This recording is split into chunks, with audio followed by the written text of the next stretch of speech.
Hey, do you feel the weight of the day still sitting on your chest as you try to rest?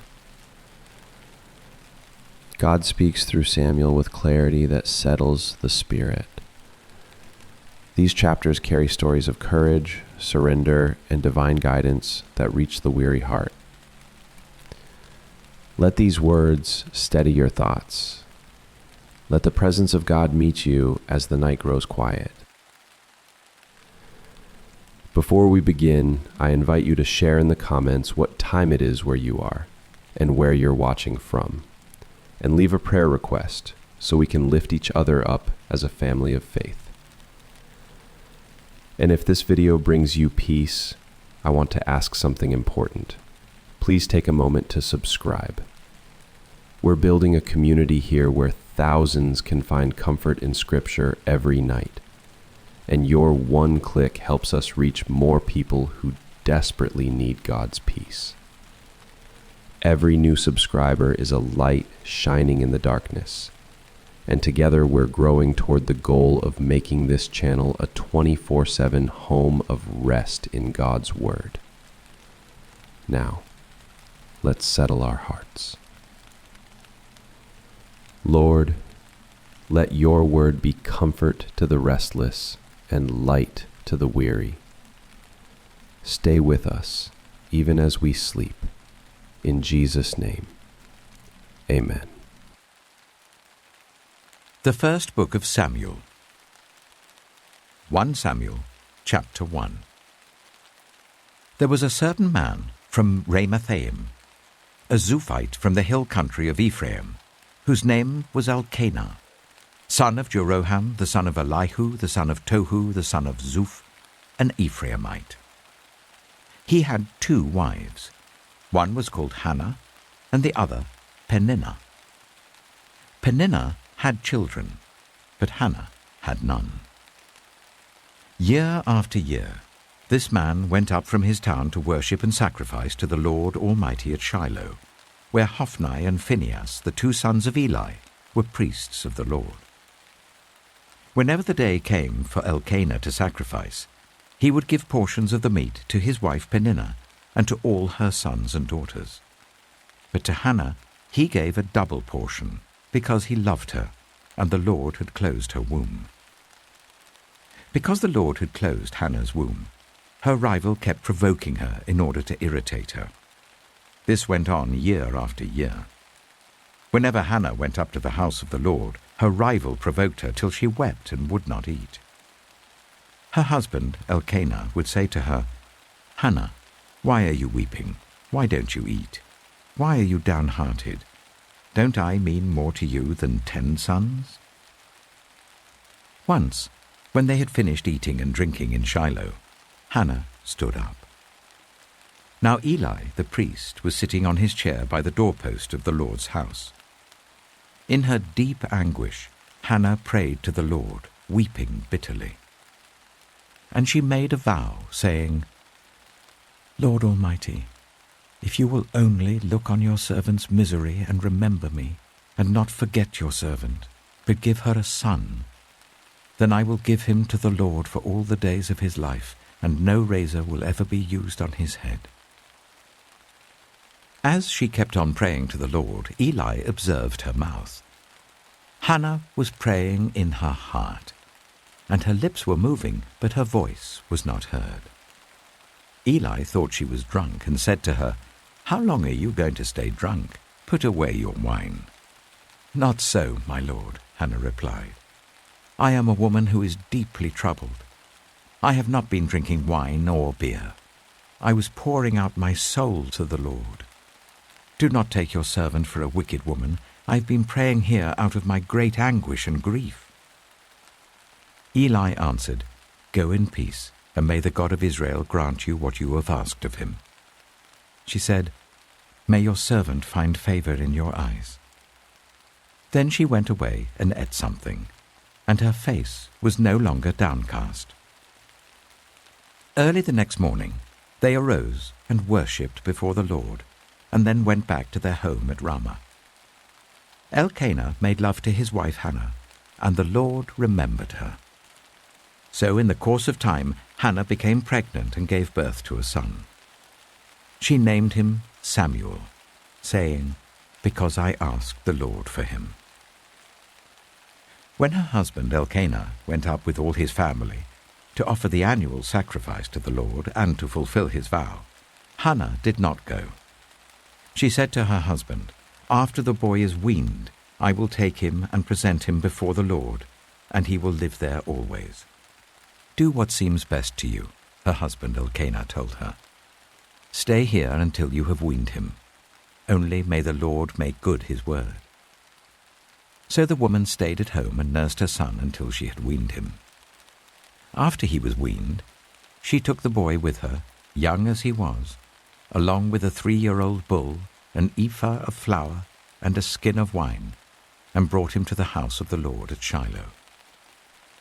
When the bull had been sacrificed, they brought the boy to Eli, and she said to him, "Pardon me, my lord.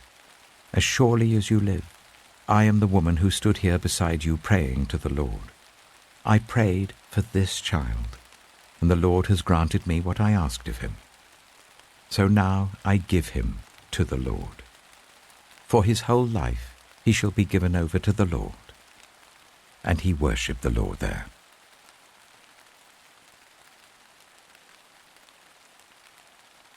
Samuel chapter 2. Then Hannah prayed and said, "My heart rejoices in the Lord. In the Lord my horn is lifted high. My mouth boasts over my enemies, for I delight in your deliverance. There is no one holy like the Lord. There is no one besides you. There is no rock like our God. Do not keep talking so proudly, or let your mouth speak such arrogance. For the Lord is a God who knows, and by him deeds are weighed. The bows of the warriors are broken, but those who stumbled are armed with strength. Those who are full hire themselves out for food, but those who are hungry no more. She who was barren has borne 7 children, but she who has had many sons pines away. The Lord brings death and makes alive. He brings down to the grave and raises up. The Lord sends poverty and wealth. He humbles and he exalts. He raises the poor from the dust and lifts the needy from the ash heap. He seats them with princes and makes them inherit a throne of honor. For the foundations of the earth are the Lord's. On them he has set the world. He will guard the feet of his faithful servants, but the wicked will be silenced in the place of darkness. It is not by strength that one prevails. Those who oppose the Lord will be broken. The Most High will thunder from heaven. The Lord will judge the ends of the earth. He will give strength to his king and exalt the horn of his anointed. Then Elkanah went home to Ramah, but the boy ministered before the Lord under Eli the priest. Eli's sons were scoundrels. They had no regard for the Lord. Now it was the practice of the priests that whenever any of the people offered a sacrifice, the priest's servant would come with a 3-pronged fork in his hand while the meat was being boiled, and would plunge the fork into the pan or kettle or cauldron or pot. Whatever the fork brought up, the priest would take for himself. This is how they treated all the Israelites who came to Shiloh. But even before the fat was burned, the priest's servant would come and say to the person who was sacrificing, "Give the priest some meat to roast. He won't accept boiled meat from you, but only raw." If the person said to him, "Let the fat be burned first, and then take whatever you want," the servant would answer, "No, hand it over now. If you don't, I'll take it by force." This sin of the young men was very great in the Lord's sight, for they were treating the Lord's offering with contempt. But Samuel was ministering before the Lord, a boy wearing a linen ephod. Each year his mother made him a little robe and took it to him, when she went up with her husband to offer the annual sacrifice. Eli would bless Elkanah and his wife, saying, May the Lord give you children by this woman to take the place of the one she prayed for and gave to the Lord." Then they would go home. And the Lord was gracious to Hannah. She gave birth to 3 sons and 2 daughters. Meanwhile, the boy Samuel grew up in the presence of the Lord. Now Eli, who was very old, heard about everything his sons were doing to all Israel, and how they slept with the women who served at the entrance to the tent of meeting. So he said to them, "Why do you do such things? I hear from all the people about these wicked deeds of yours. No, my sons, the report I hear spreading among the Lord's people is not good. If one person sins against another, God may mediate for the offender. But if anyone sins against the Lord, who will intercede for them?" His sons, however, did not listen to their father's rebuke, for it was the Lord's will to put them to death. And the boy Samuel continued to grow in stature and in favor with the Lord and with people. Now a man of God came to Eli and said to him, "This is what the Lord says. Did I not clearly reveal myself to your ancestors' family when they were in Egypt under Pharaoh? I chose your ancestor out of all the tribes of Israel to be my priest, to go up to my altar, to burn incense, and to wear an ephod in my presence. I also gave your ancestors' family all the food offerings presented by the Israelites. Why do you scorn my sacrifice and offering that I prescribed for my dwelling? Why do you honor your sons more than me, by fattening yourselves on the choice parts of every offering made by my people Israel? Therefore the Lord, the God of Israel, declares, I promised that members of your family would minister before me forever. But now the Lord declares, far be it from me. Those who honor me, I will honor, but those who despise me will be disdained. The time is coming when I will cut short your strength and the strength of your priestly house, so that no one in it will reach old age, and you will see distress in my dwelling. Although good will be done to Israel, no one in your family line will ever reach old age. Every one of you that I do not cut off from serving at my altar, I will spare only to destroy your sight and sap your strength, and all your descendants will die in the prime of life. And what happens to your 2 sons, Hophni and Phinehas, will be assigned to you. They will both die on the same day. I will raise up for myself a faithful priest, who will do according to what is in my heart and mind. I will firmly establish his priestly house, and they will minister before my anointed one always. Then everyone left in your family line will come and bow down before him for a piece of silver and a loaf of bread, and plead, appoint me to some priestly office, so that I can have food to eat.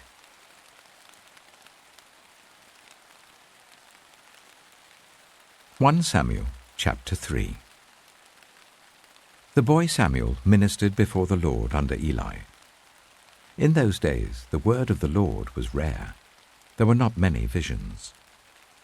One night, Eli, whose eyes were becoming so weak that he could barely see, was lying down in his usual place. The lamp of God had not yet gone out, and Samuel was lying down in the house of the Lord where the ark of God was. Then the Lord called Samuel. Samuel answered, Here I am. And he ran to Eli and said, Here I am, you called me. But Eli said, I did not call. Go back and lie down. So he went and lay down. Again the Lord called Samuel. Then Samuel got up and went to Eli and said, Here I am, you called me. My son, Eli said, I did not call. Go back and lie down. Now Samuel did not yet know the Lord. The word of the Lord had not yet been revealed to him. A third time the Lord called, Samuel. And Samuel got up and went to Eli and said, Here I am, you called me.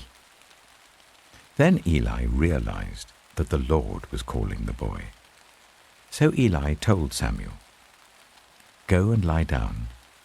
and if he calls you, say, 'Speak, Lord, for your servant is listening.'" So Samuel went and lay down in his place. The Lord came and stood there, calling as at the other times, "Samuel, Samuel." Then Samuel said, "Speak, for your servant is listening." And the Lord said to Samuel, "See, I am about to do something in Israel that will make the ears of everyone who hears about it tingle.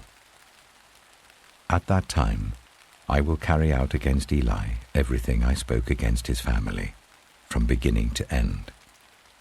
For I told him that I would judge his family forever, because of the sin he knew about.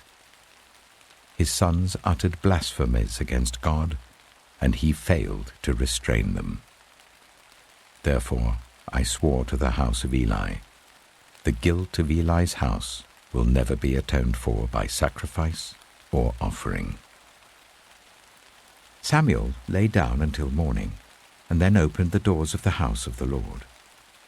He was afraid to tell Eli the vision, but Eli called him and said, "Samuel, my son." Samuel answered, "Here I am." "What was it he said to you?" Eli asked. "Do not hide it from me. May God deal with you, be it ever so severely, if you hide from me anything he told you." So Samuel told him everything, hiding nothing from him.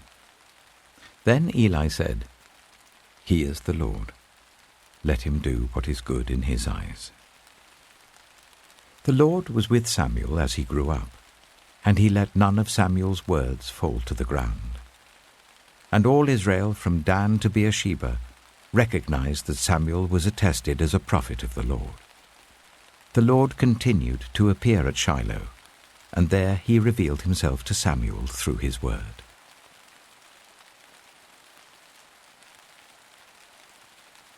1 Samuel chapter 4. And Samuel's word came to all Israel. Now the Israelites went out to fight against the Philistines.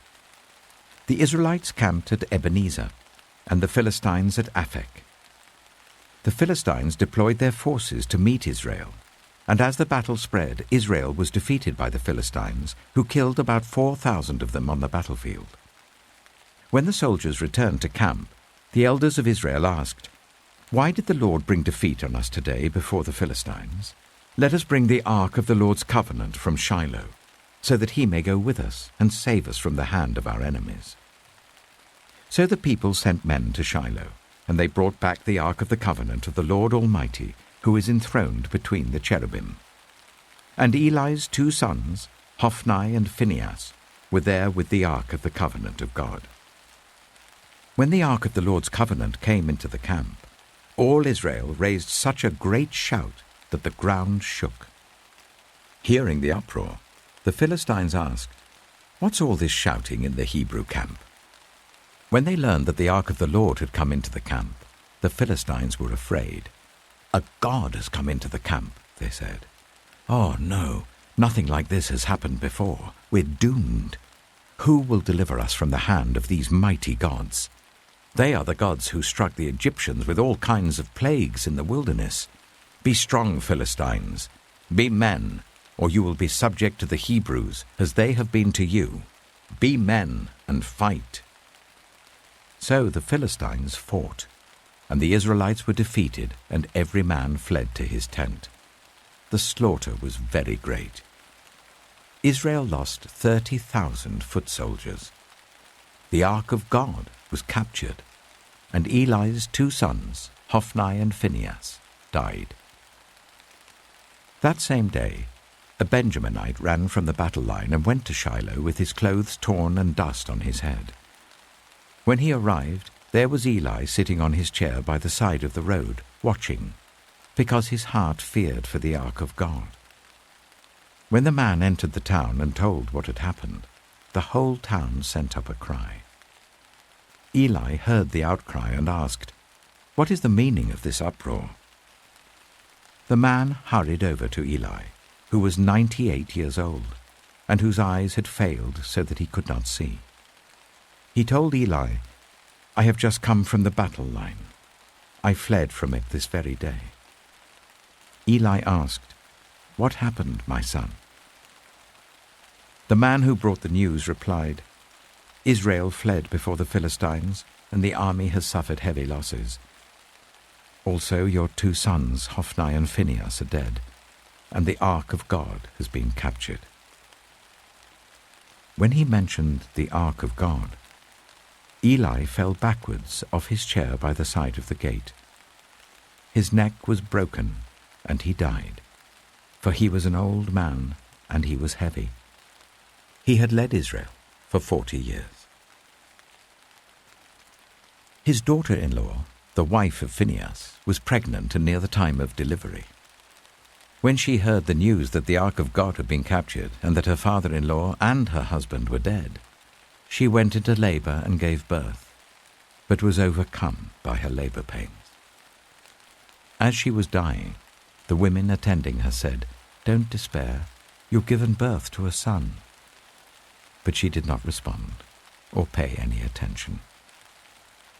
She named the boy Ichabod, saying, "The glory has departed from Israel," because of the capture of the ark of God and the deaths of her father-in-law and her husband. She said, "The glory has departed from Israel, for the ark of God has been captured."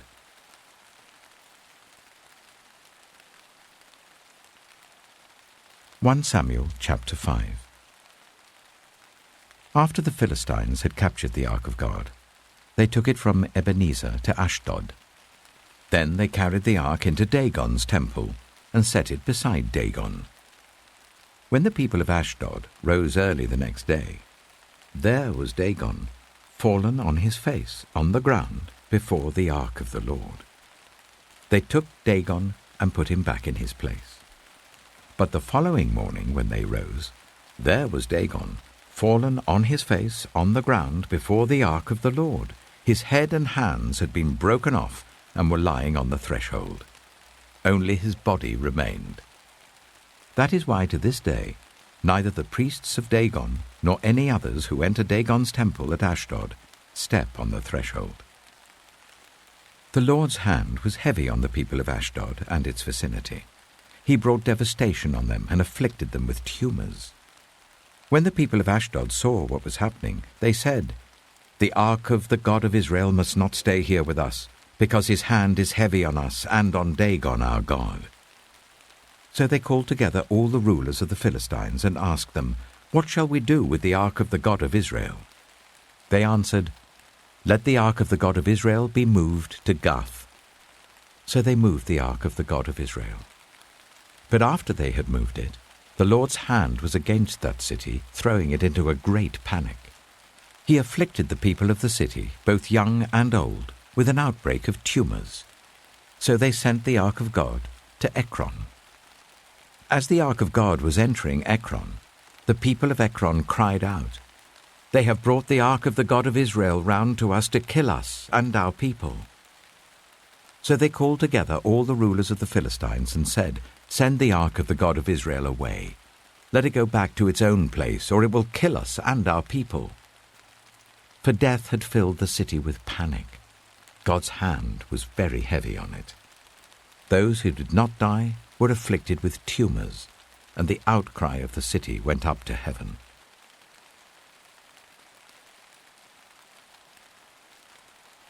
One Samuel chapter 6. When the ark of the Lord had been in Philistine territory for 7 months, the Philistines called for the priests and the diviners and said, "What shall we do with the ark of the Lord? Tell us how we should send it back to its place." They answered, "If you return the ark of the God of Israel, do not send it back to him without a gift. By all means send a guilt offering to him. Then you will be healed, and you will know why his hand has not been lifted from you." The Philistines asked, "What guilt offering should we send to him?" They replied, 5 gold tumors and 5 gold rats, according to the number of the Philistine rulers, because the same plague has struck both you and your rulers. Make models of the tumors and of the rats that are destroying the country, and give glory to Israel's God. Perhaps he will lift his hand from you and your gods and your land. Why do you harden your hearts as the Egyptians and Pharaoh did? When Israel's God dealt harshly with them, did they not send the Israelites out so that they could go on their way? Now then, get a new cart ready, with 2 cows that have calved and have never been yoked. Hitch the cows to the cart, but take their calves away and pen them up. Take the ark of the Lord and put it on the cart, and in a chest beside it put the gold objects you are sending back to him as a guilt offering. Send it on its way, but keep watching it. If it goes up to its own territory, towards Beth-Shemesh, then the Lord has brought this great disaster on us.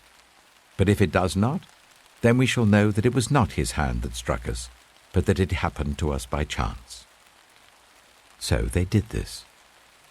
They took 2 such cows and hitched them to the cart and penned up their calves. They placed the ark of the Lord on the cart, and along with it the chest containing the gold rats and the models of the tumors. Then the cows went straight up towards Beth-Shemesh, keeping on the road and lowing all the way. They did not turn to the right or to the left. The rulers of the Philistines followed them as far as the border of Beth-Shemesh. Now the people of Beth-Shemesh were harvesting their wheat in the valley, and when they looked up and saw the ark, they rejoiced at the sight. The ark came to the field of Joshua of Beth-Shemesh, and there it stopped beside a large rock. The people chopped up the wood of the cart and sacrificed the cows as a burnt offering to the Lord. The Levites took down the ark of the Lord, together with the chest containing the gold objects, and placed them on the large rock.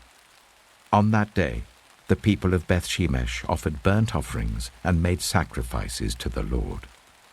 The 5 rulers of the Philistines saw all this, and then returned that same day to Ekron.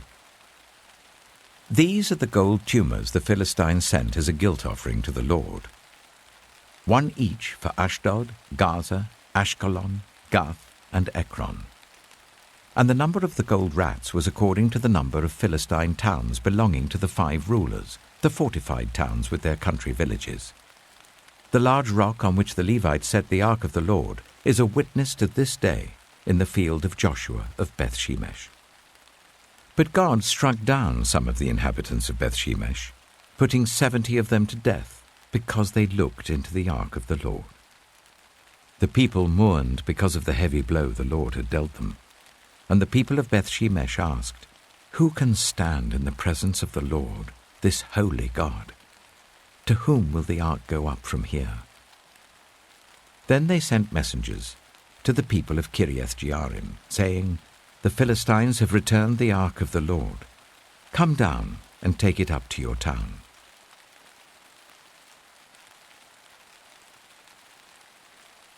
(1 Samuel chapter 7). So the men of Kiriath-Jearim came and took up the ark of the Lord. They brought it to Abinadab's house on the hill, and consecrated Eleazar his son to guard the ark of the Lord. The ark remained at Kiriath-Jearim a long time, 20 years in all. Then all the people of Israel turned back to the Lord. So Samuel said to all the Israelites, "If you are returning to the Lord with all your hearts, then rid yourselves of the foreign gods and the Ashtoreths, and commit yourselves to the Lord and serve him only, and he will deliver you out of the hand of the Philistines." So the Israelites put away their Baals and Ashtoreths and served the Lord only. Then Samuel said, "Assemble all Israel at Mizpah, and I will intercede with the Lord for you." When they had assembled at Mizpah, they drew water and poured it out before the Lord. On that day they fasted, and there they confessed, "We have sinned against the Lord." Now Samuel was serving as leader of Israel at Mizpah. When the Philistines heard that Israel had assembled at Mizpah, the rulers of the Philistines came up to attack them. When the Israelites heard of it, they were afraid because of the Philistines. They said to Samuel, "Do not stop crying out to the Lord our God for us, that he may rescue us from the hand of the Philistines." Then Samuel took a suckling lamb and sacrificed it as a whole burnt offering to the Lord. He cried out to the Lord on Israel's behalf, and the Lord answered him. While Samuel was sacrificing the burnt offering, the Philistines drew near to engage Israel in battle. But that day the Lord thundered with loud thunder against the Philistines, and threw them into such a panic that they were routed before the Israelites. The men of Israel rushed out of Mizpah and pursued the Philistines, slaughtering them along the way to a point below Beth-kar. Then Samuel took a stone and set it up between Mizpah and Shen. He named it Ebenezer, saying, "Thus far the Lord has helped us." So the Philistines were subdued, and they stopped invading Israel's territory. Throughout Samuel's lifetime, the hand of the Lord was against the Philistines. The towns from Ekron to Gath that the Philistines had captured from Israel were restored to Israel, and Israel delivered the neighboring territory from the hands of the Philistines, and there was peace between Israel and the Amorites.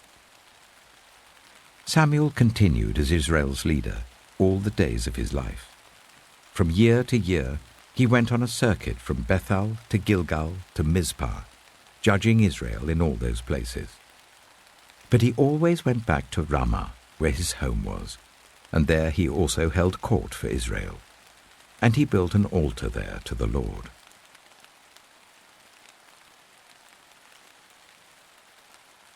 One Samuel chapter 8. When Samuel grew old, he appointed his sons as Israel's leaders. The name of his firstborn was Joel, and the name of his second was Abijah, and they served at Beersheba. But his sons did not follow his ways.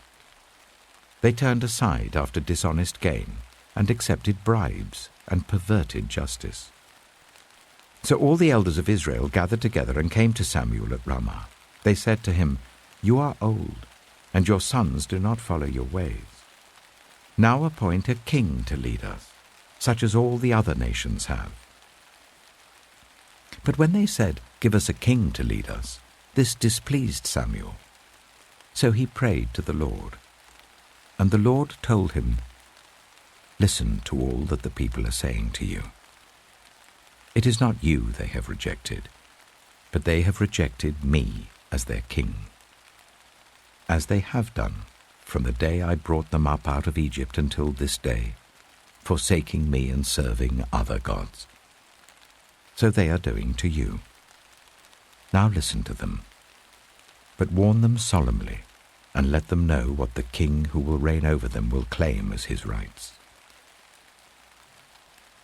Samuel told all the words of the Lord to the people who were asking him for a king. He said, "This is what the king who will reign over you will claim as his rights. He will take your sons and make them serve with his chariots and horses, and they will run in front of his chariots. Some he will assign to be commanders of thousands and commanders of 50s, and others to plough his ground and reap his harvest, and still others to make weapons of war and equipment for his chariots. He will take your daughters to be perfumers and cooks and bakers. He will take the best of your fields and vineyards and olive groves and give them to his attendants. He will take 1/10 of your grain and of your vintage and give it to his officials and attendants. Your male and female servants and the best of your cattle and donkeys he will take for his own use. He will take 1/10 of your flocks, and you yourselves will become his slaves. When that day comes, you will cry out for relief from the king you have chosen, but the Lord will not answer you in that day." But the people refused to listen to Samuel. "No," they said, "we want a king over us. Then we shall be like all the other nations, with a king to lead us, and to go out before us and fight our battles." When Samuel heard all that the people said, he repeated it before the Lord. The Lord answered, "Listen to them, and give them a king." Then Samuel said to the Israelites, "Everyone go back to your own town."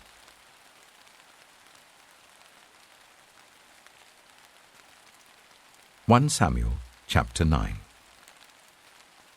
There was a Benjaminite, a man of standing, whose name was Kish, son of Abihail, the son of Zeror, the son of Bechorath, and the son of Aphiah of Benjamin.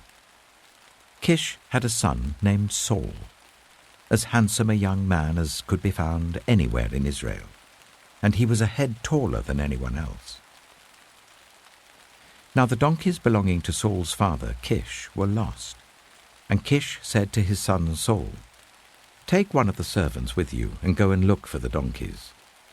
So he passed through the hill country of Ephraim and through the area around Shalisha, but they did not find them. They went on into the district of Shaalim, but the donkeys were not there. Then he passed through the territory of Benjamin, but they did not find them. When they reached the district of Zuph, Saul said to the servant who was with him, "Come, let's go back, or my father will stop thinking about the donkeys and start worrying about us." But the servant replied, "Look, in this town there is a man of God.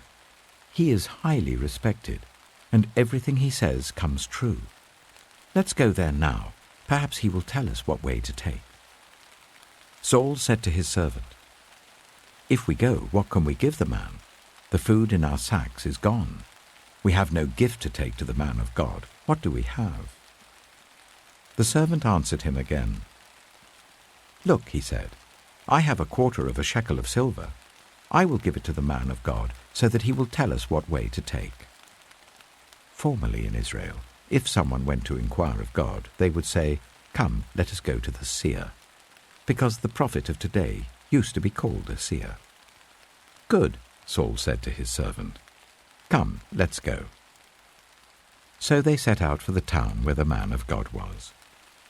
As they were going up the hill to the town, they met some young women coming out to draw water, and they asked them, "Is the seer here?" "He is," they answered. "He's ahead of you.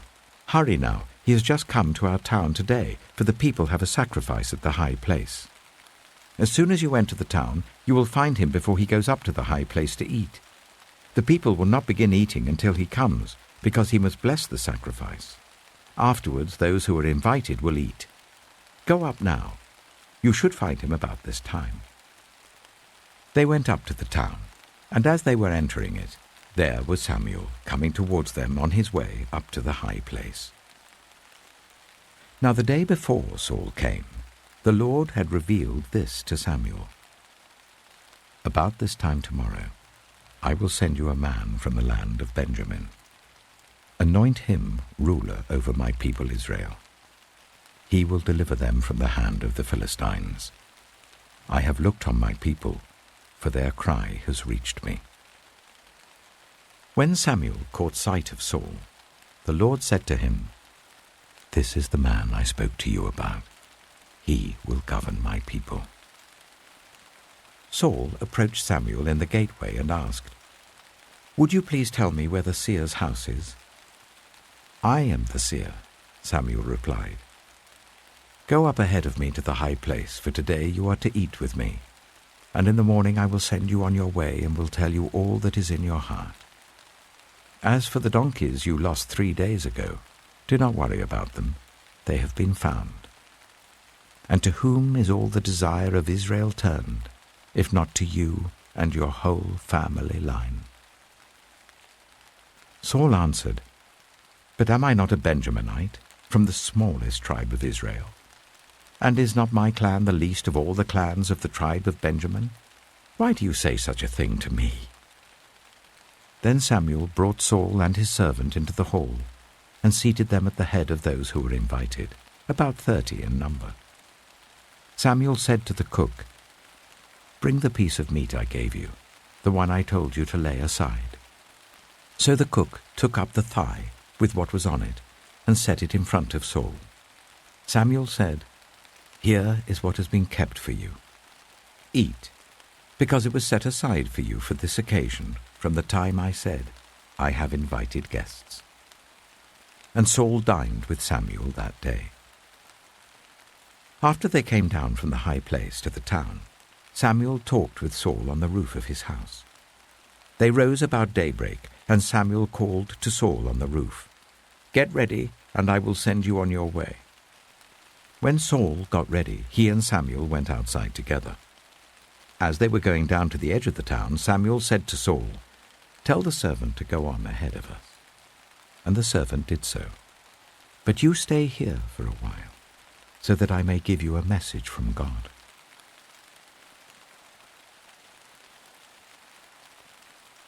1 Samuel chapter 10. Then Samuel took a flask of olive oil and poured it on Saul's head and kissed him, saying, "Has not the Lord anointed you ruler over his inheritance? When you leave me today, you will meet 2 men near Rachel's tomb at Zelzah, on the border of Benjamin. They will say to you, 'The donkeys you set out to look for have been found, and now your father has stopped thinking about them and is worried about you. He is asking, "What shall I do about my son?" Then you will go on from there until you reach the great tree of Tabor. 3 men going up to worship God at Bethel will meet you there. One will be carrying 3 young goats, another 3 loaves of bread, and another a skin of wine. They will greet you and offer you 2 loaves of bread, which you will accept from them. After that, you will go to Gibeah of God, where there is a Philistine outpost. As you approach the town, you will meet a procession of prophets coming down from the high place, with lyres, tambourines, pipes, and harps being played before them, and they will be prophesying.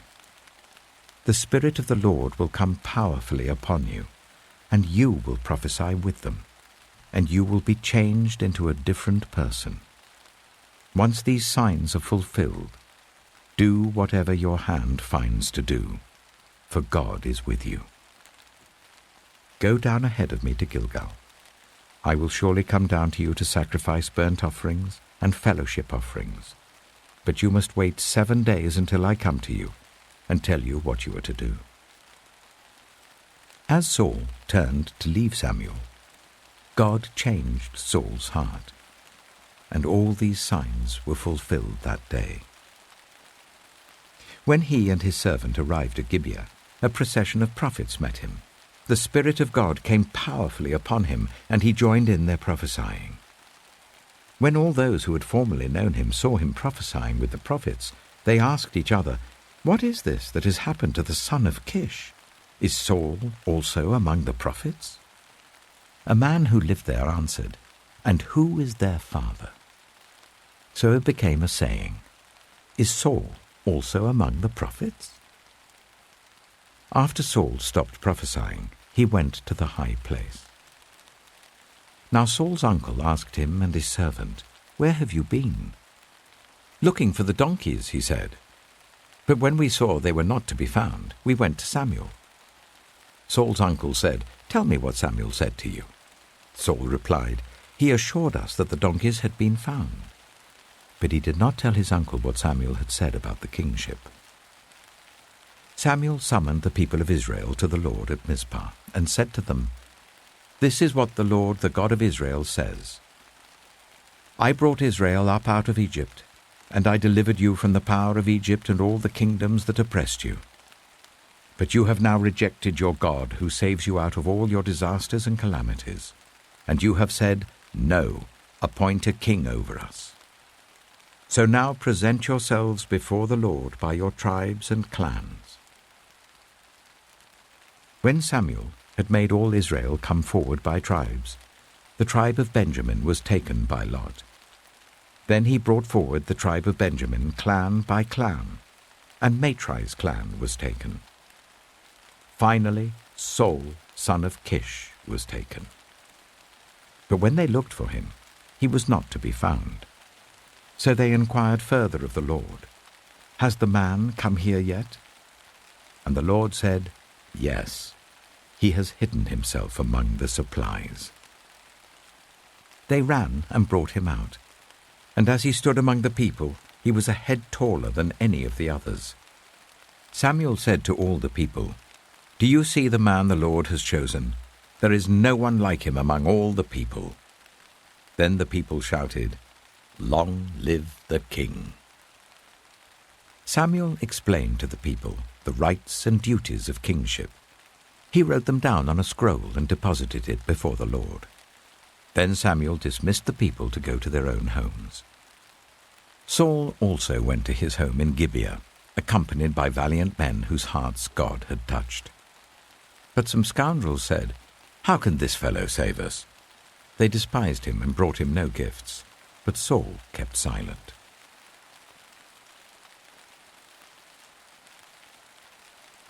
One Samuel chapter 11. Nahash the Ammonite went up and besieged Jabesh-Gilead. And all the men of Jabesh said to him, "Make a treaty with us, and we will be subject to you." But Nahash the Ammonite replied, "I will make a treaty with you only on the condition that I gouge out the right eye of every one of you, and so bring disgrace on all Israel." The elders of Jabesh said to him, "Give us 7 days so that we can send messengers throughout Israel. If no one comes to rescue us, we will surrender to you."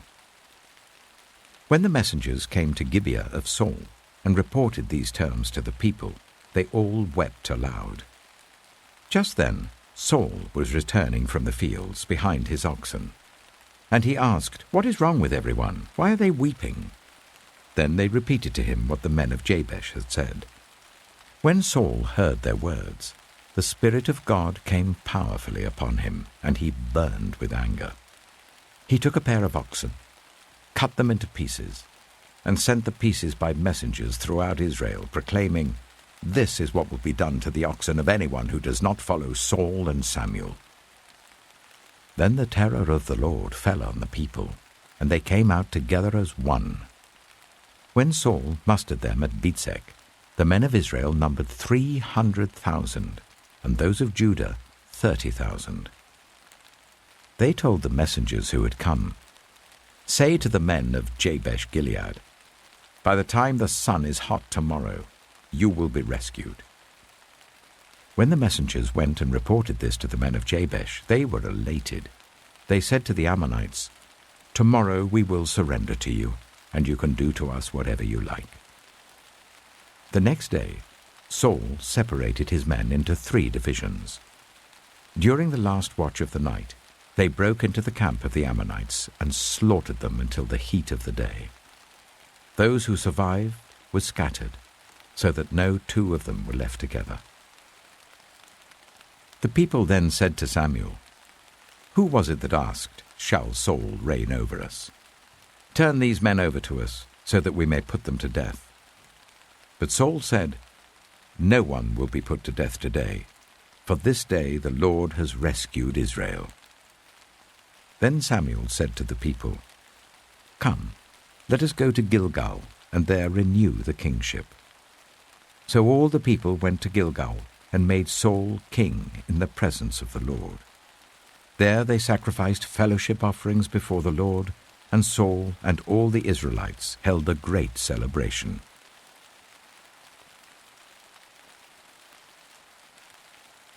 1 Samuel chapter 12.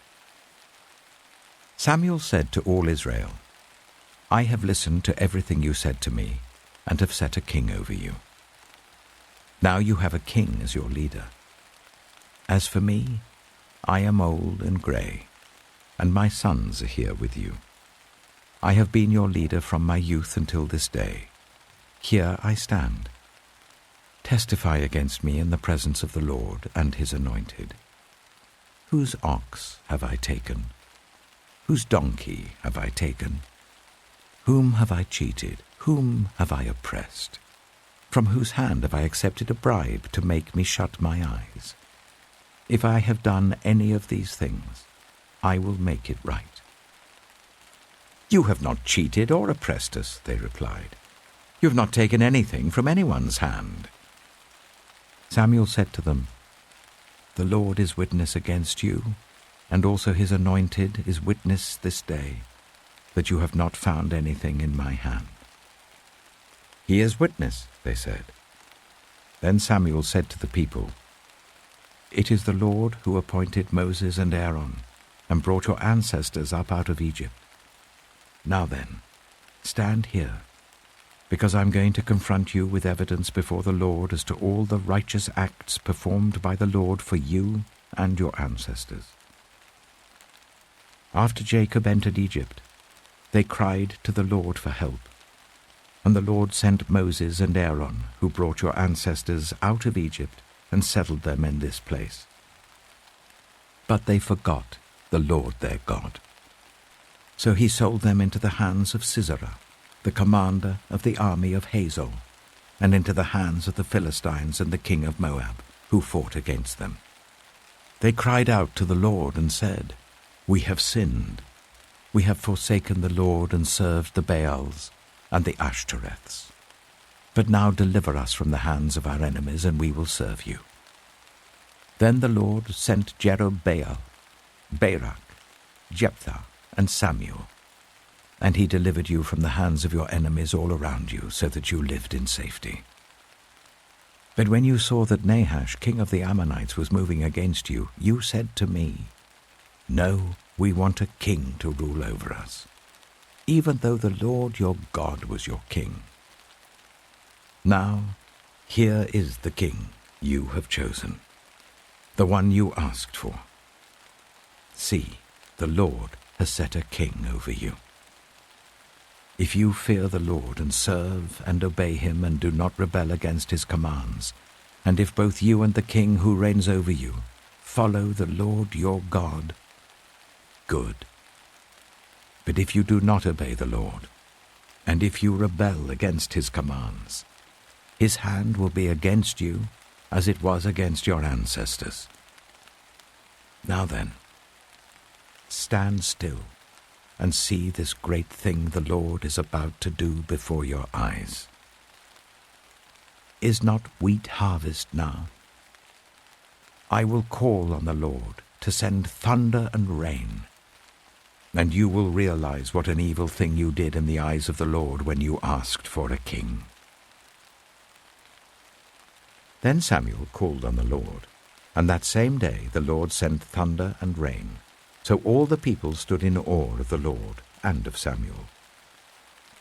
The people all said to Samuel, "Pray to the Lord your God for your servants, so that we will not die. For we have added to all our other sins the evil of asking for a king." "Do not be afraid," Samuel replied. "You have done all this evil. Yet do not turn away from the Lord, but serve the Lord with all your heart. Do not turn away after useless idols. They can do you no good, nor can they rescue you, because they are useless. For the sake of his great name, the Lord will not reject his people, because the Lord was pleased to make you his own. As for me, far be it from me that I should sin against the Lord by failing to pray for you, and I will teach you the way that is good and right. But be sure to fear the Lord and serve him faithfully with all your heart. Consider what great things he has done for you. Yet, if you persist in doing evil, both you and your king will perish."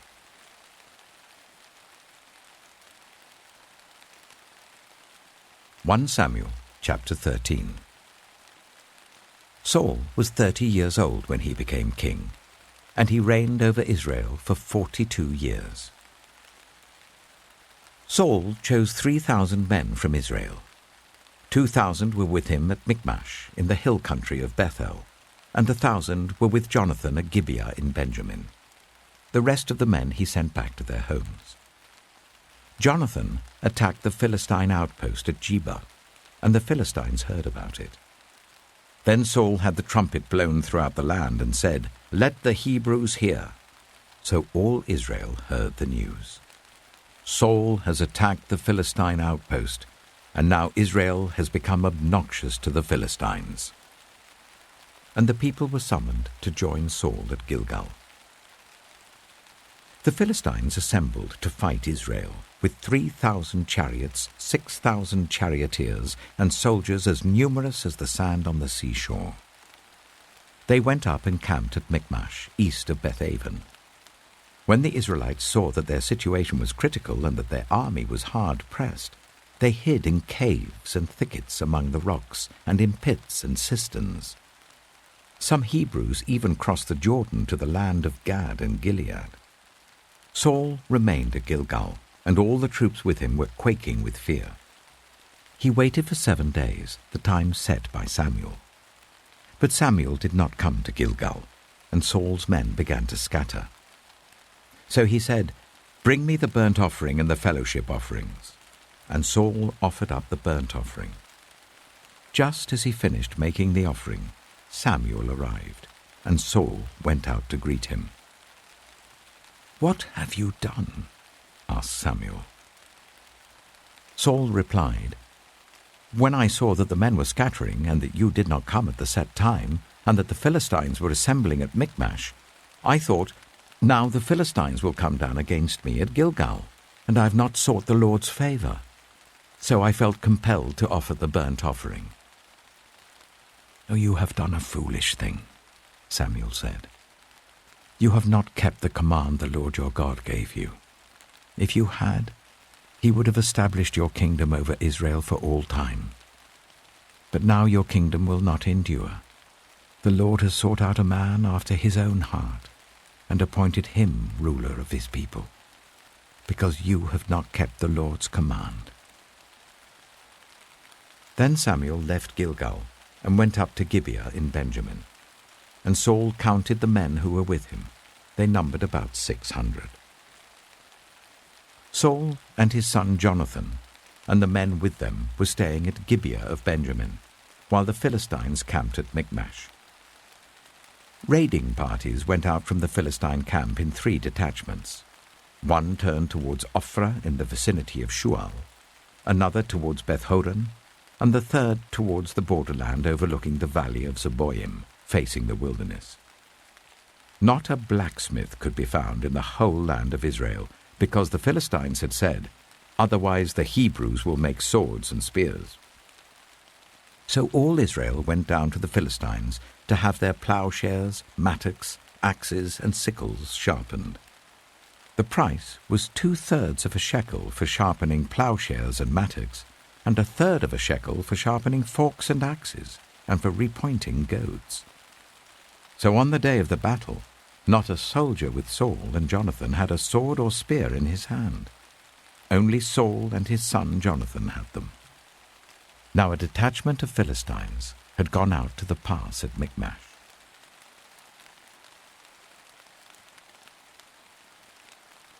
One Samuel chapter 14. One day, Jonathan, son of Saul, said to his young armor-bearer, "Come, let's go over to the Philistine outpost on the other side." But he did not tell his father. Saul was staying on the outskirts of Gibeah, under a pomegranate tree in Migron. With him were about 600 men, among whom was Ahijah, who was wearing an ephod. He was a son of Ichabod's brother, Ahitub, son of Phinehas, the son of Eli, the Lord's priest in Shiloh. No one was aware that Jonathan had left. On each side of the pass that Jonathan intended to cross to reach the Philistine outpost was a cliff. One was called Bozez, and the other Seneh. One cliff stood to the north towards Michmash, the other to the south towards Geba. Jonathan said to his young armor-bearer, "Come, let's go over to the outpost of those uncircumcised men. Perhaps the Lord will act on our behalf.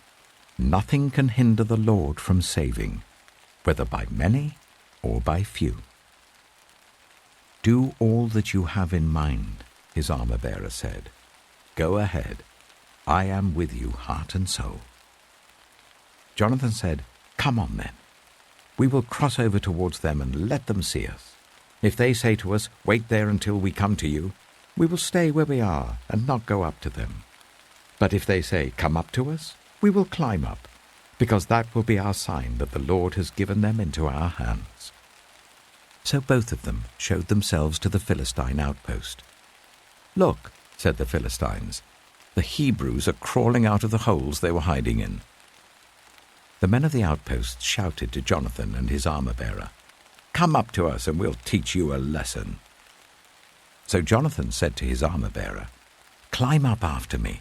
The Lord has given them into the hand of Israel."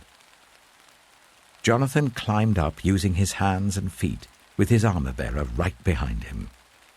The Philistines fell before Jonathan, and his armor-bearer followed and killed behind him. In that first attack, Jonathan and his armor-bearer killed some 20 men in an area of about half an acre. Then panic struck the whole army, those in the camp and field and those in the outposts and raiding parties, and the ground shook. It was a panic sent by God. Saul's lookouts at Gibeah in Benjamin saw the army melting away in all directions. Then Saul said to the men who were with him, "Muster the forces and see who has left us." When they did, it was Jonathan and his armor-bearer who were not there. Saul said to Ahijah, "Bring the ark of God." At that time it was with the Israelites. While Saul was talking to the priest, the tumult in the Philistine camp increased more and more. So Saul said to the priest, "Withdraw your hand." Then Saul and all his men assembled and went to the battle. They found the Philistines in total confusion, striking each other with their swords. Those Hebrews who had previously been with the Philistines and had gone up with them to their camp went over to the Israelites who were with Saul and Jonathan. When all the Israelites who had hidden in the hill country of Ephraim heard that the Philistines were on the run, they joined the battle in hot pursuit. So on that day the Lord saved Israel, and the battle moved on beyond Beth-aven. Now the Israelites were in distress that day, because Saul had bound the people under an oath, saying, "Cursed be anyone who eats food before evening comes, before I have avenged myself on my enemies." So none of the troops tasted food. The entire army entered the woods, and there was honey on the ground. When they went into the woods, they saw the honey oozing out. Yet no one put his hand to his mouth because they feared the oath. But Jonathan had not heard that his father had bound the people with the oath, so he reached out the end of the staff that was in his hand and dipped it into the honeycomb. He raised his hand to his mouth, and his eyes brightened. Then one of the soldiers told him, "Your father bound the army under a strict oath, saying, 'Cursed be anyone who eats food today.' That is why the men are faint." Jonathan said, "My father has made trouble for the country. See how my eyes brightened when I tasted a little of this honey. How much better it would have been if the men had eaten today some of the plunder they took from their enemies.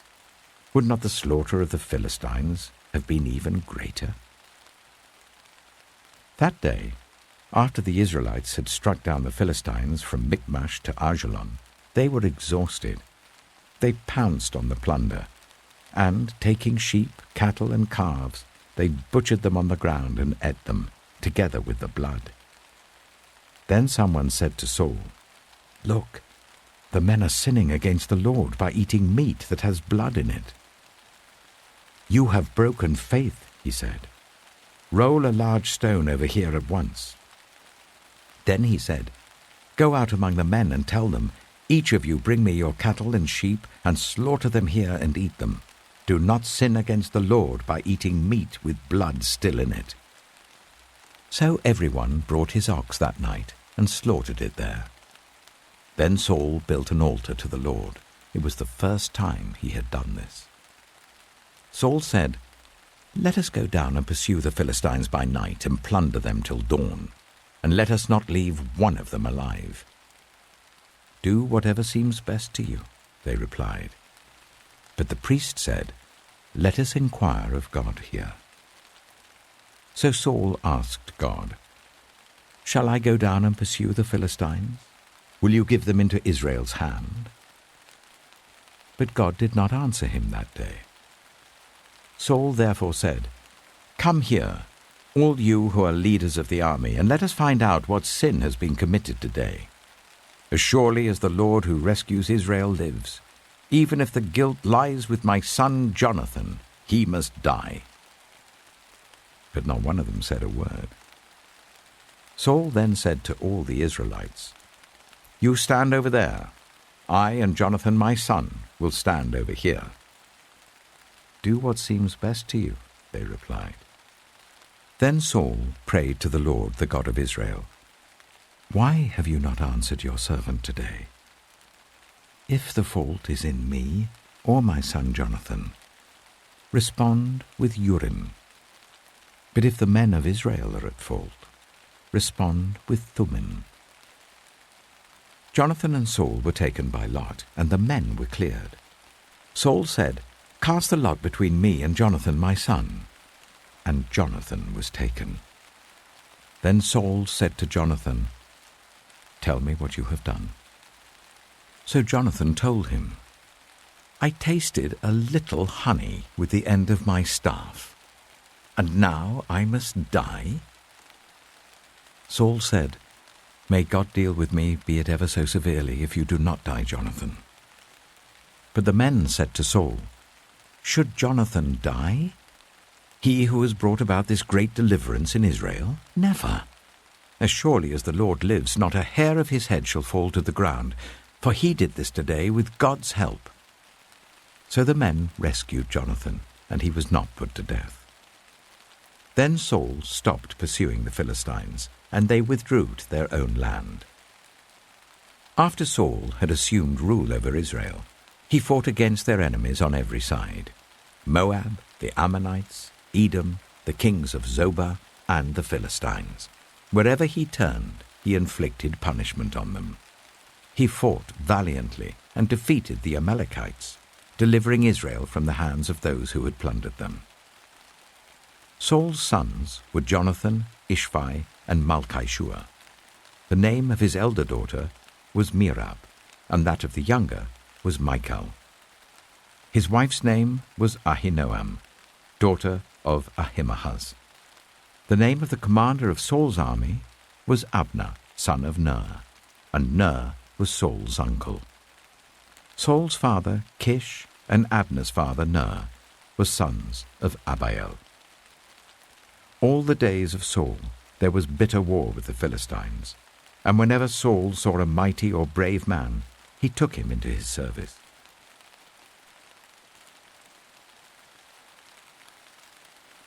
One Samuel chapter 15. Samuel said to Saul, "I am the one the Lord sent to anoint you king over his people Israel. So listen now to the message from the Lord. This is what the Lord Almighty says. I will punish the Amalekites for what they did to Israel when they waylaid them as they came up from Egypt. Now go, attack the Amalekites, and totally destroy all that belongs to them. Do not spare them. Put to death men and women, children and infants, cattle and sheep, camels and donkeys." So Saul summoned the men and mustered them at Telaim, 200,000 foot soldiers and 10,000 from Judah.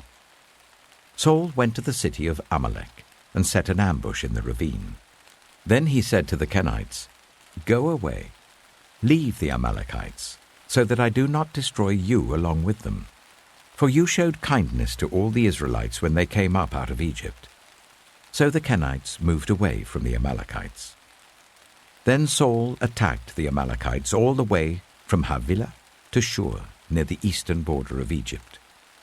He took Agag, king of the Amalekites, alive, and all his people he totally destroyed with the sword. But Saul and the army spared Agag, and the best of the sheep and cattle, the fat calves and lambs, everything that was good. These they were unwilling to destroy completely, but everything that was despised and weak they totally destroyed. Then the word of the Lord came to Samuel. "I regret that I have made Saul king, because he has turned away from me and has not carried out my instructions." Samuel was angry, and he cried out to the Lord all that night. Early in the morning, Samuel got up and went to meet Saul, but he was told, "Saul has gone to Carmel. There he has set up a monument in his own honor, and has turned and gone on down to Gilgal." When Samuel reached him, Saul said, "The Lord bless you. I have carried out the Lord's instructions." But Samuel said, "What then is this bleating of sheep in my ears? What is this lowing of cattle that I hear?" Saul answered, "The soldiers brought them from the Amalekites. They spared the best of the sheep and cattle to sacrifice to the Lord your God, but we totally destroyed the rest." "Enough," Samuel said to Saul. "Let me tell you what the Lord said to me last night." "Tell me," Saul replied.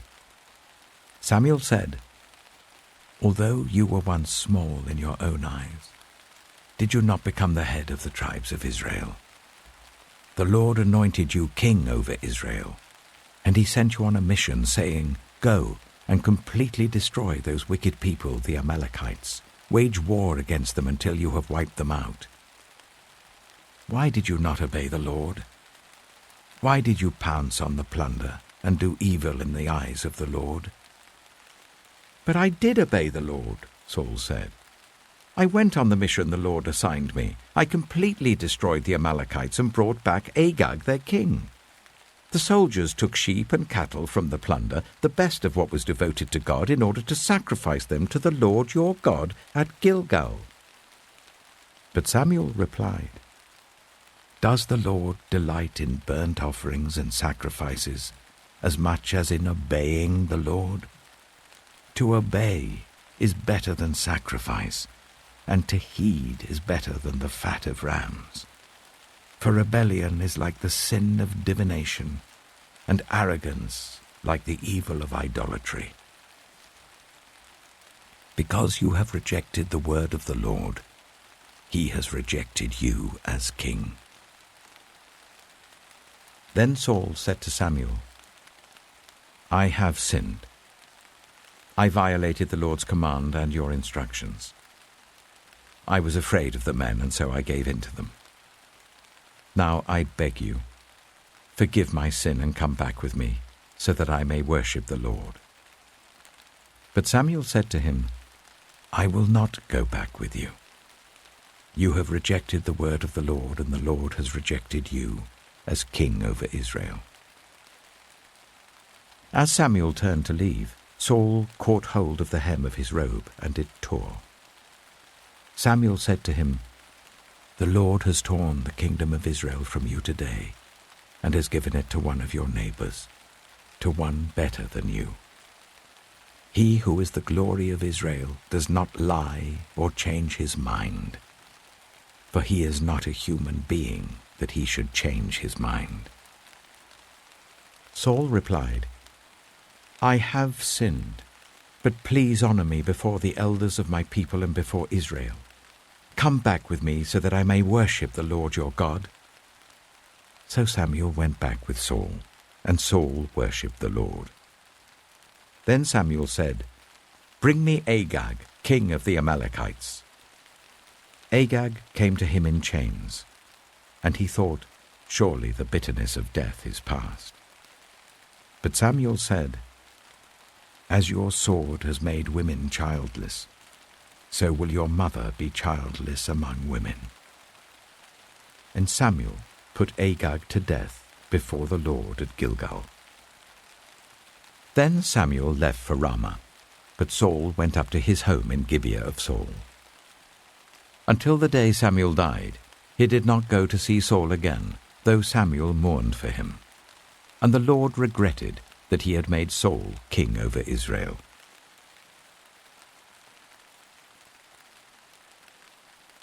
1 Samuel chapter 16.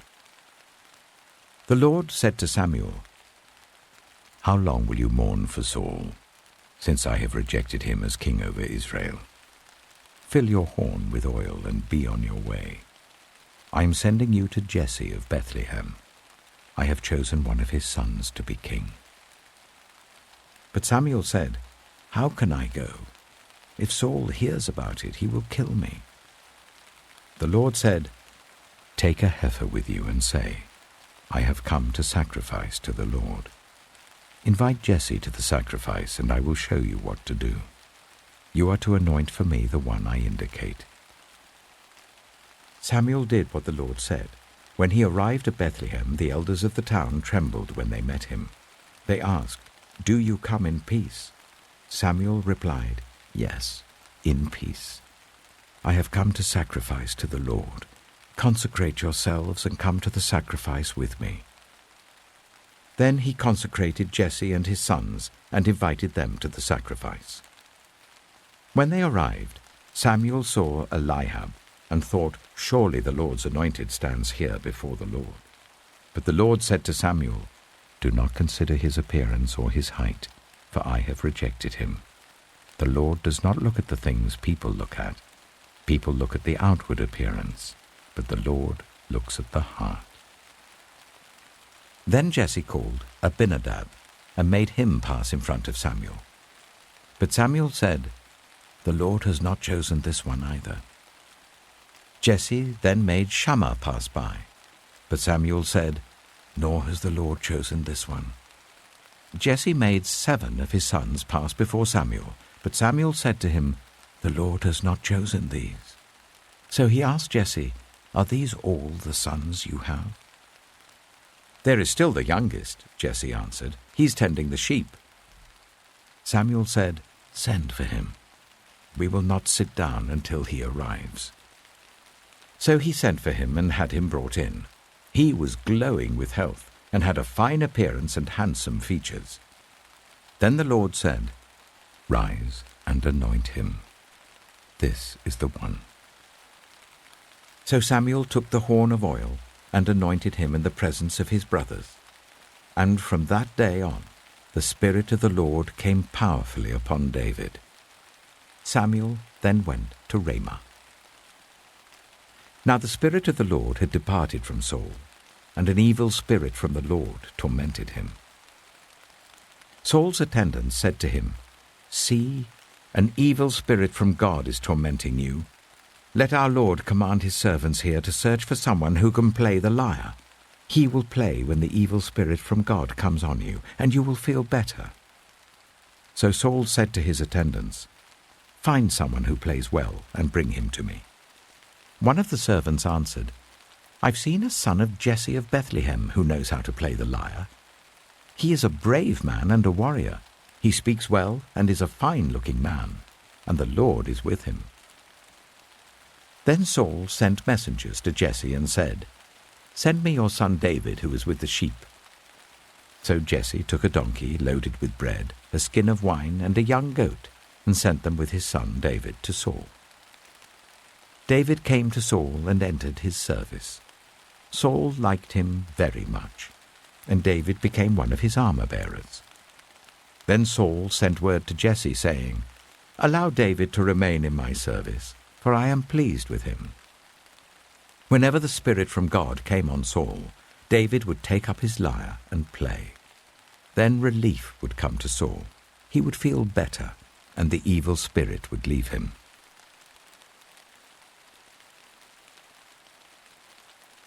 1 Samuel chapter 17. Now the Philistines gathered their forces for war and assembled at Suchet in Judah.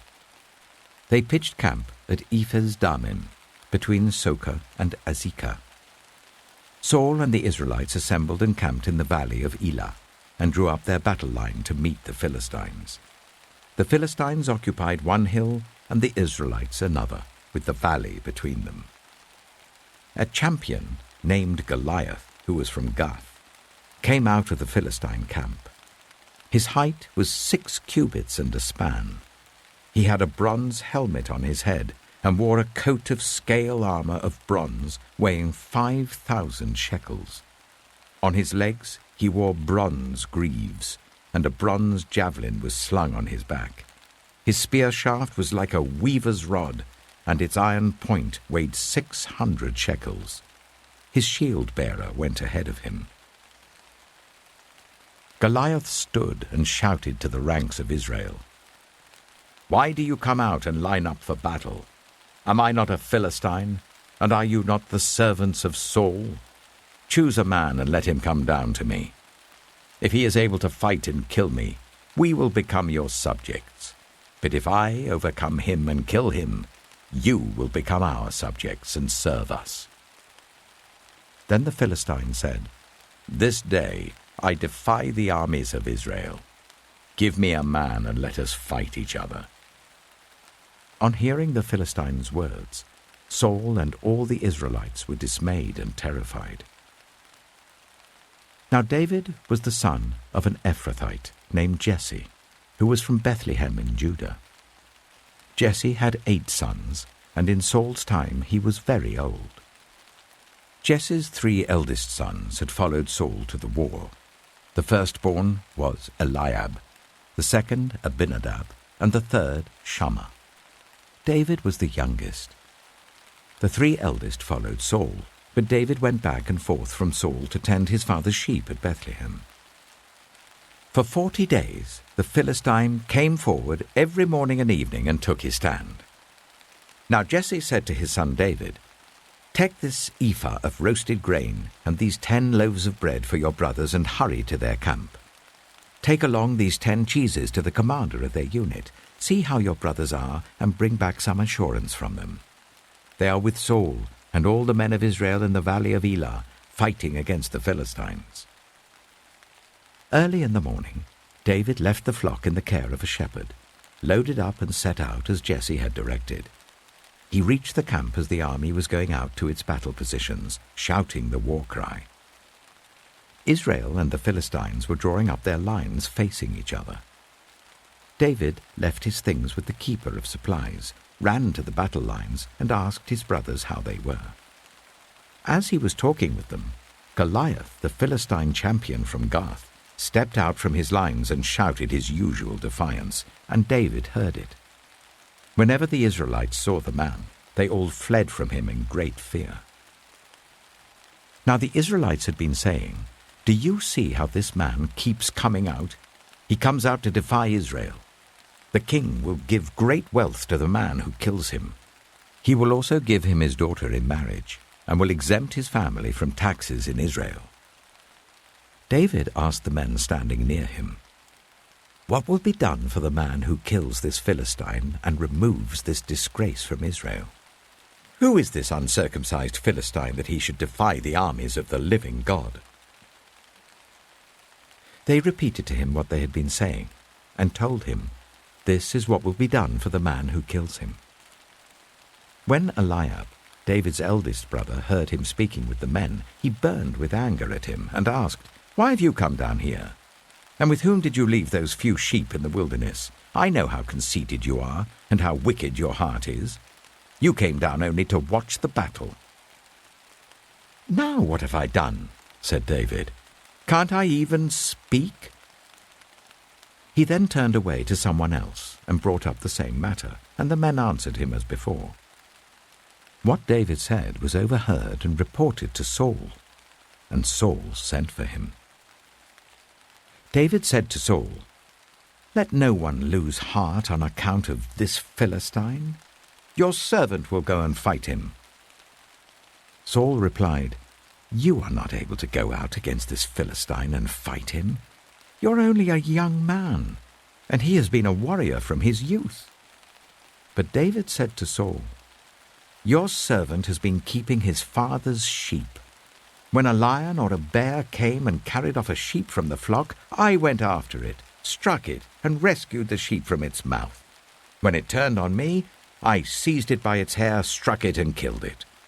Your servant has killed both the lion and the bear. This uncircumcised Philistine will be like one of them, because he has defied the armies of the living God.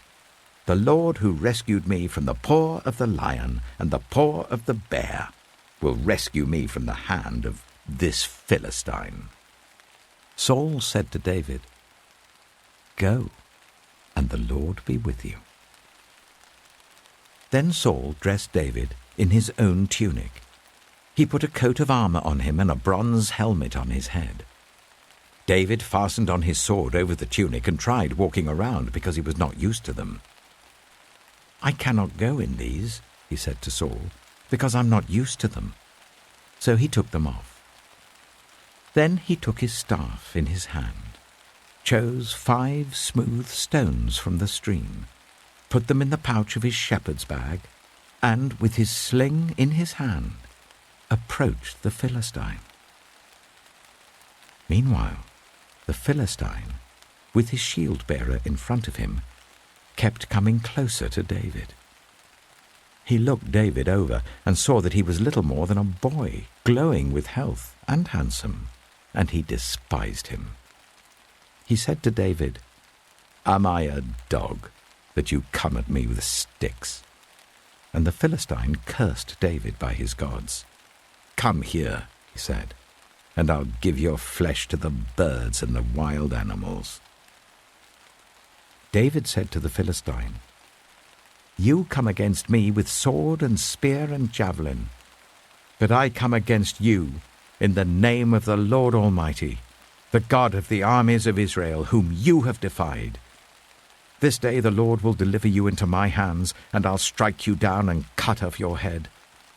This very day I will give the carcasses of the Philistine army to the birds and the wild animals, and the whole world will know that there is a God in Israel. All those gathered here will know that it is not by sword or spear that the Lord saves, for the battle is the Lord's, and he will give all of you into our hands." As the Philistine moved closer to attack him, David ran quickly towards the battle line to meet him. Reaching into his bag and taking out a stone, he slung it and struck the Philistine on the forehead. The stone sank into his forehead, and he fell face down on the ground. So David triumphed over the Philistine with a sling and a stone. Without a sword in his hand, he struck down the Philistine and killed him. David ran and stood over him. He took hold of the Philistine's sword and drew it from the sheath. After he killed him, he cut off his head with the sword. When the Philistines saw that their hero was dead, they turned and ran.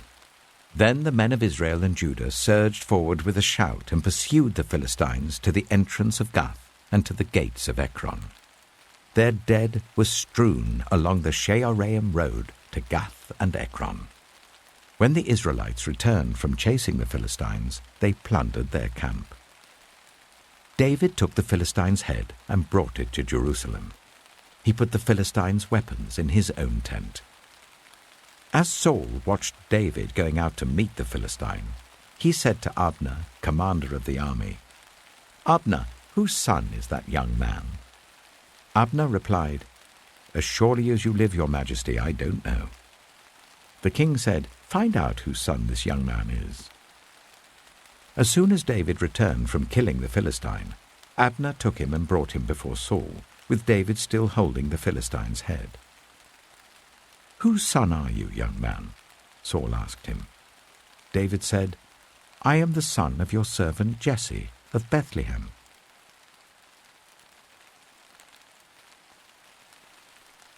1 Samuel chapter 18.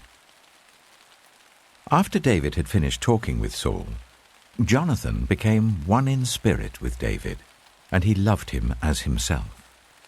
From that day, Saul kept David with him and did not let him return home to his family. And Jonathan made a covenant with David because he loved him as himself. Jonathan took off the robe he was wearing and gave it to David, along with his tunic and even his sword, his bow, and his belt. Whatever mission Saul sent him on, David was so successful that Saul gave him a high rank in the army. This pleased all the troops and Saul's officers as well. When the men were returning home after David had killed the Philistine, the women came out from all the towns of Israel to meet King Saul, with singing and dancing, with joyful songs, with tambourines and lyres. As they danced, they sang, "Saul has slain his thousands, and David his tens of thousands." Saul was very angry. This refrain displeased him greatly. "They have credited David with tens of thousands," he thought, "but me with only thousands. What more can he get but the kingdom?" And from that time on, Saul kept a close eye on David. The next day, an evil spirit from God came forcefully on Saul. He was prophesying in his house while David was playing the lyre, as he usually did. Saul had a spear in his hand, and he hurled it, saying to himself, "I'll pin David to the wall." But David eluded him twice. Saul was afraid of David, because the Lord was with David, but had departed from Saul. So he sent David away from him and gave him command over 1,000 men. And David led the troops in their campaigns. In everything he did, he had great success, because the Lord was with him.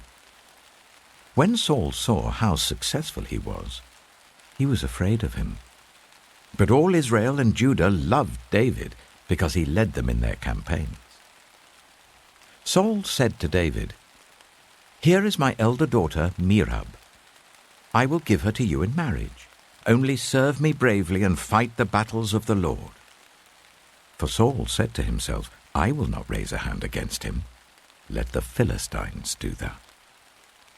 But David said to Saul, "Who am I, and what is my family or my clan in Israel, that I should become the king's son-in-law?" So when the time came for Merab, Saul's daughter, to be given to David, she was given in marriage to Adriel of Meholah. Now Saul's daughter Michal was in love with David, and when they told Saul about it, he was pleased. "I will give her to him," he thought, "so that she may be a snare to him, and so that the hand of the Philistines may be against him." So Saul said to David, "Now you have a second opportunity to become my son-in-law."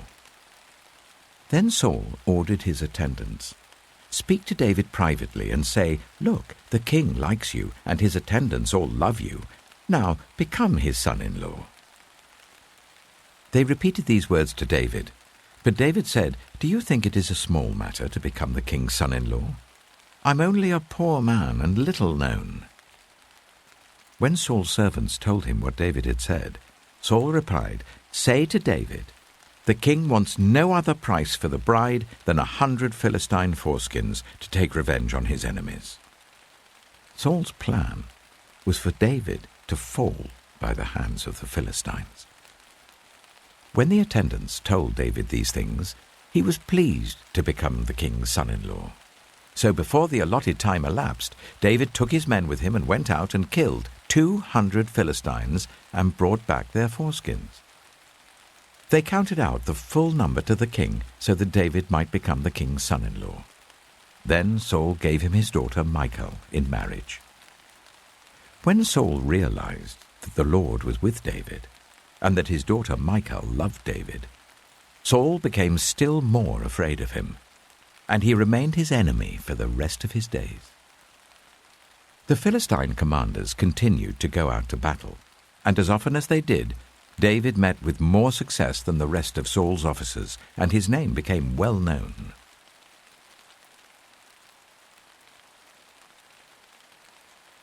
Samuel chapter 19. Saul told his son Jonathan and all the attendants to kill David. But Jonathan had taken a great liking to David and warned him, "My father Saul is looking for a chance to kill you. Be on your guard tomorrow morning. Go into hiding and stay there.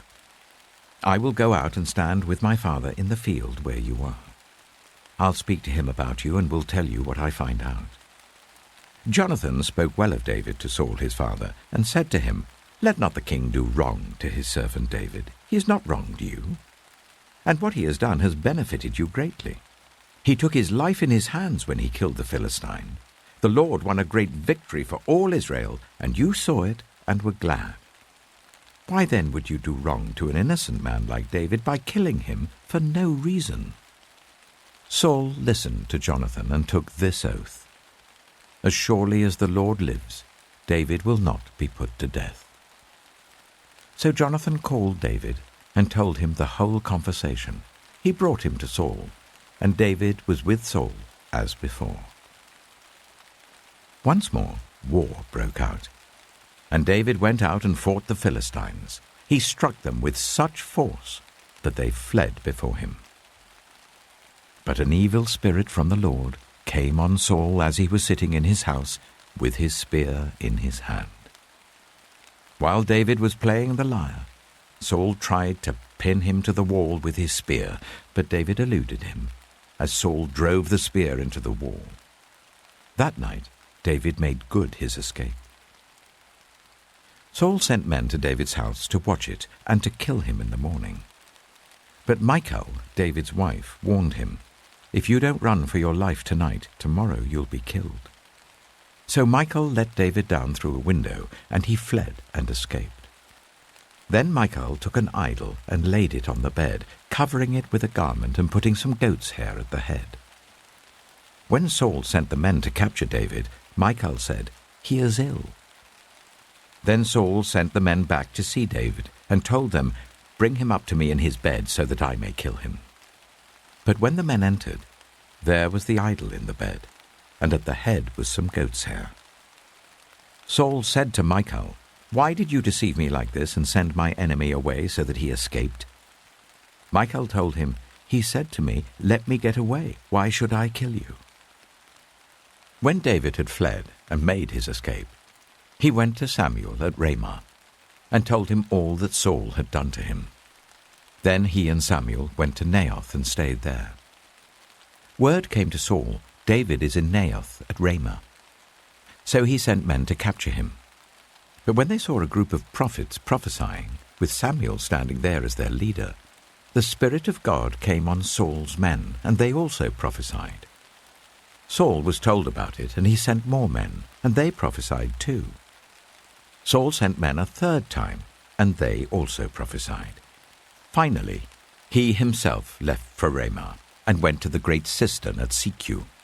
And he asked, "Where are Samuel and David?" "Over in Naioth at Ramah," they said. So Saul went to Naioth at Ramah, but the Spirit of God came even on him. And he walked along prophesying until he came to Naioth. He stripped off his garments, and he too prophesied in Samuel's presence. He lay naked all that day and all that night. That is why people say, "Is Saul also among the prophets?"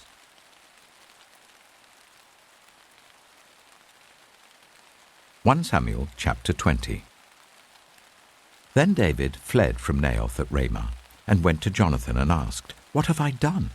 What is my crime? How have I wronged your father that he is trying to kill me?" "Never," Jonathan replied. "You're not going to die. Look, my father doesn't do anything, great or small, without letting me know. Why should he hide this from me? It isn't so."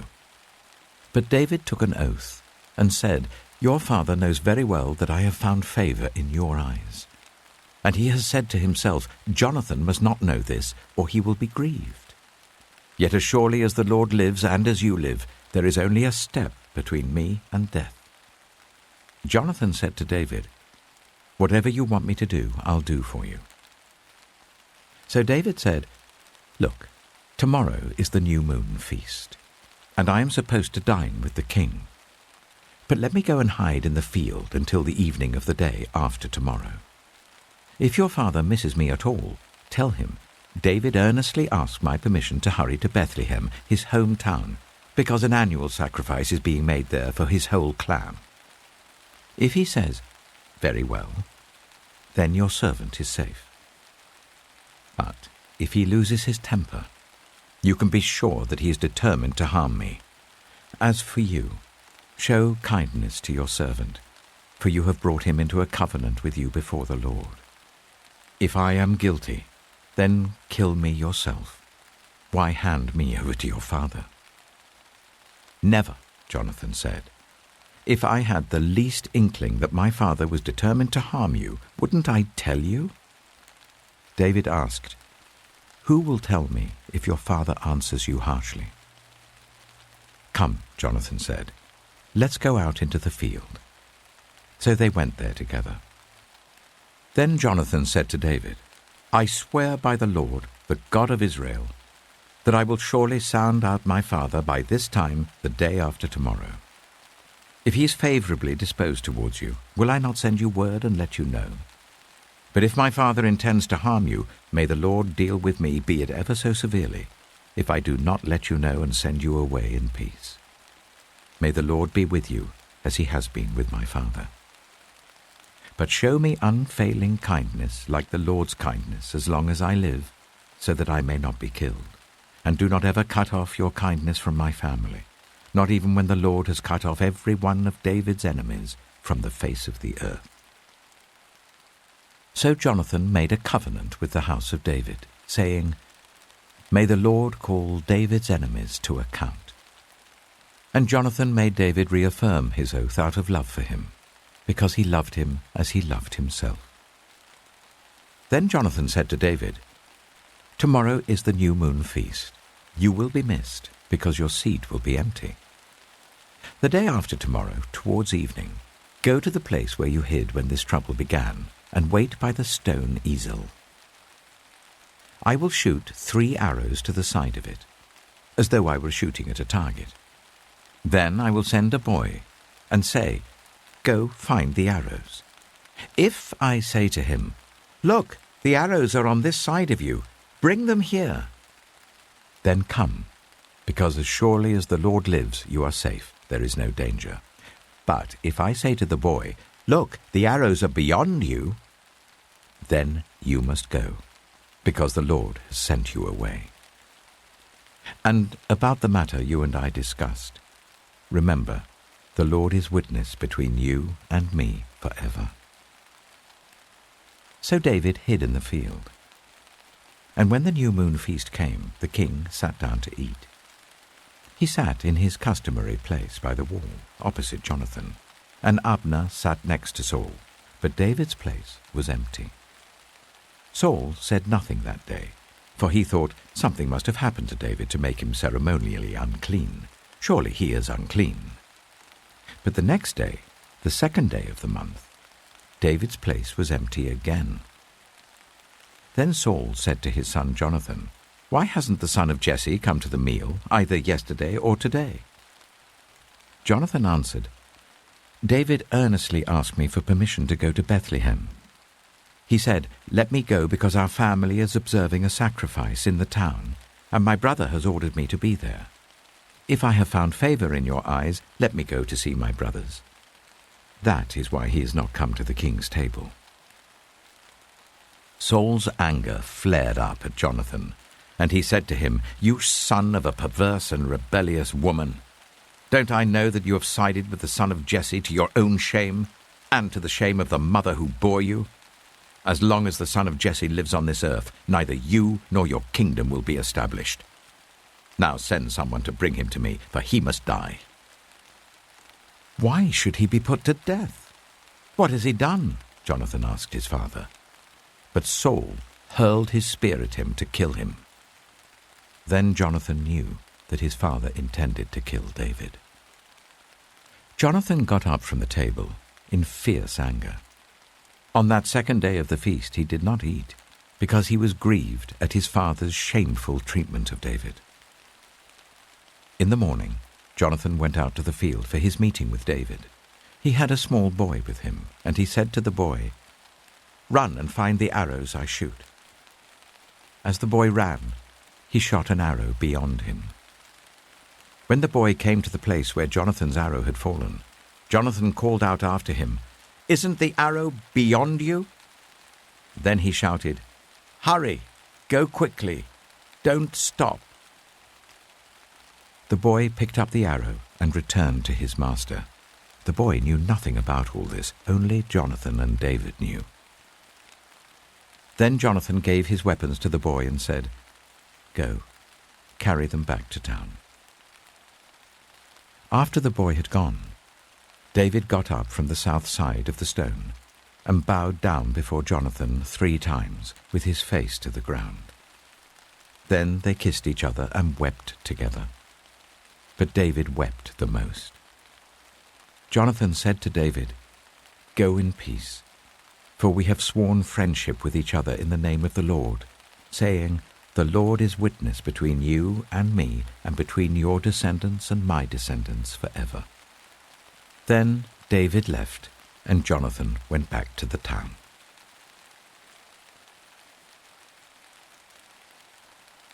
1 Samuel chapter 21. David went to Nob, to Ahimelech the priest. Ahimelech trembled when he met him and asked, "Why are you alone? Why is no one with you?" David answered Ahimelech the priest, "The king sent me on a mission and said to me, 'No one is to know anything about the mission I'm sending you on. As for my men, I've told them to meet me at a certain place. Now then, what have you to hand? Give me 5 loaves of bread, or whatever you can find.'" But the priest answered David, I don't have any ordinary bread to hand. However, there is some consecrated bread here, provided the men have kept themselves from women. David replied, Indeed, women have been kept from us, as usual whenever I set out. The men's bodies are holy even on missions that are not holy. How much more so today? So the priest gave him the consecrated bread, since there was no bread there except the bread of the presence that had been removed from before the Lord and replaced by hot bread on the day it was taken away. Now one of Saul's servants was there that day, detained before the Lord. He was Doeg, the Edomite, Saul's chief shepherd. David asked Ahimelech, Don't you have a spear or sword here? I haven't brought my sword or any other weapon, because the king's mission was urgent. The priest replied, The sword of Goliath the Philistine, whom you killed in the valley of Elah, is here. It is wrapped in a cloth behind the ephod. If you want it, take it. There is no sword here but that one. David said, There is none like it. Give it to me. That day David fled from Saul and went to Achish, king of Gath. But the servants of Achish said to him, Isn't this David, the king of the land? Isn't he the one they sing about in their dances? Saul has slain his thousands, and David his tens of thousands. David took these words to heart, and was very much afraid of Achish, king of Gath. So he feigned insanity in their presence. And while he was in their hands, he acted like a madman, making marks on the doors of the gate and letting saliva run down his beard. Achish said to his servants, Look at the man, he's insane. Why bring him to me? Am I so short of madmen that you have to bring this fellow here to carry on like this in front of me? Must this man come into my house?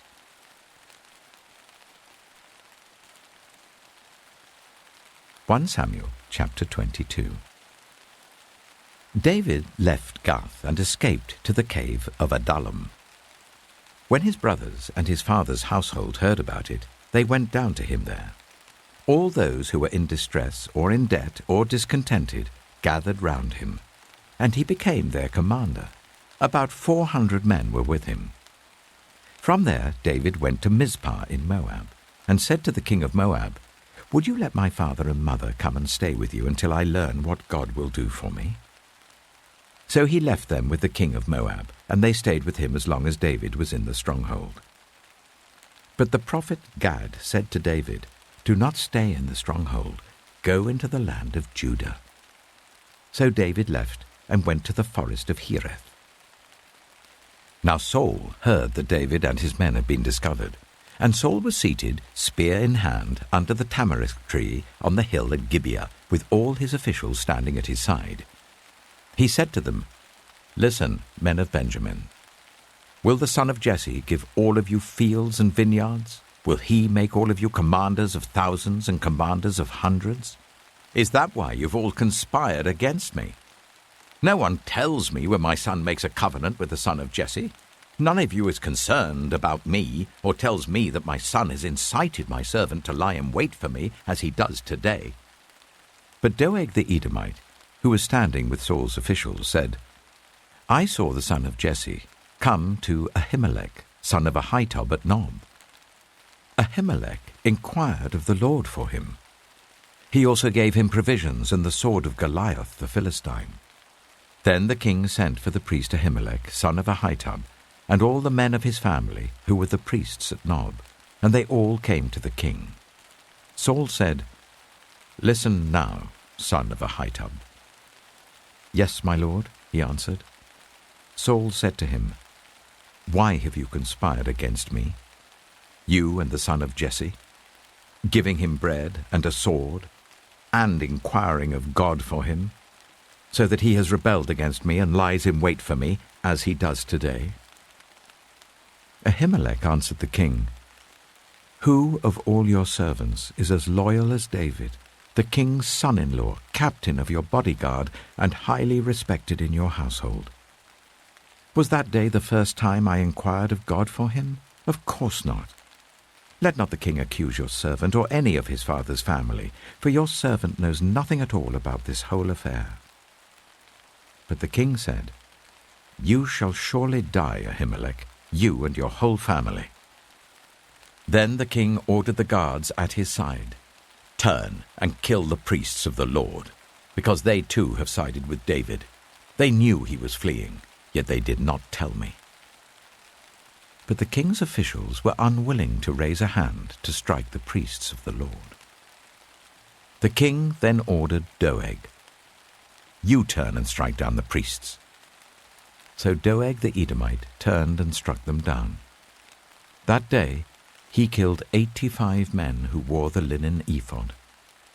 He also put to the sword Nob, the town of the priests, with its men and women, its children and infants, and its cattle, donkeys, and sheep.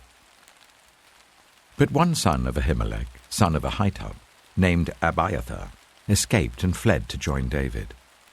He told David that Saul had killed the priests of the Lord. Then David said to Abiathar, "That day, when Doeg the Edomite was there, I knew he would be sure to tell Saul. I am responsible for the death of your whole family. Stay with me, don't be afraid. The man who wants to kill you is trying to kill me too. You will be safe with me."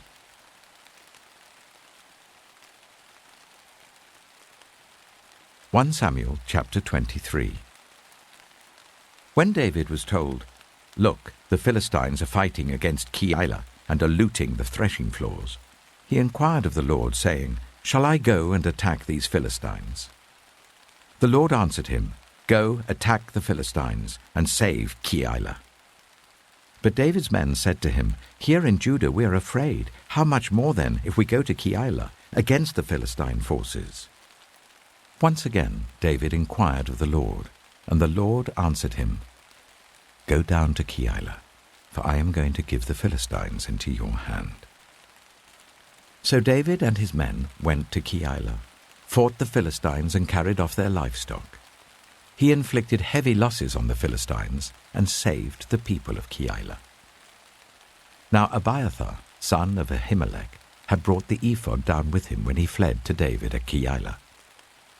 Saul was told that David had gone to Keilah, and he said, "God has delivered him into my hands, for David has imprisoned himself by entering a town with gates and bars." And Saul called up all his forces for battle, to go down to Keilah to besiege David with his men. When David learned that Saul was plotting against him, he said to Abiathar the priest, "Bring the ephod." David said, "Lord God of Israel, your servant has heard definitely that Saul plans to come to Keilah and destroy the town on account of me. Will the citizens of Keilah surrender me to him? Will Saul come down as your servant has heard? Lord God of Israel, tell your servant." And the Lord said, "He will." Again David asked, "Will the citizens of Keilah surrender me and my men to Saul?" And the Lord said, "They will." So David and his men, about 600 in number, left Keilah and kept moving from place to place. When Saul was told that David had escaped from Keilah, he did not go there. David stayed in the wilderness strongholds and in the hills of the desert of Ziph. Day after day Saul searched for him, but God did not give David into his hands. While David was at Horesh in the desert of Ziph, he learned that Saul had come out to take his life, and Saul's son Jonathan went to David at Horesh and helped him to find strength in God. "Don't be afraid," he said. "My father Saul will not lay a hand on you. You shall be king over Israel, and I will be second to you. Even my father Saul knows this." The two of them made a covenant before the Lord. Then Jonathan went home, but David remained at Horesh. The Ziphites went up to Saul at Gibeah and said, "Is not David hiding among us in the strongholds at Horesh, on the hill of Keilah, south of Jeshimon? Now, your majesty, come down whenever it pleases you to do so, and we will be responsible for giving him into your hands." Saul replied, "The Lord bless you for your concern for me.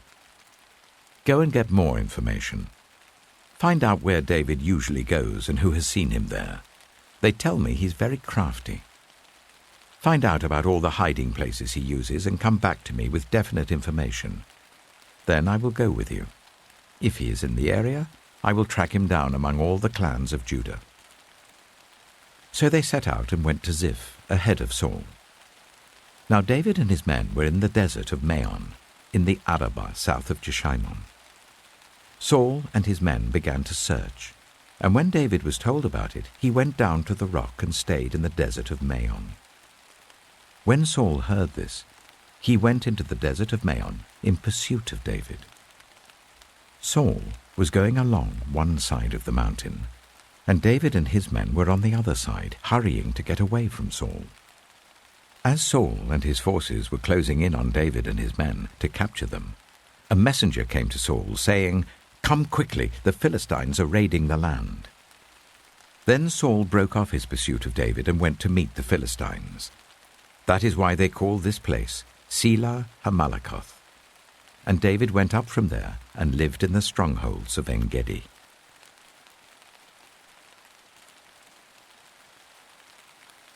Samuel chapter 24. After Saul returned from pursuing the Philistines, he was told, "David is in the desert of En-gedi."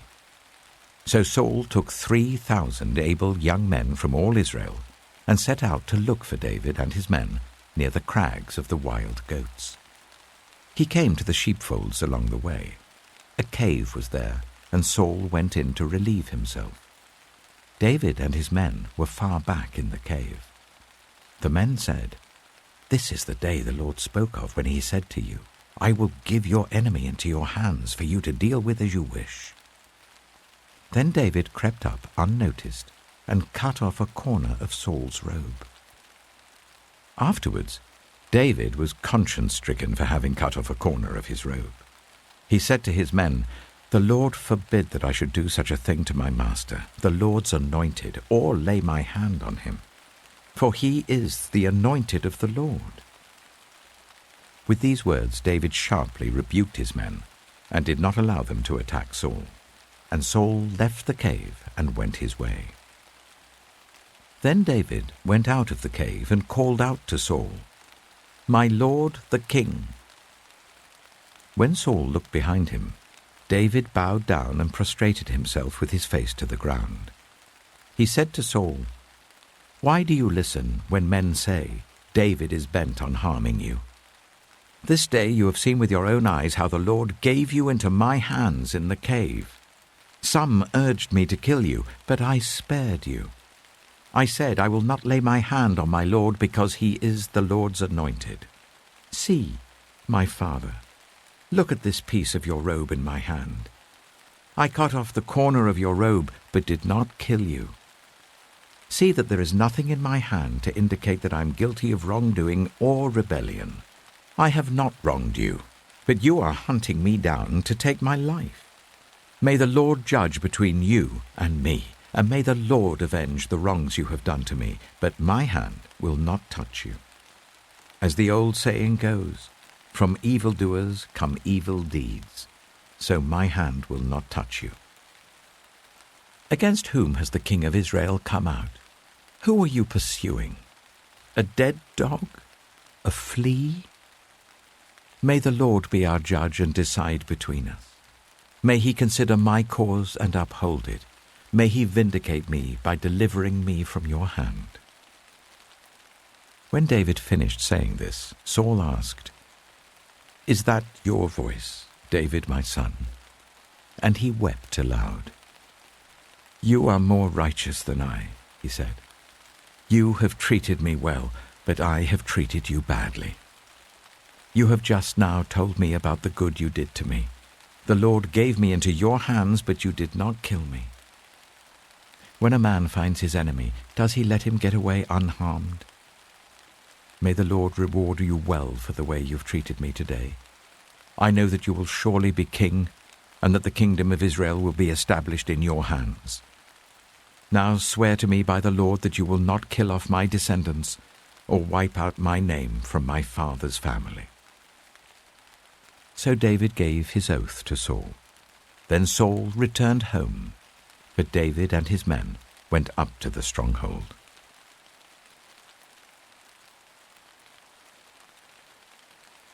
Samuel chapter 25. Now Samuel died, and all Israel assembled and mourned for him, and they buried him at his home in Ramah. Then David moved down into the desert of Paran. A certain man in Maon, who had property there at Carmel, was very wealthy. He had 1,000 goats and 3,000 sheep, which he was shearing in Carmel. His name was Nabal, and his wife's name was Abigail. She was an intelligent and beautiful woman, but her husband was surly and mean in his dealings. He was a Calebite. While David was in the wilderness, he heard that Nabal was shearing sheep. So he sent 10 young men and said to them, "Go up to Nabal at Carmel and greet him in my name. Say to him, 'Long life to you, good health to you and your household, and good health to all that is yours. Now I hear that it is sheep shearing time. When your shepherds were with us, we did not ill-treat them, and the whole time they were at Carmel, nothing of theirs was missing. Ask your own servants, and they will tell you. Therefore be favorable towards my men, since we come at a festive time. Please give your servants and your son David whatever you can find for them." When David's men arrived, they gave Nabal this message in David's name. Then they waited. Nabal answered David's servant, "Who is this David? Who is this son of Jesse? Many servants are breaking away from their masters these days. Why should I take my bread and water and the meat I've slaughtered for my shearers and give it to men coming from who knows where?" David's men turned round and went back. When they arrived, they reported every word. David said to his men, "Each of you strap on your sword." So they did, and David strapped his on as well. About 400 men went up with David, while 200 stayed with the supplies. One of the servants told Abigail, Nabal's wife, "David sent messengers from the wilderness to give our master his greetings, but he hurled insults at them. Yet these men were very good to us. They did not ill-treat us, and the whole time we were out in the fields near them, nothing was missing. Night and day, they were a wall around us the whole time we were herding our sheep near them. Now think it over and see what you can do, because disaster is hanging over our master and his whole household. He is such a wicked man that no one can talk to him." Abigail acted quickly. She took 200 loaves of bread, 2 skins of wine, 5 dressed sheep, 5 seahs of roasted grain, 100 cakes of raisins, and 200 cakes of pressed figs, and loaded them on donkeys. Then she told her servants, "Go on ahead, I'll follow you." But she did not tell her husband Nabal. As she came riding on her donkey into a mountain ravine, there were David and his men descending towards her, and she met them. David had just said, "It's been useless, all my watching over this fellow's property in the wilderness, so that nothing of his was missing. He has paid me back evil for good. May God deal with David, be it ever so severely, if by morning I leave alive one male of all who belong to him." When Abigail saw David, she quickly got off her donkey and bowed down before David with her face to the ground. She fell at his feet and said, "Pardon your servant, my lord, and let me speak to you. Hear what your servant has to say. Please pay no attention, my lord, to that wicked man Nabal. He is just like his name. His name means fool, and folly goes with him. As for me, your servant, I did not see the men my lord sent.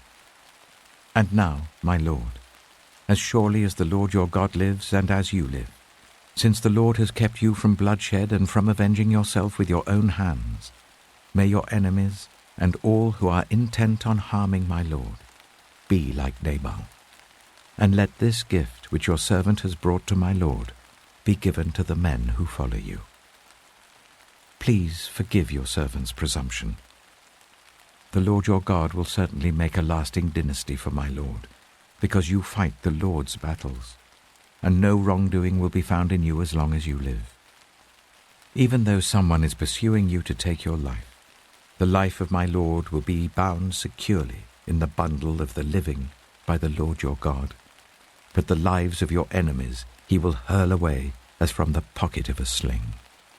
When the Lord has fulfilled for my Lord every good thing he promised concerning him, and has appointed him ruler over Israel, my Lord will not have on his conscience the staggering burden of needless bloodshed or of having avenged himself.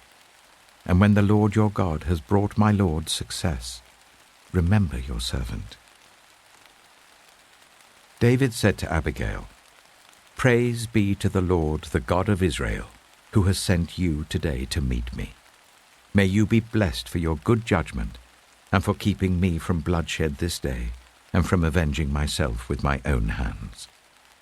Otherwise, as surely as the Lord, the God of Israel, lives, who has kept me from harming you, if you had not come quickly to meet me, not one male belonging to Nabal would have been left alive by daybreak."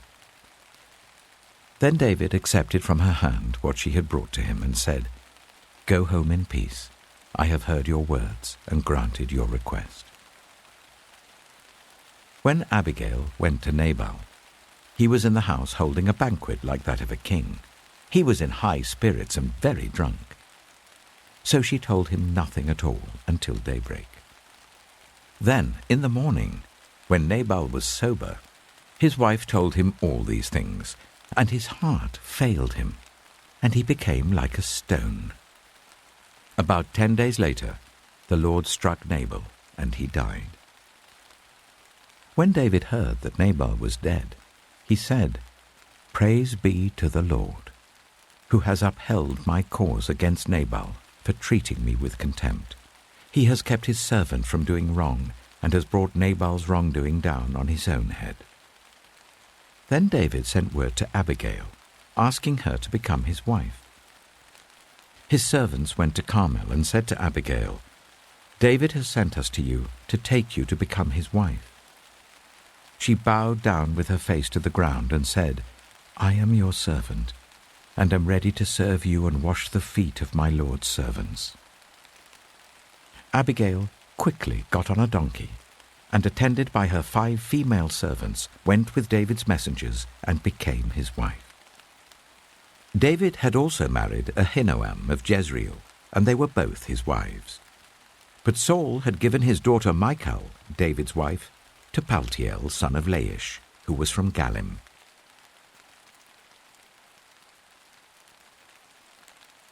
1 Samuel chapter 26.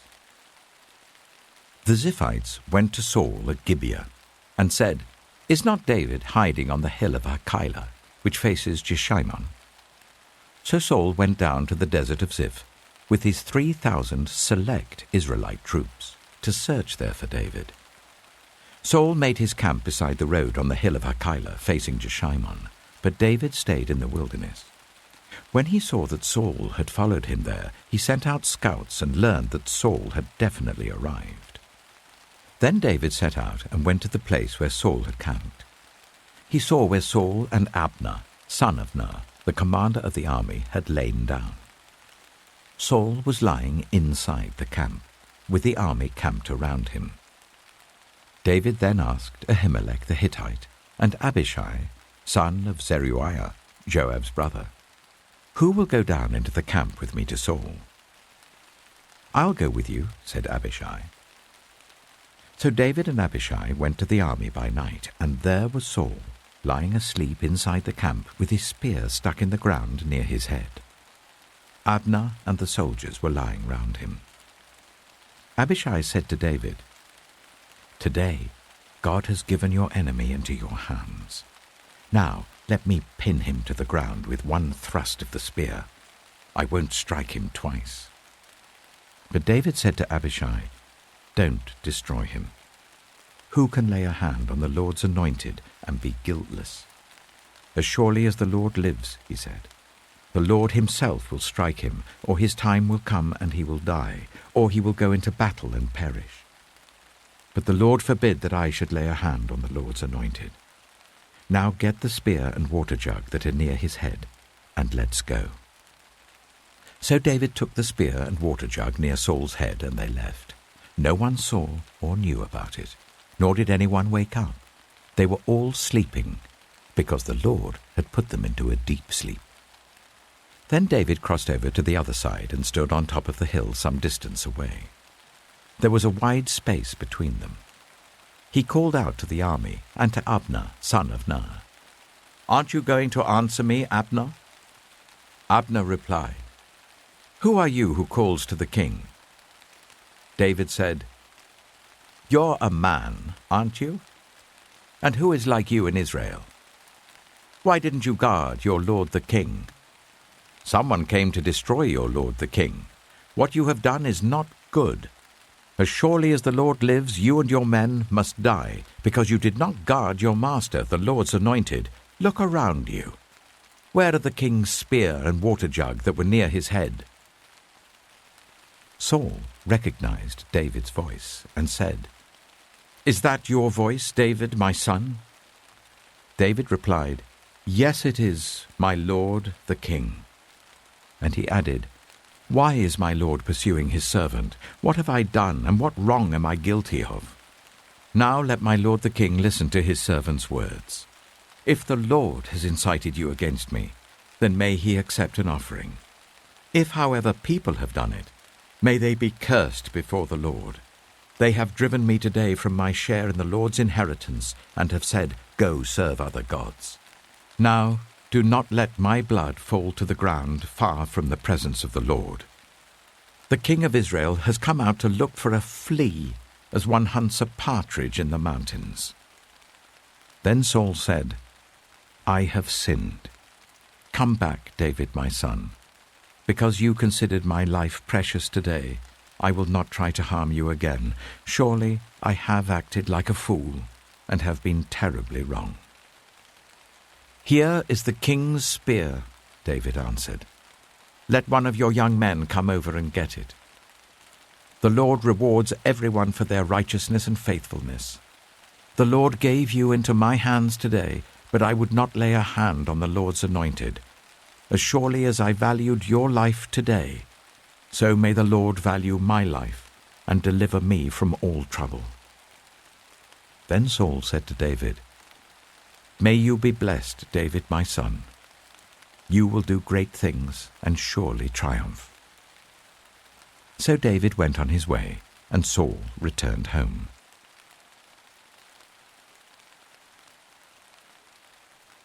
1 Samuel chapter 27.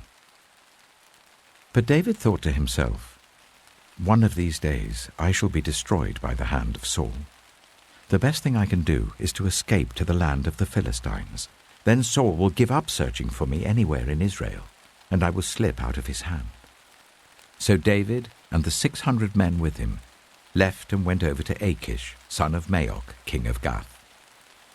David and his men settled in Gath with Achish. Each man had his family with him, and David had his 2 wives, Ahinoam of Jezreel and Abigail of Carmel, the widow of Nabal. When Saul was told that David had fled to Gath, he no longer searched for him. Then David said to Achish, "If I have found favor in your eyes, let a place be assigned to me in one of the country towns, that I may live there. Why should your servant live in the royal city with you?" So on that day Achish gave him Ziklag, and it has belonged to the kings of Judah ever since. David lived in Philistine territory for 1 year and 4 months. Now David and his men went up and raided the Geshurites, the Girzites, and the Amalekites. From ancient times these people had lived in the land extending to Shur and Egypt.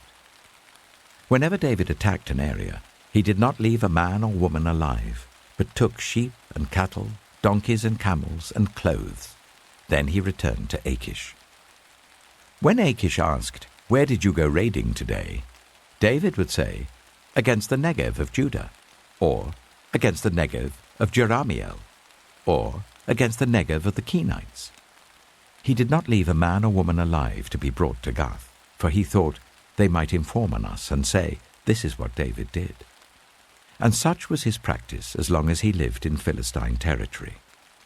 Achish trusted David and said to himself, "He has become so obnoxious to his people, the Israelites, that he will be my servant for life."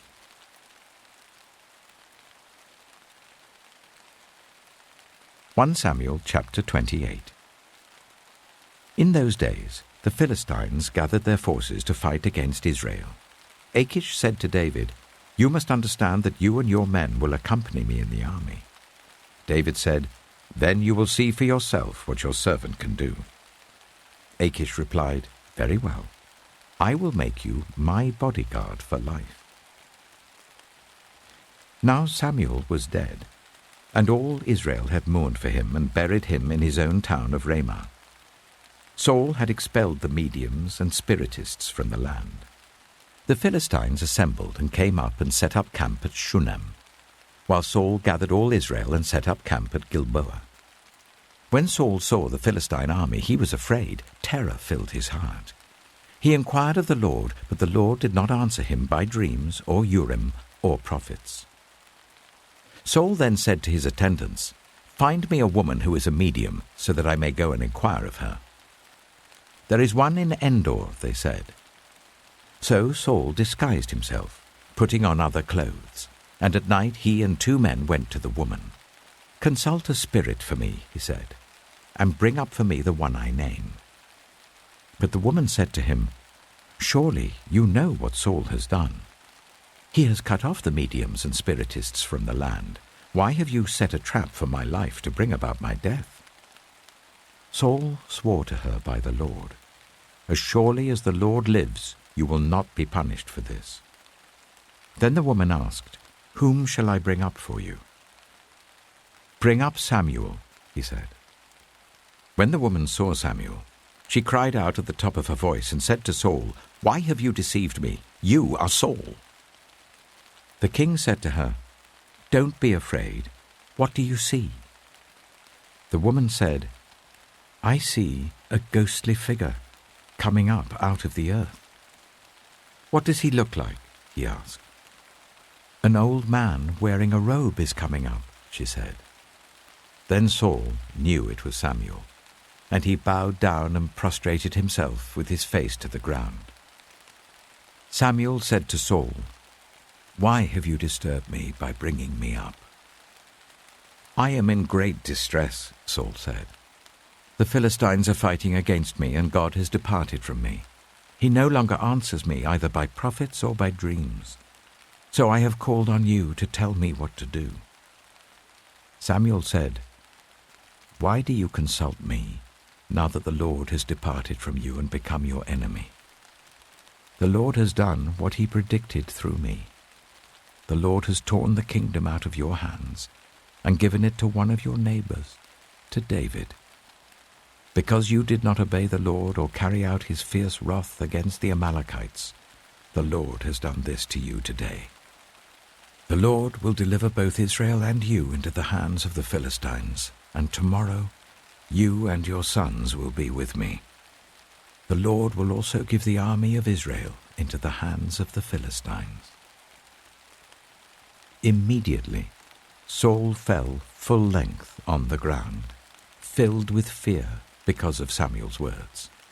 His strength was gone, for he had eaten nothing all that day and all that night.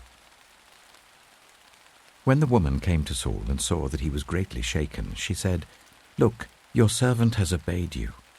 I took my life in my hands and did what you told me to do. Now please listen to your servant and let me give you some food, so that you may eat and have the strength to go on your way." He refused and said, "I will not eat." But his men joined with the woman in urging him, and he listened to them. He got up from the ground and sat on the couch. The woman had a fattened calf at the house, which she slaughtered at once. She took some flour, kneaded it, and baked bread without yeast. Then she set it before Saul and his men, and they ate. That same night they got up and left.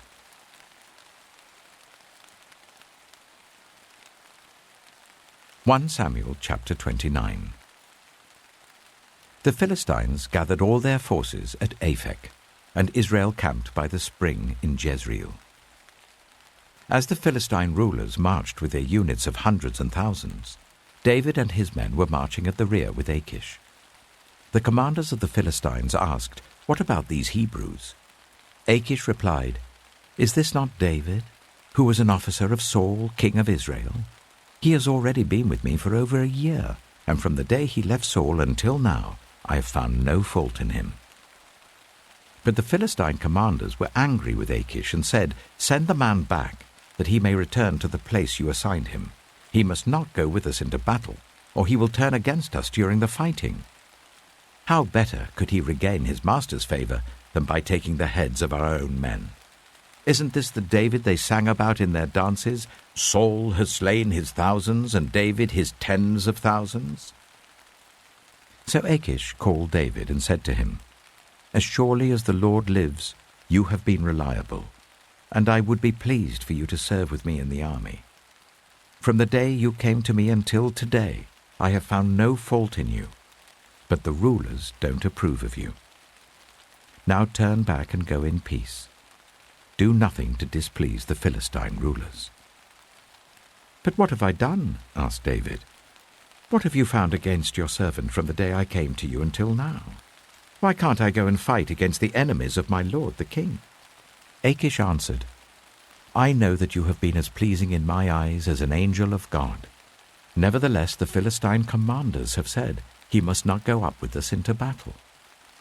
Now get up early, along with your master's servants who have come with you, and leave in the morning as soon as it is light." So David and his men got up early in the morning to go back to the land of the Philistines, and the Philistines went up to Jezreel.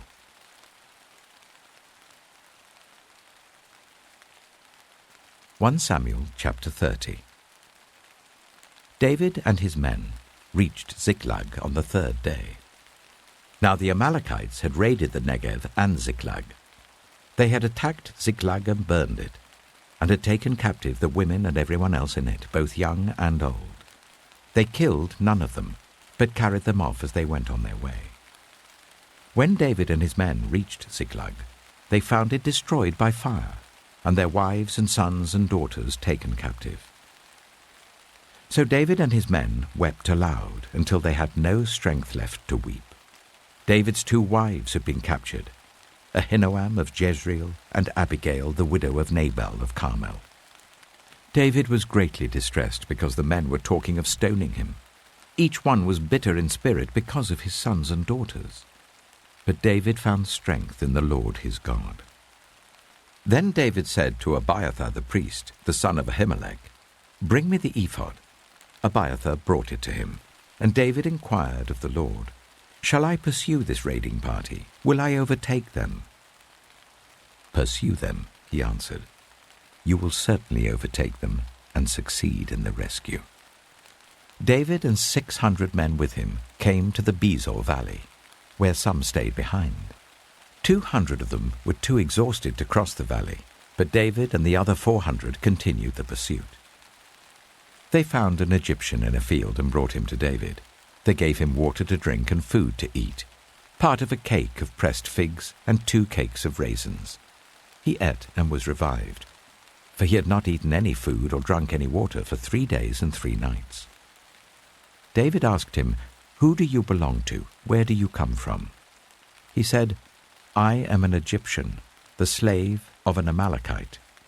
My master abandoned me when I became ill 3 days ago.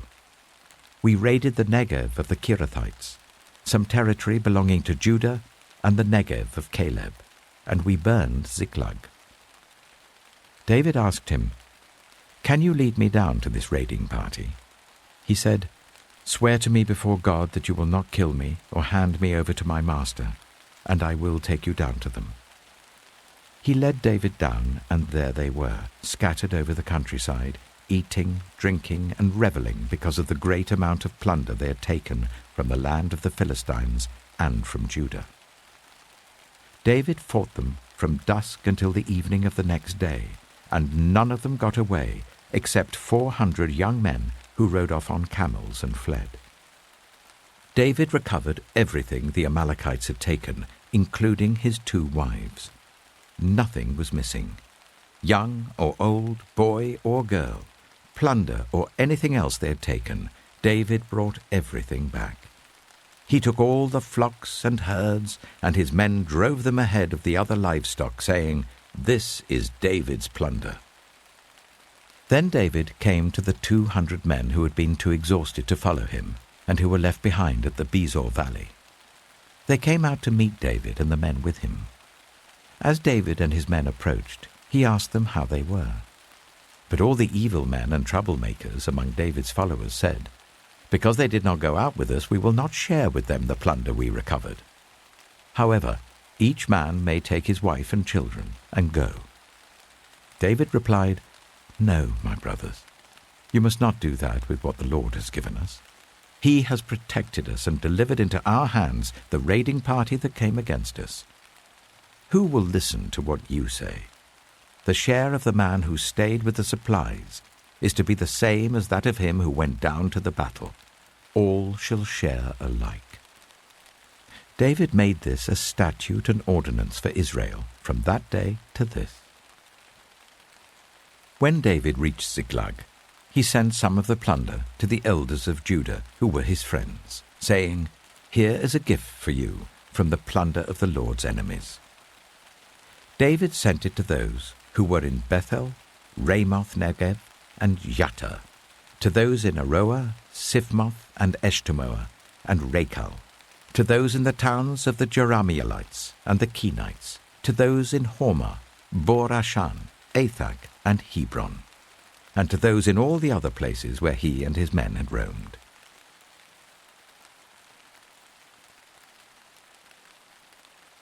Samuel chapter 31.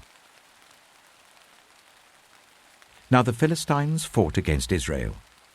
The Israelites fled before them, and many fell dead on Mount Gilboa. The Philistines were in hot pursuit of Saul and his sons, and they killed his sons Jonathan, Abinadab, and Malchishua. The fighting grew fierce around Saul, and when the archers overtook him, they wounded him critically. Saul said to his armor-bearer, "Draw your sword and run me through, or these uncircumcised fellows will come and run me through and abuse me." But the armor-bearer was terrified and would not do it. So Saul took his own sword and fell on it. When the armor-bearer saw that Saul was dead, he too fell on his sword and died with him. So Saul and his 3 sons and his armor-bearer and all his men died together that same day. When the Israelites along the valley and those across the Jordan saw that the Israelite army had fled and that Saul and his sons had died, they abandoned their towns and fled. And the Philistines came and occupied them.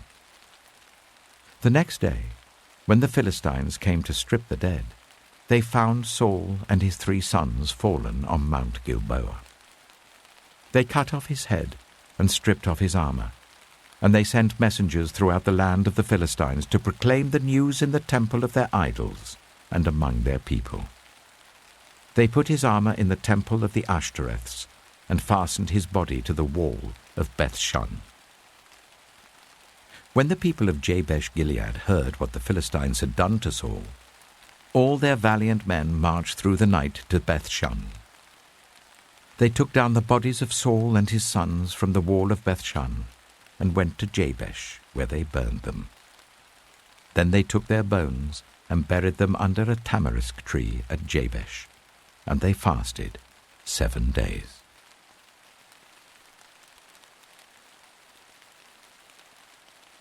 The second book of Samuel.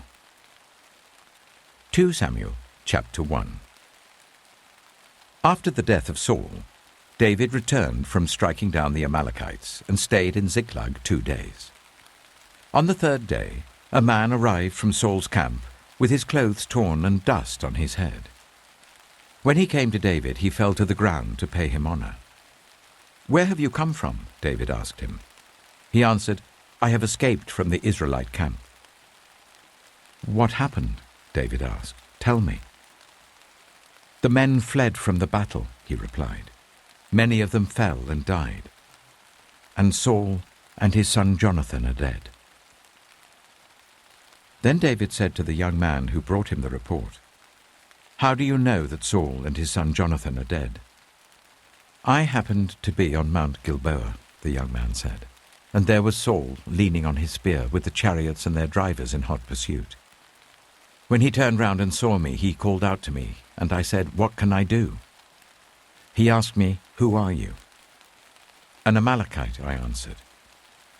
Then he said to me, 'Stand here by me and kill me. I'm in the throes of death, but I'm still alive.' So I stood beside him and killed him, because I knew that after he had fallen he could not survive. And I took the crown that was on his head and the band on his arm, and have brought them here to my lord." Then David and all the men with him took hold of their clothes and tore them. They mourned and wept and fasted till evening for Saul and his son Jonathan, and for the army of the Lord and for the nation of Israel, because they had fallen by the sword. David said to the young man who brought him the report, "Where are you from?" "I am the son of a foreigner, an Amalekite," he answered.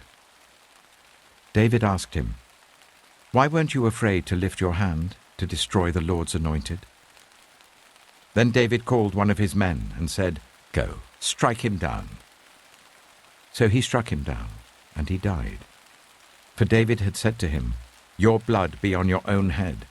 Your own mouth testified against you when you said, 'I killed the Lord's anointed.'" David took up this lament concerning Saul and his son Jonathan, and he ordered that the people of Judah be taught this lament of the bow. It is written in the book of Jasher.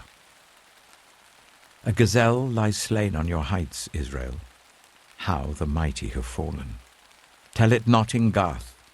Proclaim it not in the streets of Ashkelon, lest the daughters of the Philistines be glad, lest the daughters of the uncircumcised rejoice. Mountains of Gilboa, may you have neither dew nor rain. May no showers fall on your terraced fields. For there the shield of the mighty was despised, the shield of Saul, no longer rubbed with oil. From the blood of the slain, from the flesh of the mighty, the bow of Jonathan did not turn back. The sword of Saul did not return unsatisfied. Saul and Jonathan, in life they were loved and admired, and in death they were not parted. They were swifter than eagles, they were stronger than lions. Daughters of Israel, weep for Saul, who clothed you in scarlet and finery, who adorned your garments with ornaments of gold. How the mighty have fallen in battle. Jonathan lies slain on your heights. I grieve for you, Jonathan, my brother. You were very dear to me. Your love for me was wonderful, more wonderful than that of women. How the mighty have fallen. The weapons of war have perished."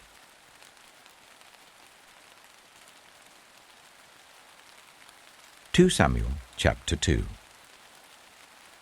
In the course of time, David inquired of the Lord. "Shall I go up to one of the towns of Judah?" he asked. The Lord said, "Go up." David asked, "Where shall I go?" "To Hebron," the Lord answered. So David went up there with his 2 wives, Ahinoam of Jezreel and Abigail, the widow of Nabal of Carmel. David also took the men who were with him, each with his family, and they settled in Hebron and its towns. Then the men of Judah came to Hebron, and there they anointed David king over the tribe of Judah. When David was told that it was the men from Jabesh Gilead who had buried Saul, he sent messengers to them to say to them, "The Lord bless you for showing this kindness to Saul your master by burying him. May the Lord now show you kindness and faithfulness, and I too will show you the same favor because you have done this. Now then, be strong and brave, for Saul your master is dead, and the people of Judah have anointed me king over them." Meanwhile, Abner, son of Ner, the commander of Saul's army, had taken Ishbosheth, son of Saul, and brought him over to Mahanaim. He made him king over Gilead, Ashuri, and Jezreel, and also over Ephraim, Benjamin, and all Israel. Ishbosheth, son of Saul, was 40 years old when he became king over Israel, and he reigned 2 years. The tribe of Judah, however, remained loyal to David. The length of time David was king in Hebron over Judah was 7 years and 6 months. Abner, son of Ner, together with the men of Ishbosheth, son of Saul, left Mahanaim and went to Gibeon. Joab, son of Zeruiah, and David's men went out and met them at the pool of Gibeon. One group sat down on one side of the pool and one group on the other side. Then Abner said to Joab, "Let's have some of the young men get up and fight hand to hand in front of us." "All right, let them do it," Joab said. So they stood up and were counted, 12 men for Benjamin and Ishbosheth, son of Saul, and 12 for David. Then each man grabbed his opponent by the head and thrust his dagger into his opponent's side, and they fell down together. So that place in Gibeon was called Helkath Hazurim. The battle that day was very fierce, and Abner and the Israelites were defeated by David's men. The 3 sons of Zeruiah were there, Joab, Abishai, and Asahel. Now Asahel was as fleet-footed as a wild gazelle. He chased Abner, turning neither to the right nor to the left as he pursued him. Abner looked behind him and asked, "Is that you, Asahel?" "It is," he answered. Then Abner said to him, "Turn aside to the right or to the left. Take on one of the young men and strip him of his weapons." But Asahel would not stop chasing him. Again Abner warned Asahel, "Stop chasing me. Why should I strike you down? How could I look your brother Joab in the face?" But Asahel refused to give up the pursuit. So Abner thrust the butt of his spear into Asahel's stomach, and the spear came out through his back. He fell there and died on the spot. And every man stopped when he came to the place where Asahel had fallen and died. But Joab and Abishai pursued Abner, and as the sun was setting, they came to the hill of Ammah, near Giah, on the way to the wasteland of Gibeon. Then the men of Benjamin rallied behind Abner. They formed themselves into a group and took their stand on top of a hill. Abner called out to Joab, "Must the sword devour forever? Don't you realize that this will end in bitterness? How long before you order your men to stop pursuing their fellow Israelites?" Joab answered, "As surely as God lives, if you had not spoken, the men would have continued pursuing them until morning." So Joab blew the trumpet, and all the troops came to a halt. They no longer pursued Israel, nor did they fight any more. All that night Abner and his men marched through the Arabah. They crossed the Jordan, continued through the morning hours, and came to Mahanaim. Then Joab stopped pursuing Abner and assembled the whole army. Besides Asahel, 19 of David's men were found missing. But David's men had killed 360 Benjaminites who were with Abner. They took Asahel and buried him in his father's tomb at Bethlehem. Then Joab and his men marched all night and arrived at Hebron by daybreak.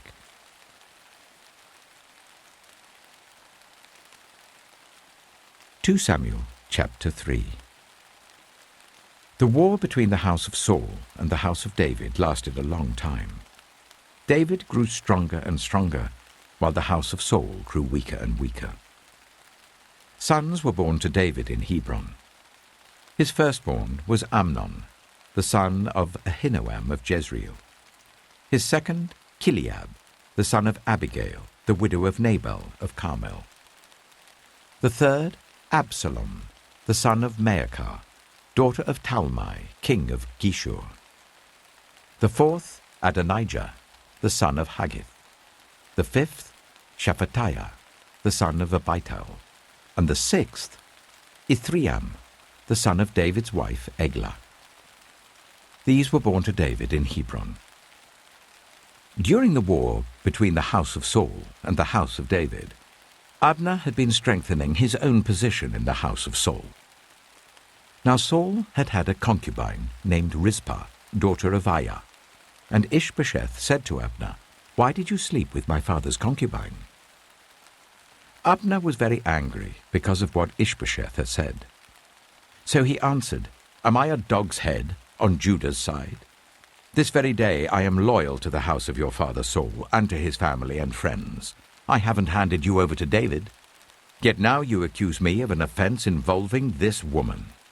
May God deal with Abner, be it ever so severely, if I do not do for David what the Lord promised him on oath, and transfer the kingdom from the house of Saul, and establish David's throne over Israel and Judah, from Dan to Beersheba." Ishbosheth did not dare to say another word to Abner, because he was afraid of him. Then Abner sent messengers on his behalf to say to David, "Whose land is it? Make an agreement with me, and I will help you bring all Israel over to you." "Good," said David, "I will make an agreement with you. But I demand one thing of you. Do not come into my presence unless you bring Michal, daughter of Saul, when you come to see me." Then David sent messengers to Ishbosheth, son of Saul, demanding, "Give me my wife Michal, whom I betrothed to myself for the price of 100 Philistine foreskins." So Ishbosheth gave orders and had her taken away from her husband Paltiel, son of Laish. Her husband, however, went with her, weeping behind her all the way to Bahurim. Then Abner said to him, "Go back home." So he went back. Abner conferred with the elders of Israel and said, "For some time you have wanted to make David your king.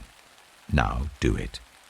For the Lord promised David, 'By my servant David I will rescue my people Israel from the hand of the Philistines and from the hand of all their enemies.'"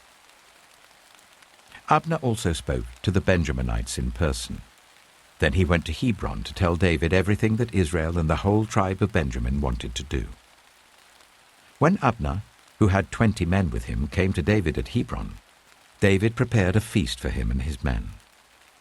Then Abner said to David, "Let me go at once and assemble all Israel for my lord the king, so that they may make a covenant with you, and that you may rule over all that your heart desires."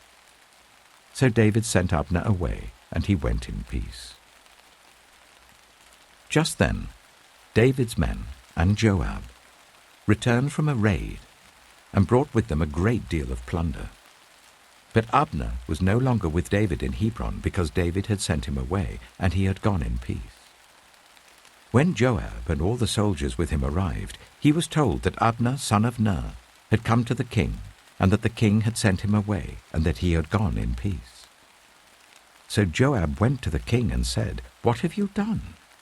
Look, Abner came to you. Why did you let him go? Now he is gone. You know Abner, son of Ner. He came to deceive you and observe your movements and find out everything you're doing." Joab then left David and sent messengers after Abner, and they brought him back from the cistern at Sirah. But David did not know it. Now when Abner returned to Hebron, Joab took him aside into an inner chamber, as if to speak with him privately. And there, to avenge the blood of his brother Asahel, Joab stabbed him in the stomach, and he died. Later, when David heard about this, he said, "I and my kingdom are forever innocent before the Lord concerning the blood of Abner, son of Ner. May his blood fall on the head of Joab and on his whole family. May Joab's family never be without someone who has a running sore or leprosy, or who leans on a crutch, or who falls by the sword, or who lacks food." Joab and his brother Abishai murdered Abner because he had killed their brother Asahel in the battle of Gibeon. Then David said to Joab and all the people with him, "Tear your clothes and put on sackcloth and walk in mourning in front of Abner." King David himself walked behind the bier. They buried Abner in Hebron, and the king wept aloud at Abner's tomb. All the people wept also. The king sang this lament for Abner. "Should Abner have died as the lawless die? Your hands were not bound, your feet were not fettered. You fell as one falls before the wicked." And all the people wept over him again. Then they all came and urged David to eat something while it was still day. But David took an oath, saying, "May God deal with me, be it ever so severely, if I taste bread or anything else before the sun sets." All the people took note and were pleased. Indeed, everything the king did pleased them. So on that day all the people there and all Israel knew that the king had no part in the murder of Abner, son of Ner. Then the king said to his men, "Do you not realize that a commander and a great man has fallen in Israel this day? And today, though I am the anointed king, I am weak. And these sons of Zeruiah are too strong for me. May the Lord repay the evildoer according to his evil deeds."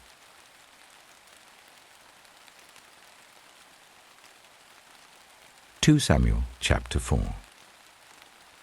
When Ishbosheth, son of Saul, heard that Abner had died in Hebron, he lost courage, and all Israel became alarmed. Now Saul's son had 2 men who were leaders of raiding bands. One was named Baanah, and the other Rechab. They were sons of Rimmon the Beerothite, from the tribe of Benjamin. Beeroth is considered part of Benjamin because the people of Beeroth fled to Gittaim and have resided there as foreigners to this day. Jonathan, son of Saul, had a son who was lame in both feet. He was 5 years old when the news about Saul and Jonathan came from Jezreel. His nurse picked him up and fled, but as she hurried to leave, he fell and became disabled. His name was Mephibosheth. Now Rechab and Baanah, the sons of Rimmon the Beerothite, set out for the house of Ishbosheth, and they arrived there in the heat of the day while he was taking his noonday rest. They went into the inner part of the house as if to get some wheat, and they stabbed him in the stomach. Then Rechab and his brother Baanah slipped away. They had gone into the house while he was lying on the bed in his bedroom. After they stabbed and killed him, they cut off his head. Taking it with them, they traveled all night by way of the Arabah. They brought the head of Ishbosheth to David at Hebron and said to the king, "Here is the head of Ishbosheth, son of Saul, your enemy, who tried to kill you. This day the Lord has avenged my lord the king against Saul and his offspring."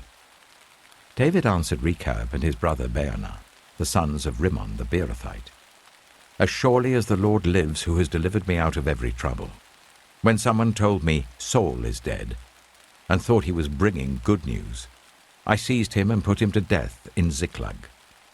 That was the reward I gave him for his news. How much more, when wicked men have killed an innocent man in his own house and on his own bed? Should I not now demand his blood from your hand and rid the earth of you?" So David gave an order to his men, and they killed them. They cut off their hands and feet and hung the bodies by the pool in Hebron. But they took the head of Ishbosheth and buried it in Abner's tomb at Hebron.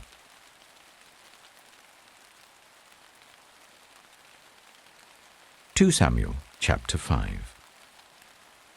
All the tribes of Israel came to David at Hebron and said, "We are your own flesh and blood. In the past, while Saul was king over us, you were the one who led Israel on their military campaigns. And the Lord said to you, 'You shall shepherd my people Israel, and you shall become their ruler.'" When all the elders of Israel had come to King David at Hebron, the king made a covenant with them at Hebron before the Lord, and they anointed David king over Israel. David was 30 years old when he became king, and he reigned for 40 years. In Hebron he reigned over Judah for 7 years and 6 months, and in Jerusalem he reigned over all Israel and Judah for 33 years. The king and his men marched to Jerusalem to attack the Jebusites who lived there. The Jebusites said to David, "You will not get in here. Even the blind and the lame can ward you off." They thought, "David cannot get in here." Nevertheless, David captured the fortress of Zion, which is the city of David. On that day, David had said, "Anyone who conquers the Jebusites will have to use the water shaft to reach those lame and blind, who are David's enemies.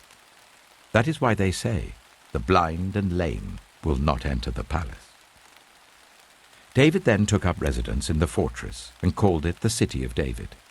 He built up the area around it from the terraces inwards, and he became more and more powerful, because the Lord God Almighty was with him. Now Hiram, king of Tyre, sent envoys to David, along with cedar logs and carpenters and stonemasons, and they built a palace for David. Then David knew that the Lord had established him as king over Israel, and had exalted his kingdom for the sake of his people Israel. After he left Hebron, David took more concubines and wives in Jerusalem, and more sons and daughters were born to him. These are the names of the children born to him there: Shammua, Shobab, Nathan, Solomon, Ibhar, Elishua, Nepheg, Japhiah, Elishama, Eliada, and Eliphalet. When the Philistines heard that David had been anointed king over Israel, they went up in full force to search for him. But David heard about it and went down to the stronghold. Now the Philistines had come and spread out in the valley of Rephaim. So David inquired of the Lord, "Shall I go and attack the Philistines? Will you deliver them into my hands?" The Lord answered him, "Go, for I will surely deliver the Philistines into your hands." So David went to Baal Perazim, and there he defeated them. He said, "As the waters break out, the Lord has broken out against my enemies before me." So that place was called Baal Perazim. The Philistines abandoned their idols there, and David and his men carried them off. Once more the Philistines came up, and spread out in the valley of Rephaim. So David inquired of the Lord, and he answered, "Do not go straight up, but circle round behind them and attack them in front of the poplar trees. As soon as you hear the sound of marching in the tops of the poplar trees, move quickly, because that will mean the Lord has gone out in front of you to strike the Philistine army." So David did as the Lord commanded him, and he struck down the Philistines all the way from Gibeon to Gezer.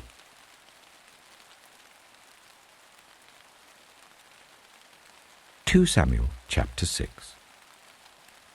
David again brought together all the able young men of Israel, 30,000.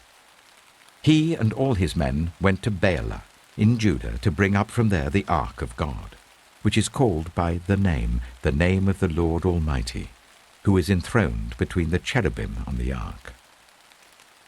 They set the ark of God on a new cart, and brought it from the house of Abinadab, which was on the hill.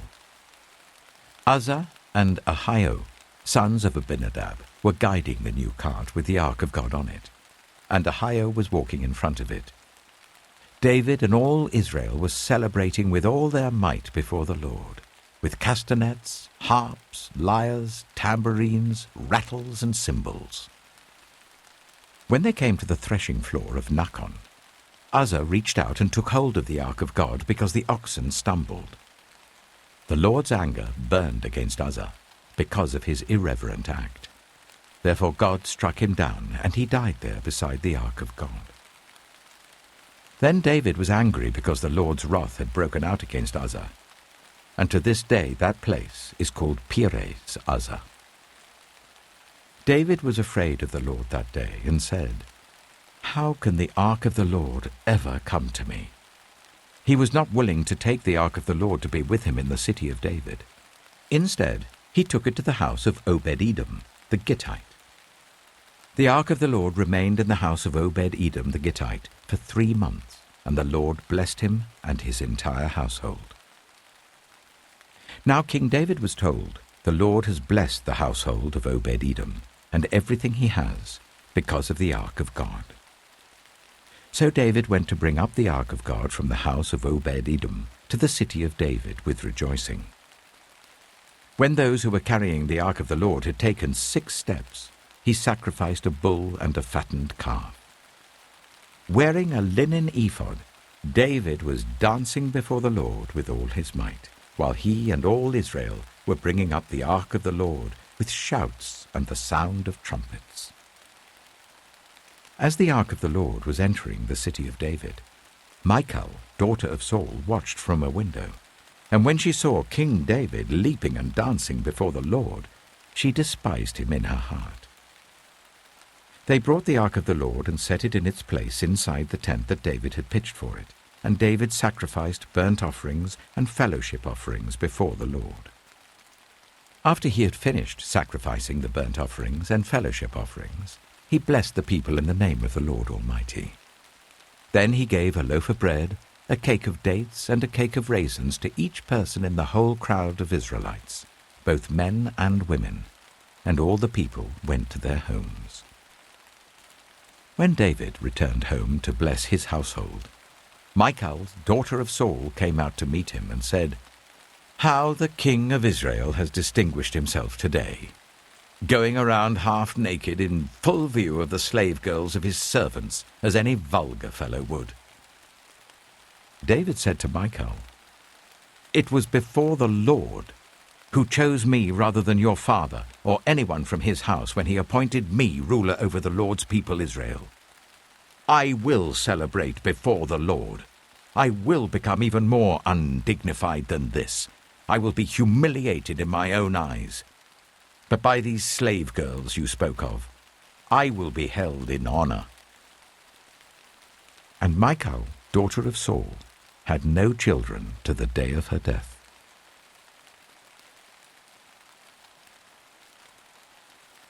2 Samuel chapter 7. After the king was settled in his palace, and the Lord had given him rest from all his enemies around him, he said to Nathan the prophet, "Here I am, living in a house of cedar, while the ark of God remains in a tent." Nathan replied to the king, "Whatever you have in mind, go ahead and do it, for the Lord is with you." But that night the word of the Lord came to Nathan, saying, "Go and tell my servant David, this is what the Lord says. Are you the one to build me a house to dwell in? I have not dwelt in a house from the day I brought the Israelites up out of Egypt to this day. I have been moving from place to place with a tent as my dwelling. Wherever I have moved with all the Israelites, did I ever say to any of their rulers, whom I commanded to shepherd my people Israel, 'Why have you not built me a house of cedar?' Now then, tell my servant David, this is what the Lord Almighty says. I took you from the pasture, from tending the flock, and appointed you ruler over my people Israel.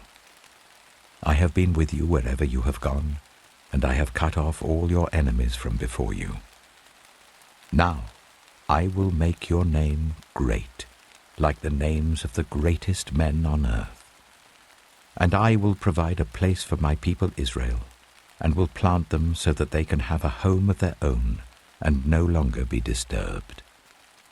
Wicked people shall not oppress them any more, as they did at the beginning, and have done ever since the time I appointed leaders over my people Israel. I will also give you rest from all your enemies. The Lord declares to you that the Lord himself will establish a house for you. When your days are over and you rest with your ancestors, I will raise up your offspring to succeed you, your own flesh and blood, and I will establish his kingdom. He is the one who will build a house for my name, and I will establish the throne of his kingdom forever. I will be his father, and he shall be my son. When he does wrong, I will punish him with a rod wielded by men, with floggings inflicted by human hands. But my love will never be taken away from him, as I took it away from Saul, whom I removed from before you.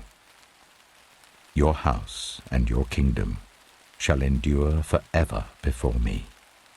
Your throne shall be established forever." Nathan reported to David all the words of this entire revelation. Then King David went in and sat before the Lord, and he said, "Who am I, sovereign Lord? And what is my family, that you have brought me this far? And as if this were not enough in your sight, sovereign Lord, you have also spoken about the future of the house of your servant, and this decree, sovereign Lord, is for a mere human. What more can David say to you? For you know your servant, sovereign Lord. For the sake of your word and according to your will, you have done this great thing and made it known to your servant. How great you are, sovereign Lord!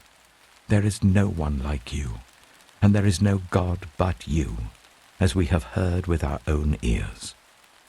And who is like your people Israel, the one nation on earth that God went out to redeem as a people for himself, and to make a name for himself, and to perform great and awesome wonders by driving out nations and their gods from before your people, whom you redeemed from Egypt? You have established your people Israel as your very own forever, and you, Lord, have become their God. And now, Lord God, keep forever the promise you have made concerning your servant and his house. Do as you promised, so that your name will be great forever. Then people will say, "The Lord Almighty is God over Israel," and the house of your servant David will be established in your sight. Lord Almighty, God of Israel, you have revealed this to your servant, saying, "I will build a house for you." So your servant has found courage to pray this prayer to you. Sovereign Lord, you are God. Your covenant is trustworthy, and you have promised these good things to your servant. Now be pleased to bless the house of your servant, that it may continue forever in your sight. For you, sovereign Lord, have spoken, and with your blessing, the house of your servant will be blessed forever.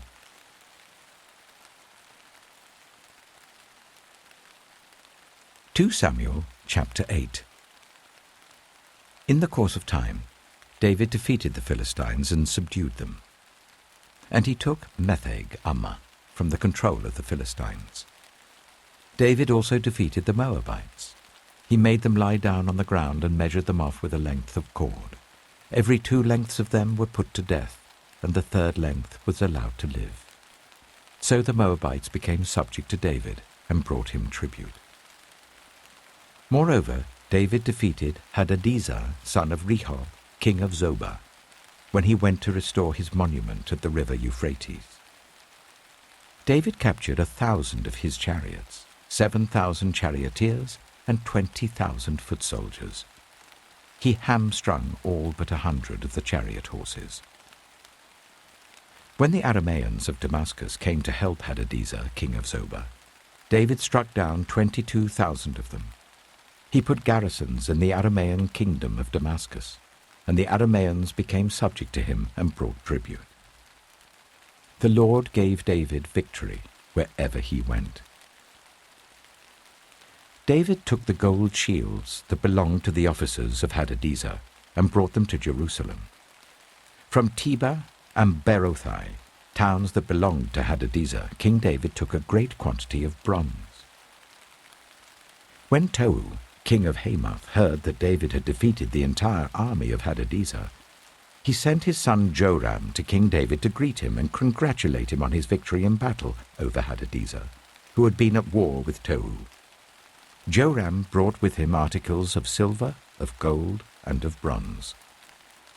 King David dedicated these articles to the Lord, as he had done with the silver and gold from all the nations he had subdued: Edom and Moab, the Ammonites and the Philistines, and Amalek. He also dedicated the plunder taken from Hadadezer, son of Rehob, king of Zobah. And David became famous after he returned from striking down 18,000 Edomites in the valley of Salt. He put garrisons throughout Edom, and all the Edomites became subject to David. The Lord gave David victory wherever he went. David reigned over all Israel, doing what was just and right for all his people. Joab, son of Zeruiah, was over the army. Jehoshaphat, son of Ahilud, was recorder. Zadok, son of Ahitub, and Ahimelech, son of Abiathar, were priests. Sariah was secretary. Benaiah, son of Jehoiada, was over the Kerethites and Pelethites, and David's sons were priests.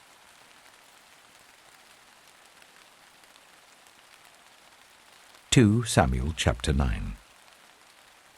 David asked, "Is there anyone still left of the house of Saul to whom I can show kindness for Jonathan's sake?" Now there was a servant of Saul's household named Ziba. They summoned him to appear before David, and the king said to him, "Are you Ziba?" "At your service," he replied. The king asked, "Is there no one still alive from the house of Saul to whom I can show God's kindness?" Ziba answered the king, "There is still a son of Jonathan. He is lame in both feet." "Where is he?" the king asked.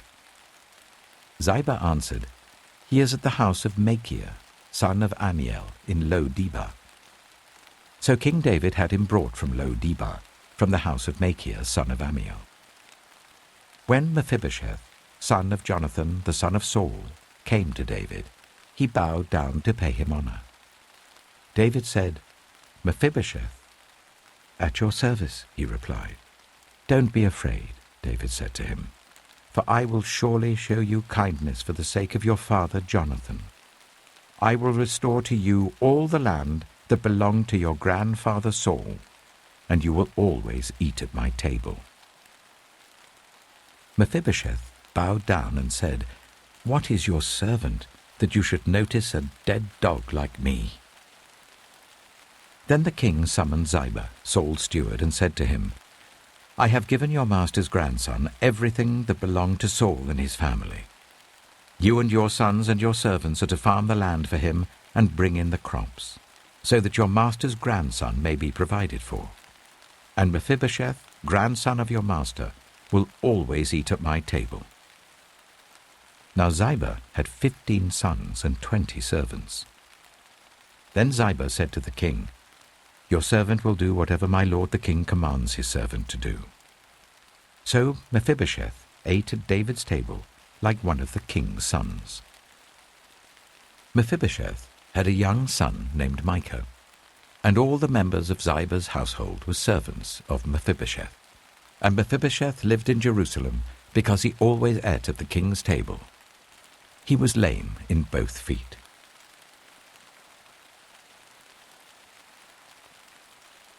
(2 Samuel chapter 10). In the course of time, the king of the Ammonites died, and his son Hanun succeeded him as king.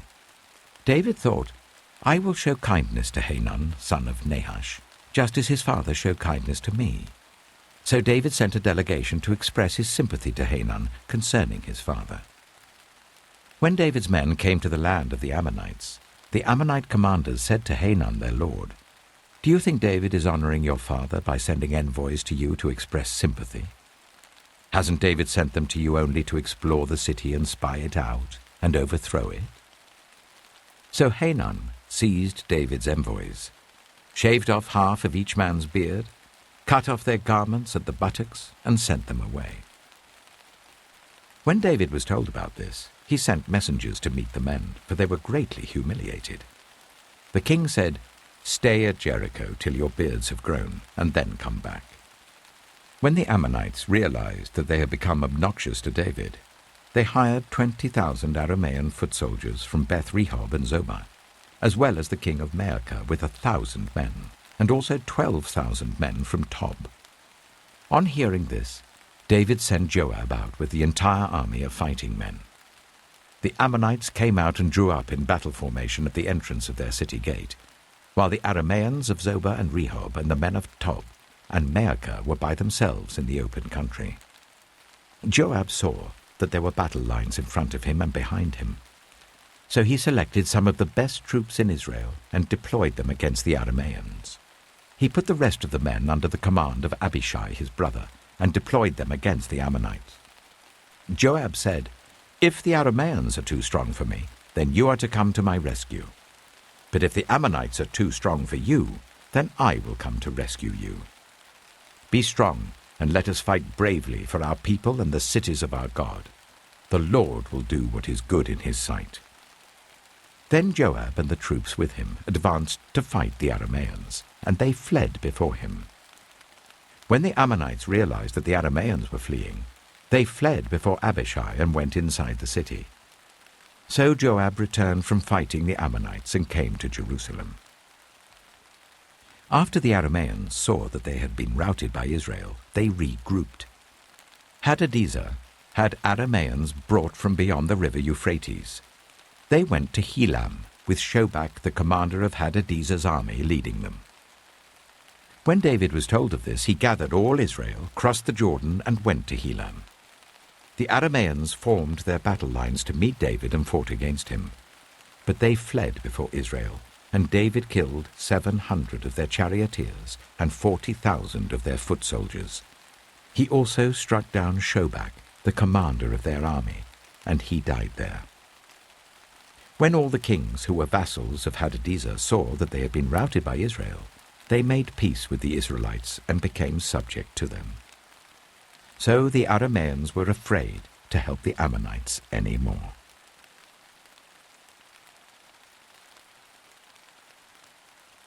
Samuel chapter 11. In the spring, at the time when kings go off to war, David sent Joab out with the king's men and the whole Israelite army. They destroyed the Ammonites and besieged Rabbah, but David remained in Jerusalem. One evening, David got up from his bed and walked around on the roof of the palace. From the roof, he saw a woman washing. The woman was very beautiful, and David sent someone to find out about her. The man said, "She is Bathsheba, the daughter of Eliam, and the wife of Uriah the Hittite." Then David sent messengers to get her. She came to him, and he slept with her. Now she was purifying herself from her monthly uncleanness. Then she went back home. The woman conceived and sent word to David, saying, "I am pregnant." So David sent this word to Joab, "Send me Uriah the Hittite." And Joab sent him to David. When Uriah came to him, David asked him how Joab was, how the soldiers were, and how the war was going. Then David said to Uriah, "Go down to your house and wash your feet." So Uriah left the palace, and a gift from the king was sent after him. But Uriah slept at the entrance to the palace with all his master's servants, and did not go down to his house. David was told Uriah did not go home. So he asked Uriah, "Haven't you just come from a military campaign? Why didn't you go home?"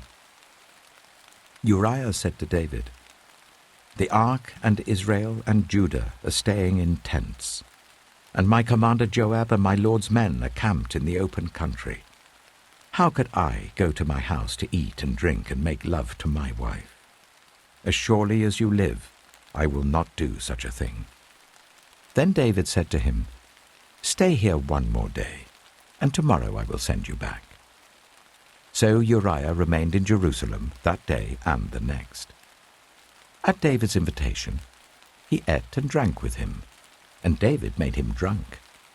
But in the evening Uriah went out to sleep on his mat among his master's servants. He did not go home.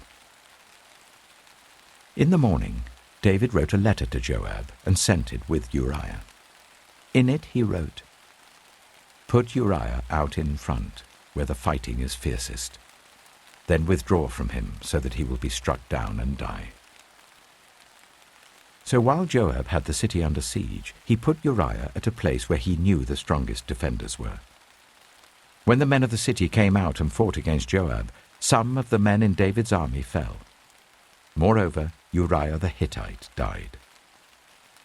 Joab sent David a full account of the battle. He instructed the messenger, "When you have finished giving the king this account of the battle, the king's anger may flare up, and he may ask you, 'Why did you get so close to the city to fight? Didn't you know they would shoot arrows from the wall? Who killed Abimelech, son of Jerubesheth? Didn't a woman drop an upper millstone on him from the wall so that he died in Thebez? Why did you get so close to the wall?' If he asks you this, then say to him, 'Moreover, your servant Uriah the Hittite is dead.'" The messenger set out, and when he arrived he told David everything Joab had sent him to say. The messenger said to David, The men overpowered us and came out against us in the open, but we drove them back to the entrance of the city gate. Then the archers shot arrows at your servants from the wall, and some of the king's men died. Moreover, your servant Uriah the Hittite is dead." David told the messenger, "Say this to Joab. Don't let this upset you. The sword devours one as well as another. Press the attack against the city and destroy it." Say this to encourage Joab. When Uriah's wife heard that her husband was dead, she mourned for him. After the time of mourning was over, David had her brought to his house, and she became his wife and bore him a son. But the thing David had done displeased the Lord.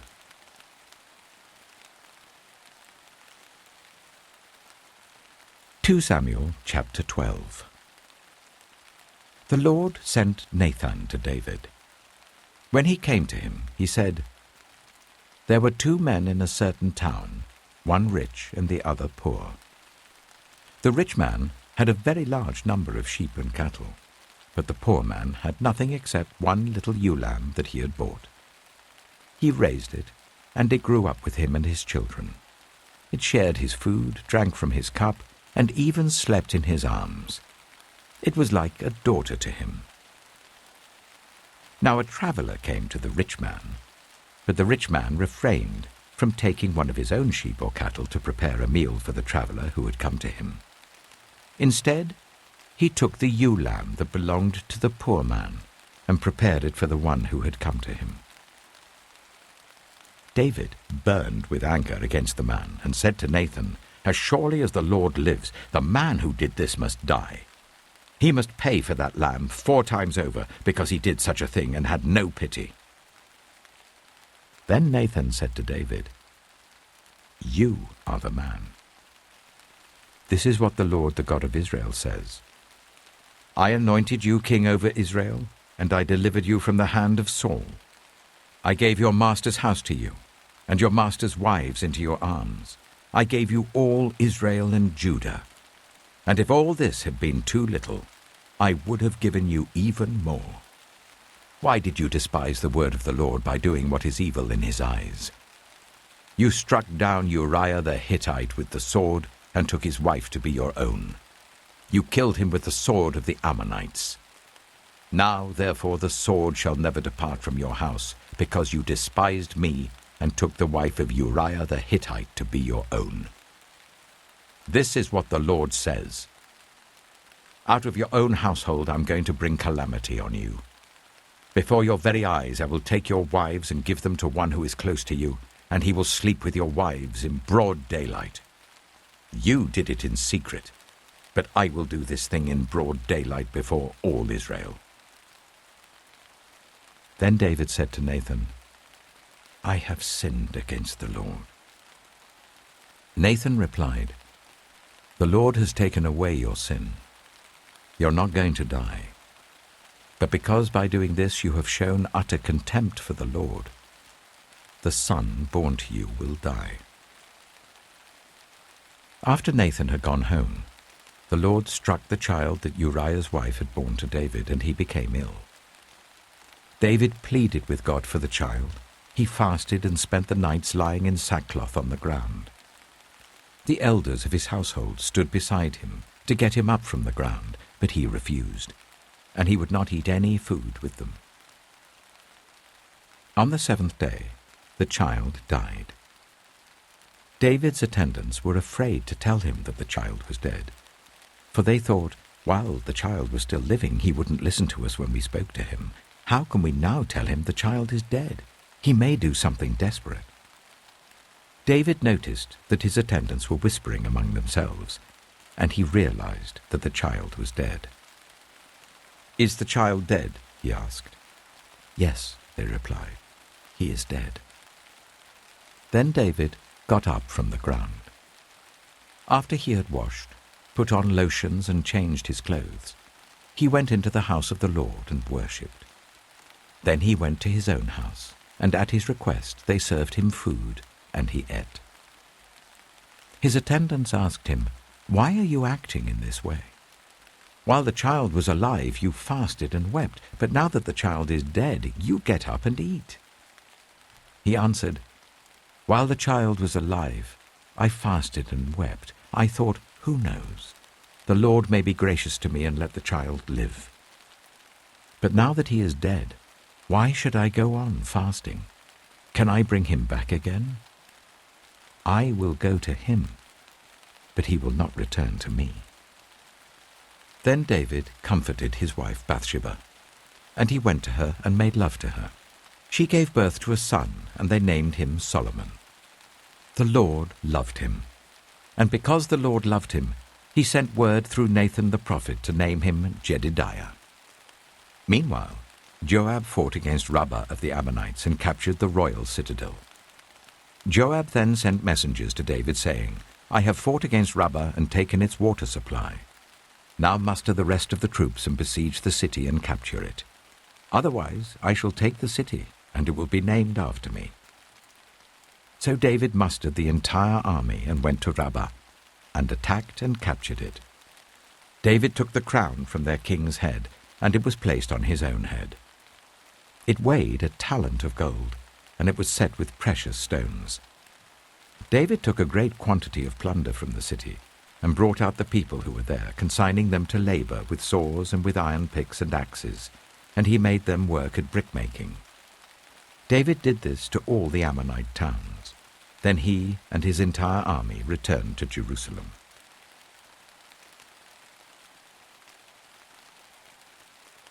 2 Samuel chapter 13.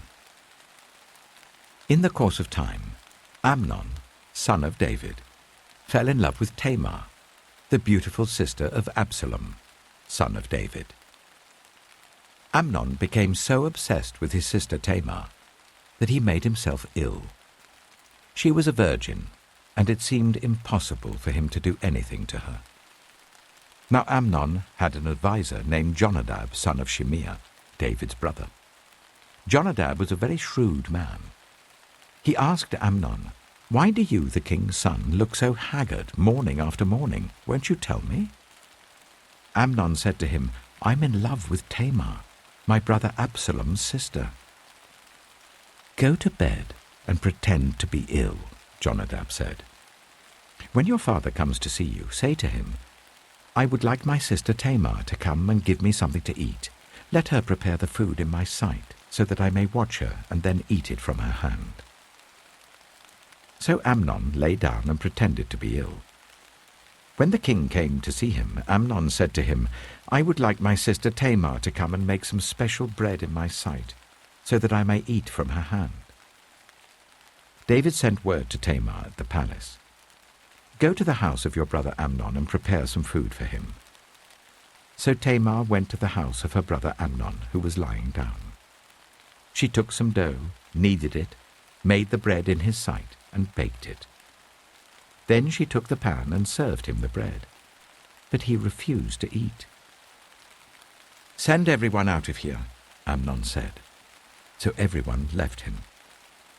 Then Amnon said to Tamar, "Bring the food here into my bedroom, so that I may eat it from your hand." And Tamar took the bread she had prepared and brought it to her brother Amnon in his bedroom. But when she took it to him to eat, he grabbed her and said, "Come to bed with me, my sister." "No, my brother," she said to him, "don't force me. Such a thing should not be done in Israel. Don't do this wicked thing. What about me? Where could I get rid of my disgrace? And what about you? You would be like one of the wicked fools in Israel. Please speak to the king. He will not keep me from being married to you." But he refused to listen to her, and since he was stronger than she, he raped her. Then Amnon hated her with intense hatred. In fact, he hated her more than he had loved her. Amnon said to her, "Get up and get out."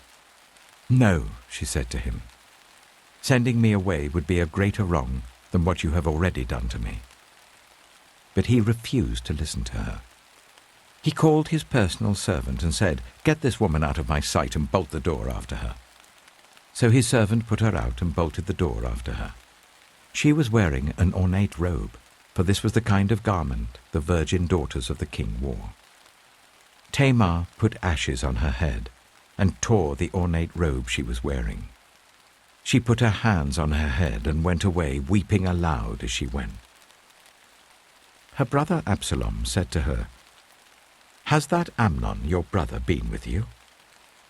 Be quiet for now, my sister. He is your brother. Don't take this thing to heart."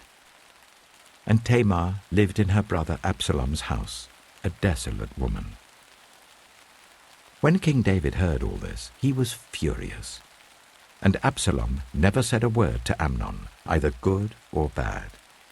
He hated Amnon because he had disgraced his sister Tamar. 2 years later, when Absalom's sheep shearers were at Baal Hazor, near the border of Ephraim, he invited all the king's sons to come there. Absalom went to the king and said, "Your servant has had shearers come. Will the king and his attendants please join me?" "No, my son," the king replied. "All of us should not go. We would only be a burden to you." Although Absalom urged him, he still refused to go but gave him his blessing. Then Absalom said, "If not, please let my brother Amnon come with us." The king asked him, "Why should he go with you?" But Absalom urged him. So he sent with him Amnon and the rest of the king's sons. Absalom ordered his men, "Listen, when Amnon is in high spirits from drinking wine, and I say to you, 'Strike Amnon down,' then kill him. Don't be afraid. Haven't I given you this order? Be strong and brave." So Absalom's men did to Amnon what Absalom had ordered. Then all the king's sons got up, mounted their mules, and fled. While they were on their way, the report came to David, "Absalom has struck down all the king's sons. Not one of them is left." The king stood up, tore his clothes, and lay down on the ground, and all his attendants stood by with their clothes torn. But Jonadab, son of Shimeah, David's brother, said, "My lord should not think that they killed all the princes. Only Amnon is dead."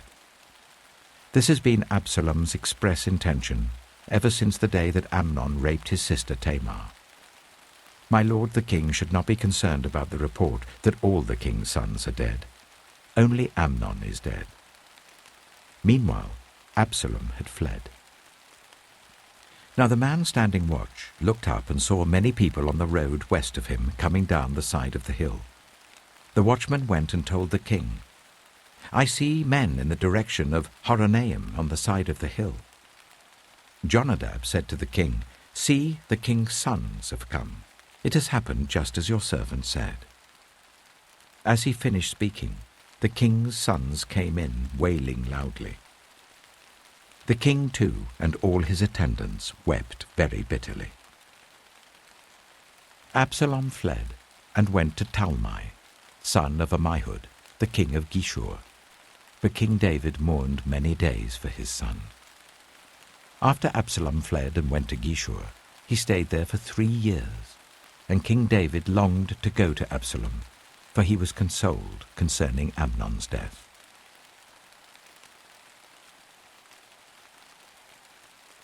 2 Samuel chapter 14. Joab, son of Zeruiah, knew that the king's heart longed for Absalom. So Joab sent someone to Tekoa, and had a wise woman brought from there. He said to her, "Pretend you are in mourning. Dress in mourning clothes, and don't use any cosmetic lotions. Act like a woman who has spent many days grieving for the dead. Then go to the king and speak these words to him." And Joab put the words in her mouth. When the woman from Tekoa went to the king, she fell with her face to the ground to pay him honor, and she said, "Help me, your majesty." The king asked her, "What is troubling you?" She said, "I am a widow. My husband is dead. I, your servant, had 2 sons. They got into a fight with each other in the field, and no one was there to separate them. One struck the other and killed him. Now the whole clan has risen up against your servant. They say, 'Hand over the one who struck his brother down, so that we may put him to death for the life of his brother whom he killed.' Then we will get rid of the heir as well. They would put out the only burning coal I have left, leaving my husband neither name nor descendant on the face of the earth." The king said to the woman, "Go home, and I will issue an order on your behalf." But the woman from Tekoa said to him, "Let my lord the king pardon me and my family, and let the king and his throne be without guilt." The king replied, "If anyone says anything to you, bring them to me, and they will not bother you again." She said, "Then let the king invoke the Lord his God to prevent the avenger of blood from adding to this destruction, so that my son shall not be destroyed." "As surely as the Lord lives," he said, "not one hair of your son's head will fall to the ground." Then the woman said, "Let your servant speak a word to my lord the king." "Speak," he replied. The woman said, "Why then have you devised a thing like this against the people of God? When the king says this, does he not convict himself? For the king has not brought back his banished son.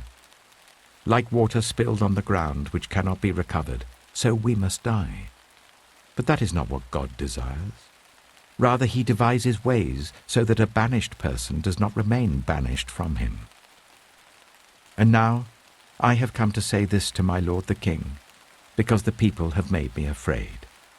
Your servant thought, I will speak to the king. Perhaps he will grant his servant's request. Perhaps the king will agree to deliver his servant from the hand of the man who is trying to cut off both me and my son from God's inheritance. And now your servant says, May the word of my lord the king secure my inheritance, for my lord the king is like an angel of God in discerning good and evil. May the Lord your God be with you." Then the king said to the woman, "Don't keep from me the answer to what I am going to ask you." "Let my lord the king speak," the woman said. The king asked, "Isn't the hand of Joab with you in all this?"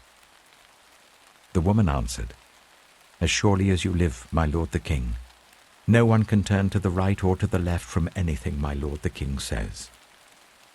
Yes, it was your servant Joab who instructed me to do this, and who put all these words into the mouth of your servant.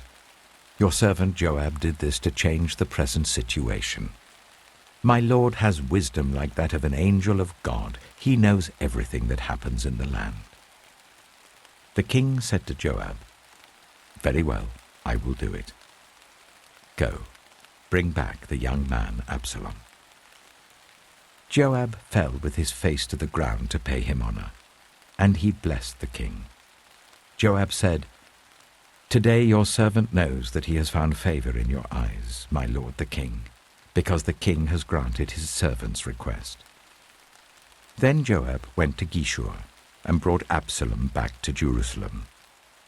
But the king said, "He must go to his own house. He must not see my face." So Absalom went to his own house and did not see the face of the king. In all Israel, there was not a man so highly praised for his handsome appearance as Absalom. From the top of his head to the sole of his foot, there was no blemish in him. Whenever he cut the hair of his head, he used to cut his hair once a year because it became too heavy for him, he would weigh it, and its weight was 200 shekels by the royal standard. 3 sons and a daughter were born to Absalom. His daughter's name was Tamar, and she became a beautiful woman. Absalom lived for 2 years in Jerusalem without seeing the king's face. Then Absalom sent for Joab in order to send him to the king, but Joab refused to come to him. So he sent a second time, but he refused to come. Then he said to his servants, "Look, Joab's field is next to mine, and he has barley there. Go and set it on fire." So Absalom's servants set the field on fire. Then Joab did go to Absalom's house, and he said to him, "Why have your servants set my field on fire?" Absalom said to Joab, "Look, I sent word to you and said, 'Come here so that I can send you to the king to ask, why have I come from Geshur? It would be better for me if I were still there. Now then, I want to see the king's face, and if I'm guilty of anything, let him put me to death." So Joab went to the king and told him this. Then the king summoned Absalom, and he came in and bowed down with his face to the ground before the king, and the king kissed Absalom.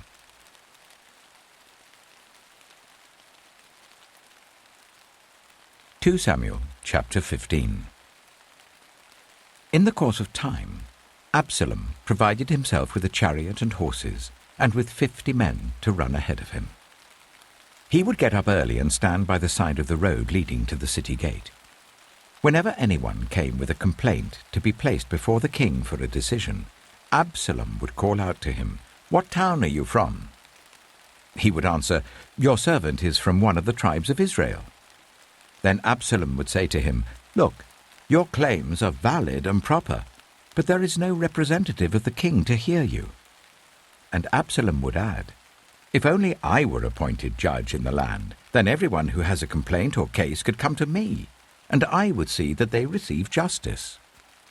Also, whenever anyone approached him to bow down before him, Absalom would reach out his hand, take hold of him, and kiss him.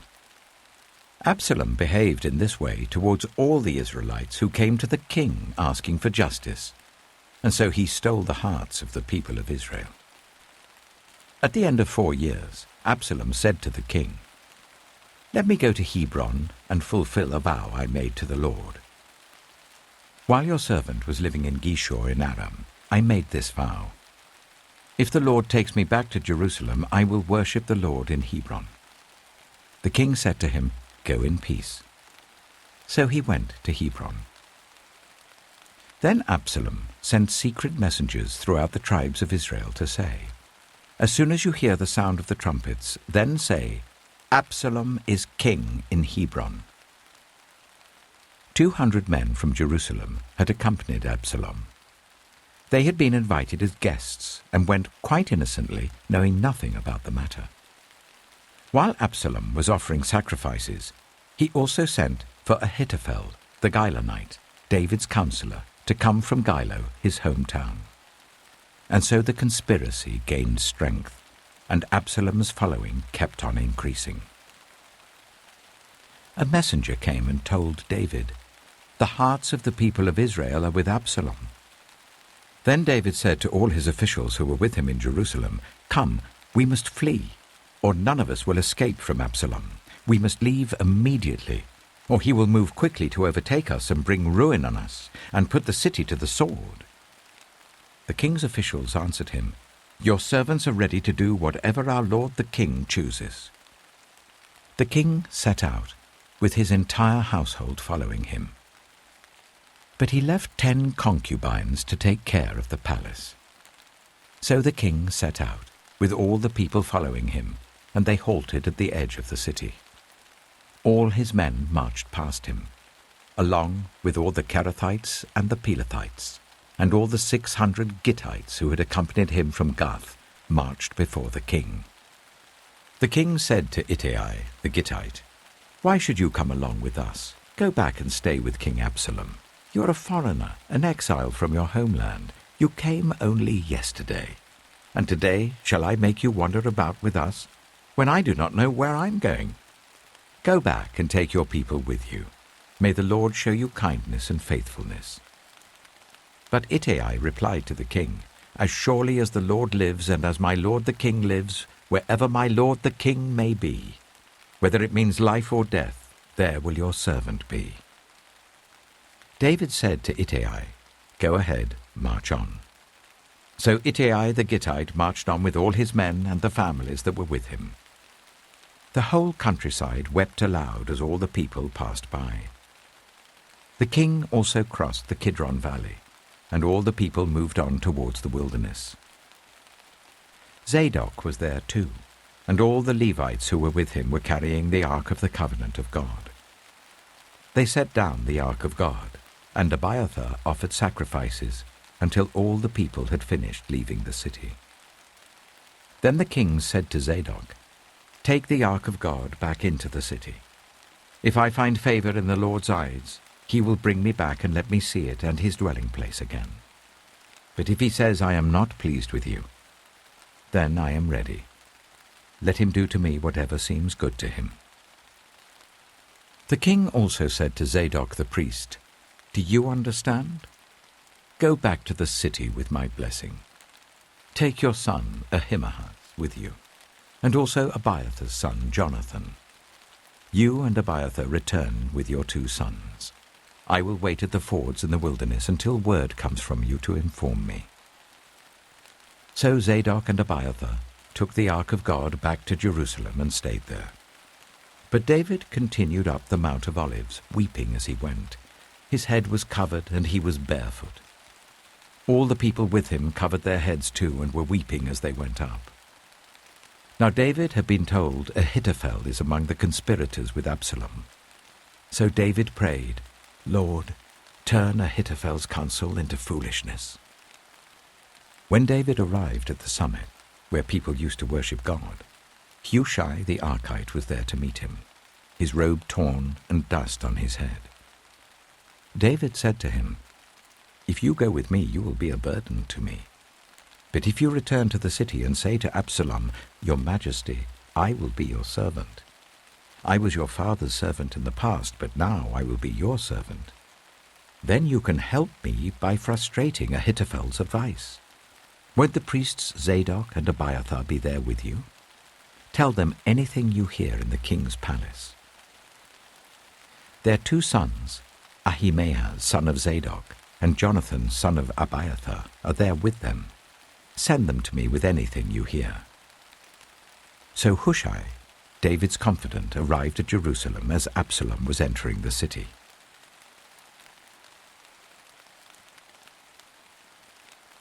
2 Samuel chapter 16. When David had gone a short distance beyond the summit, there was Ziba, the steward of Mephibosheth, waiting to meet him. He had a string of donkeys saddled and loaded with 200 loaves of bread, 100 cakes of raisins, 100 cakes of figs, and a skin of wine. The king asked Ziba, "Why have you brought these?" Ziba answered, "The donkeys are for the king's household to ride on, the bread and fruit are for the men to eat, and the wine is to refresh those who become exhausted in the wilderness."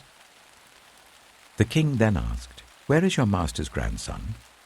Ziba said to him, "He is staying in Jerusalem because he thinks, 'Today the Israelites will restore to me my grandfather's kingdom.'"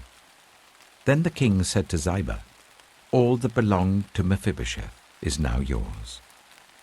"I humbly bow," Ziba said. "May I find favor in your eyes, my lord the king." As King David approached Bahurim, a man from the same clan as Saul's family came out from there.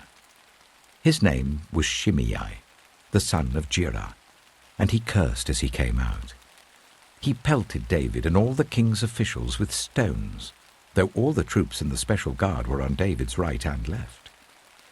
As he cursed, Shimei said, get out, you murderer, you scoundrel! The Lord has repaid you for all the blood you shed in the household of Saul, in whose place you have reigned. The Lord has given the kingdom into the hands of your son Absalom. You have come to ruin because you are a murderer." Then Abishai, son of Zeruiah, said to the king, "Why should this dead dog curse my lord the king? Let me go over and cut off his head." But the king said, "What does this have to do with you, you sons of Zeruiah? If he is cursing because the Lord said to him, 'Curse David,' who can ask, 'Why do you do this?'" David then said to Abishai and all his officials, "My son, my own flesh and blood, is trying to kill me. How much more then this Benjaminite? Leave him alone, let him curse, for the Lord has told him to. It may be that the Lord will look upon my misery and restore to me his covenant blessing instead of his curse today." So David and his men continued along the road, while Shimei was going along the hillside opposite him, cursing as he went and throwing stones at him and showering him with dirt. The king and all the people with him arrived at their destination exhausted, and there he refreshed himself. Meanwhile, Absalom and all the men of Israel came to Jerusalem, and Ahithophel was with him. Then Hushai the Archite, David's confidant, went to Absalom and said to him, "Long live the king! Long live the king!" Absalom said to Hushai, "So this is the love you show your friend? If he's your friend, why didn't you go with him?" Hushai said to Absalom, "No, the one chosen by the Lord, by these people and by all the men of Israel, his I will be, and I will remain with him. Furthermore, whom should I serve? Should I not serve the son? Just as I served your father, so I will serve you." Absalom said to Ahithophel, "Give us your advice. What should we do?" Ahithophel answered, "Sleep with your father's concubines, whom he left to take care of the palace. Then all Israel will hear that you have made yourself obnoxious to your father, and the hands of everyone with you will be more resolute." So they pitched a tent for Absalom on the roof, and he slept with his father's concubines in the sight of all Israel. Now in those days, the advice Ahithophel gave was like that of one who inquires of God. That was how both David and Absalom regarded all of Ahithophel's advice.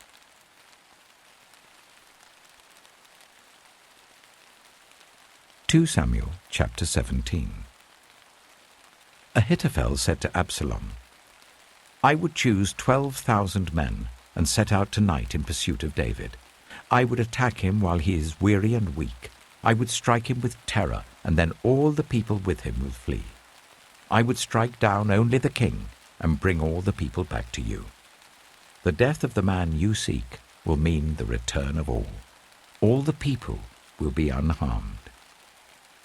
This plan seemed good to Absalom and to all the elders of Israel. But Absalom said, "Summon also Hushai the Archite, so that we can hear what he has to say as well." When Hushai came to him, Absalom said, "Ahithophel has given this advice. Should we do what he says? If not, give us your opinion." Hushai replied to Absalom, "The advice Ahithophel has given is not good this time. You know your father and his men. They're fighters, and as fierce as a wild bear robbed of her cubs. Besides, your father is an experienced fighter. He will not spend the night with the troops. Even now he is hidden in a cave or some other place. If he should attack your troops first, whoever hears about it will say, 'There has been a slaughter among the troops who follow Absalom.' Then even the bravest soldier, whose heart is like the heart of a lion, will melt with fear, for all Israel knows that your father is a fighter, and that those with him are brave. So I advise you, let all Israel, from Dan to Beersheba, as numerous as the sand on the seashore, be gathered to you, with you yourself leading them into battle. Then we will attack him wherever he may be found, and we will fall on him as dew settles on the ground. Neither he nor any of his men will be left alive. If he withdraws into a city, then all Israel will bring ropes to that city, and we will drag it down to the valley until not so much as a pebble is left." Absalom and all the men of Israel said, "The advice of Hushai the Archite is better than that of Ahithophel." For the Lord had determined to frustrate the good advice of Ahithophel in order to bring disaster on Absalom. Hushai told Zadok and Abiathar the priests, "Ahithophel has advised Absalom and the elders of Israel to do such and such, but I have advised them to do so and so. Now send a message at once and tell David, 'Do not spend the night at the fords in the wilderness. Cross over without fail, or the king and all the people with him will be swallowed up.'" Jonathan and Ahimaaz were staying at En-Rogel. A female servant was to go and inform them, and they were to go and tell King David, for they could not risk being seen entering the city. But a young man saw them and told Absalom. So the two of them left at once and went to the house of a man in Bahurim. He had a well in his courtyard, and they climbed down into it. His wife took a covering and spread it out over the opening of the well and scattered corn over it. No one knew anything about it. When Absalom's men came to the woman of the house, they asked, "Where are Ahimaaz and Jonathan?" The woman answered them, "They crossed over the brook." The men searched but found no one, so they returned to Jerusalem. After they had gone, the two climbed out of the well and went to inform King David. They said to him, "Set out and cross the river at once. Ahithophel has advised such and such against you." So David and all the people with him set out and crossed the Jordan. By daybreak, no one was left who had not crossed the Jordan. When Ahithophel saw that his advice had not been followed, he saddled his donkey and set out for his house in his hometown. He put his house in order and then hanged himself. So he died and was buried in his father's tomb. David went to Mahanaim, and Absalom crossed the Jordan with all the men of Israel. Absalom had appointed Amasa over the army in place of Joab. Amasa was the son of Jether, an Ishmaelite who had married Abigail, the daughter of Nahash, the sister of Zeruiah, the mother of Joab. The Israelites and Absalom camped in the land of Gilead. When David came to Mahanaim, Shobai, son of Nahash from Rabbah of the Ammonites, and Machir, son of Amiel from Lo-debar, and Barzillai the Gilead from Rogelim, brought bedding and bowls and articles of pottery. They also brought wheat and barley, flour and roasted grain, beans and lentils, honey and curds, sheep and cheese from cow's milk for David and his people to eat. For they said, "The people have become exhausted and hungry and thirsty in the wilderness."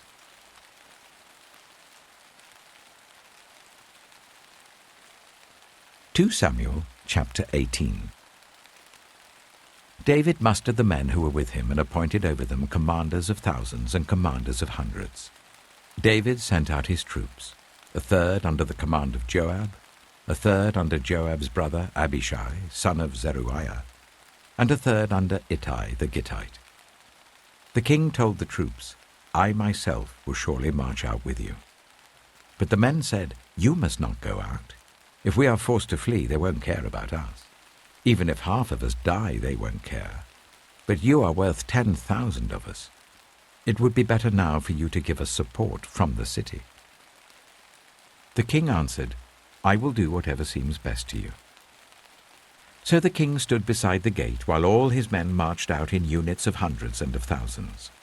The king commanded Joab, Abishai, and Ittai, "Be gentle with the young man Absalom for my sake." And all the troops heard the king give orders concerning Absalom to each of the commanders. David's army marched out of the city to fight Israel, and the battle took place in the forest of Ephraim. There Israel's troops were routed by David's men, and the casualties that day were great, 20,000 men. The battle spread out over the whole countryside, and the forest swallowed up more men that day than the sword. Now Absalom happened to meet David's men. He was riding his mule, and as the mule went under the thick branches of a large oak, Absalom's hair got caught in the tree. He was left hanging in mid-air while the mule he was riding kept on going. When one of the men saw what had happened, he told Joab, "I have just seen Absalom hanging in an oak tree." Joab said to the man who had told him this, "What? You saw him? Why didn't you strike him to the ground right there? Then I would have had to give you 10 shekels of silver and a warrior's belt." But the man replied, "Even if 1,000 shekels were weighed out into my hands, I would not lay a hand on the king's son. In our hearing, the king commanded you and Abishai and Ittai, protect the young man Absalom for my sake. And if I had put my life in jeopardy, and nothing is hidden from the king, you would have kept your distance from me." Joab said, "I'm not going to wait like this for you."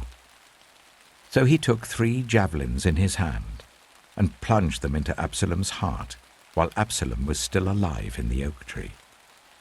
And 10 of Joab's armor-bearers surrounded Absalom, struck him, and killed him.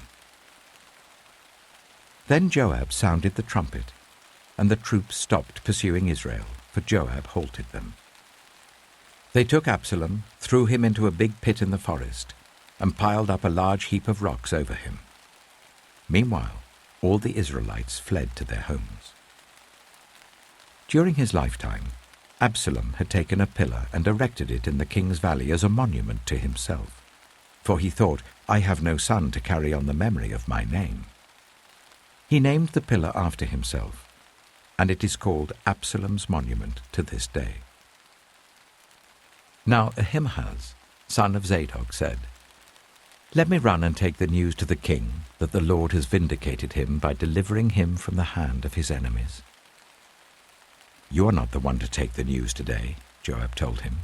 You may take the news another time, but you must not do so today, because the king's son is dead.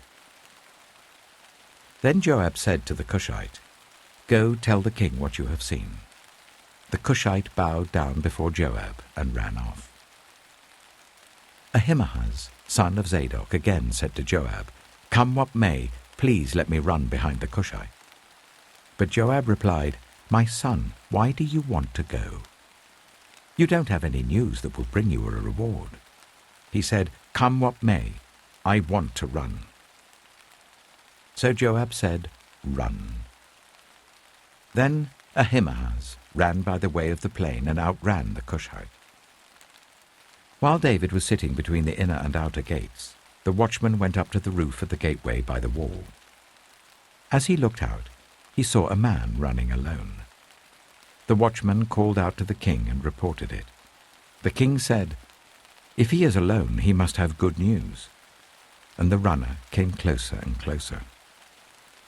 Then the watchman saw another runner, and he called down to the gatekeeper, Look, another man running alone. The king said, He must be bringing good news too. The watchman said, It seems to me that the first one runs like Ahimaaz, son of Zadok. He's a good man, the king said. He comes with good news. Then Ahimaaz called out to the king, All is well. He bowed down before the king with his face to the ground and said, Praise be to the Lord your God. He has delivered up those who lifted their hands against my lord the king. The king asked, Is the young man Absalom safe? Ahimaaz answered, I saw great confusion, just as Joab was about to send the king's servant and me, your servant, but I don't know what it was. The king said, Stand aside and wait here. So he stepped aside and stood there. Then the Cushite arrived and said, My lord the king, hear the good news. The Lord has vindicated you today by delivering you from the hand of all who rose up against you. The king asked the Cushite, Is the young man Absalom safe? The Cushite replied, May the enemies of my lord the king and all who rise up to harm you be like that young man. The king was shaken. He went up to the room over the gateway and wept. As he went, he said, Oh, my son Absalom, my son Absalom. If only I had died instead of you, O Absalom, my son, my son.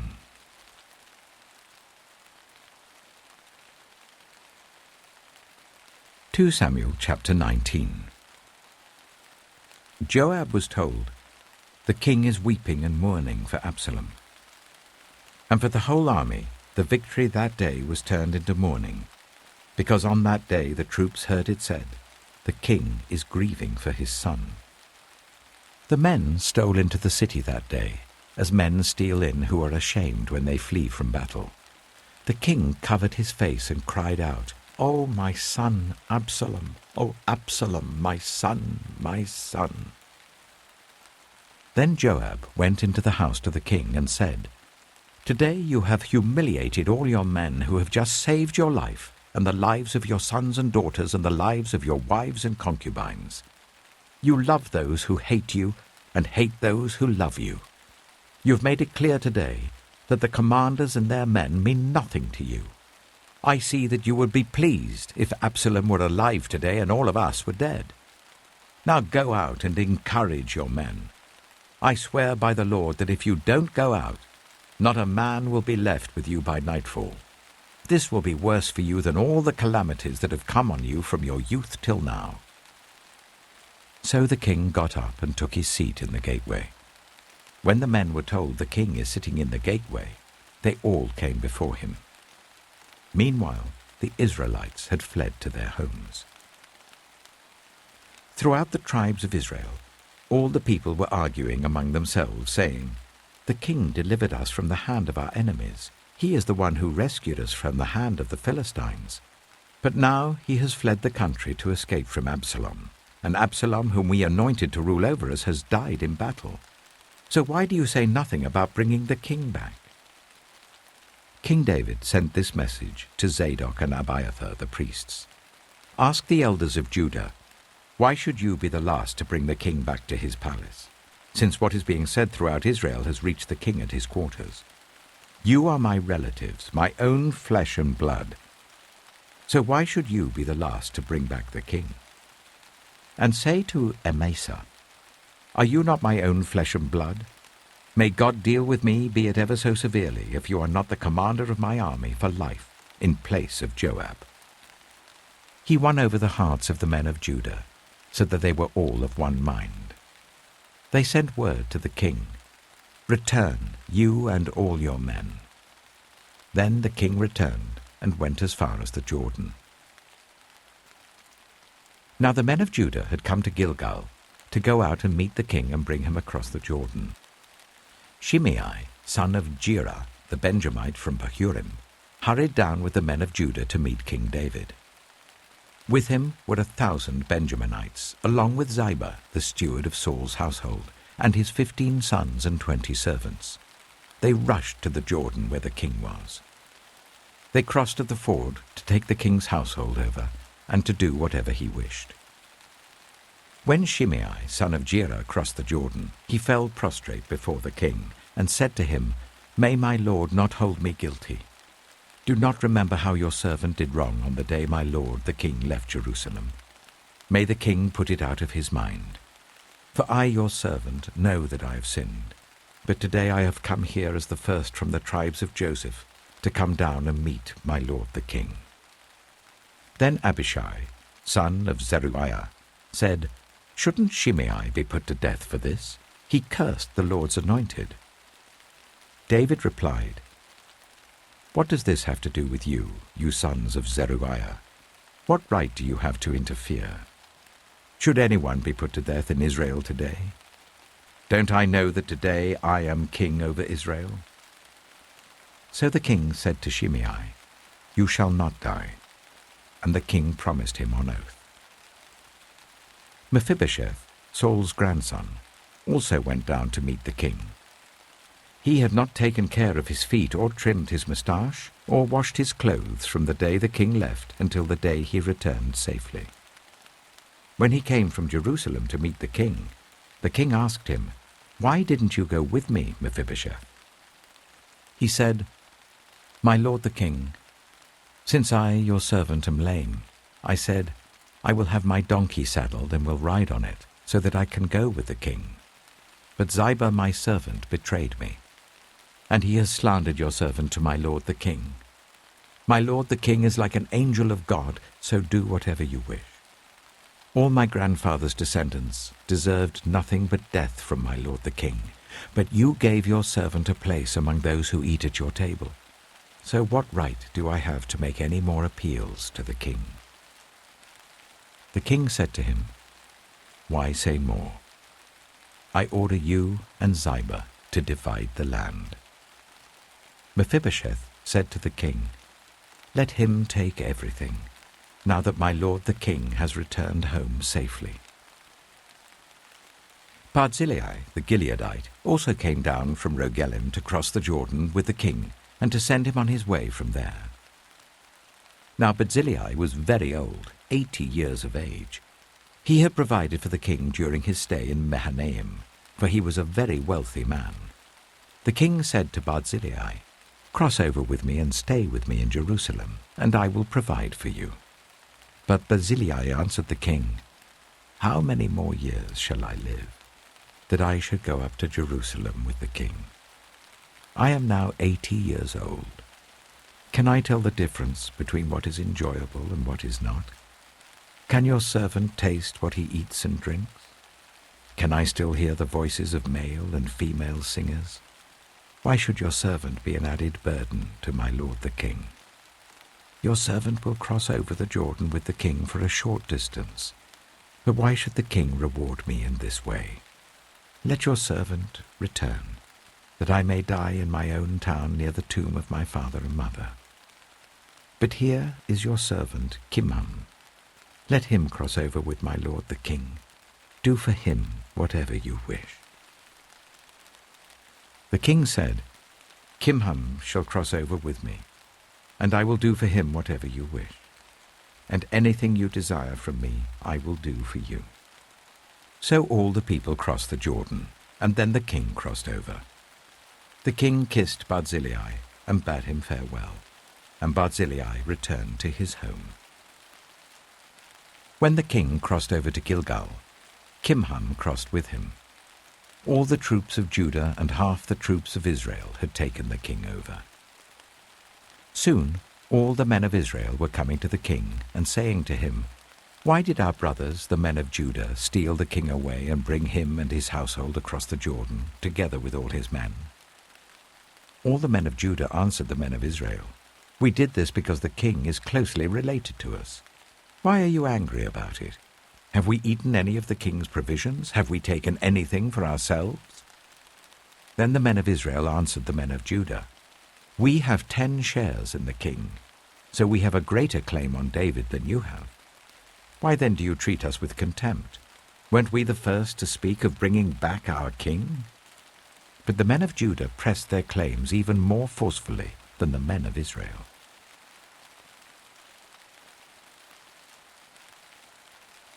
2 Samuel chapter 20. Now a troublemaker named Sheba, son of Bichri, a Benjaminite, happened to be there. He sounded the trumpet and shouted, "We have no share in David, no part in Jesse's son. Every man to his tent, Israel." So all the men of Israel deserted David to follow Sheba, son of Bichri. But the men of Judah stayed by their king all the way from the Jordan to Jerusalem.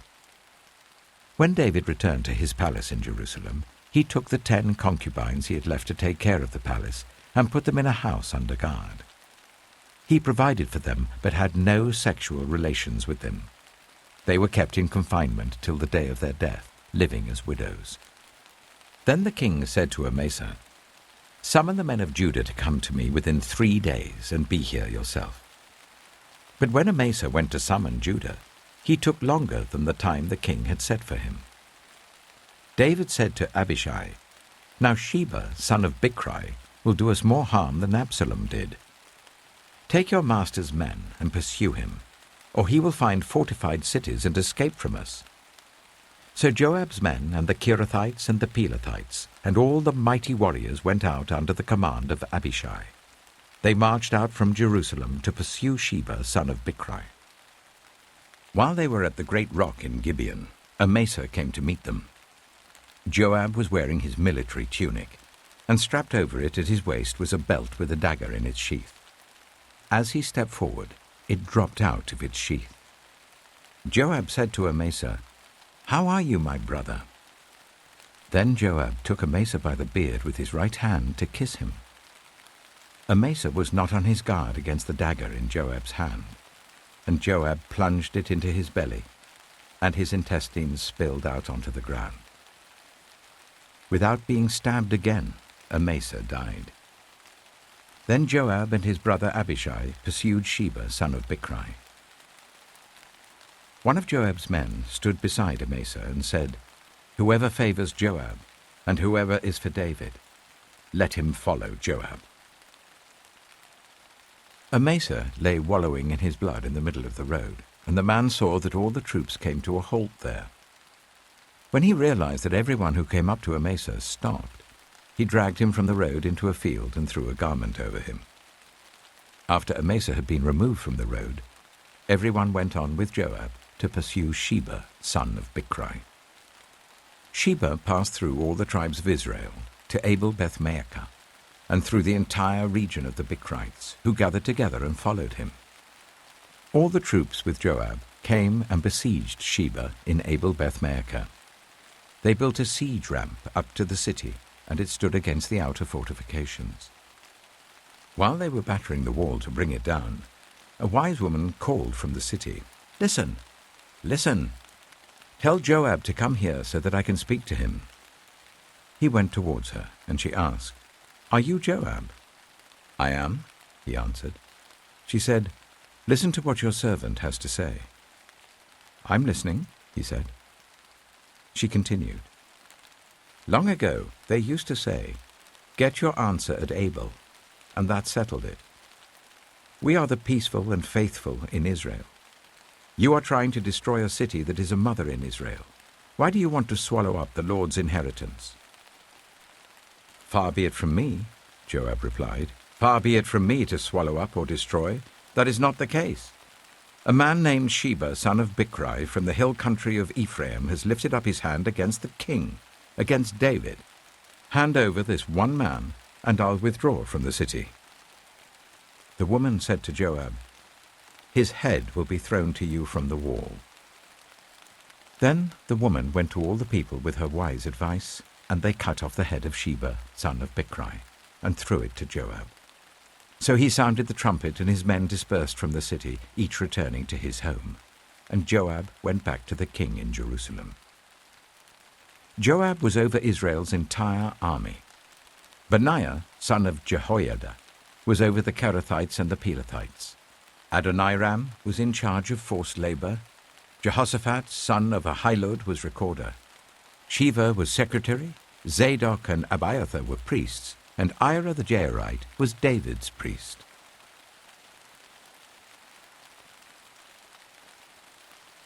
(2 Samuel chapter 21). During the reign of David, there was a famine for 3 successive years. So David sought the face of the Lord. The Lord said, "It is on account of Saul and his blood-stained house. It is because he put the Gibeonites to death." The king summoned the Gibeonites and spoke to them. Now the Gibeonites were not a part of Israel, but were survivors of the Amorites.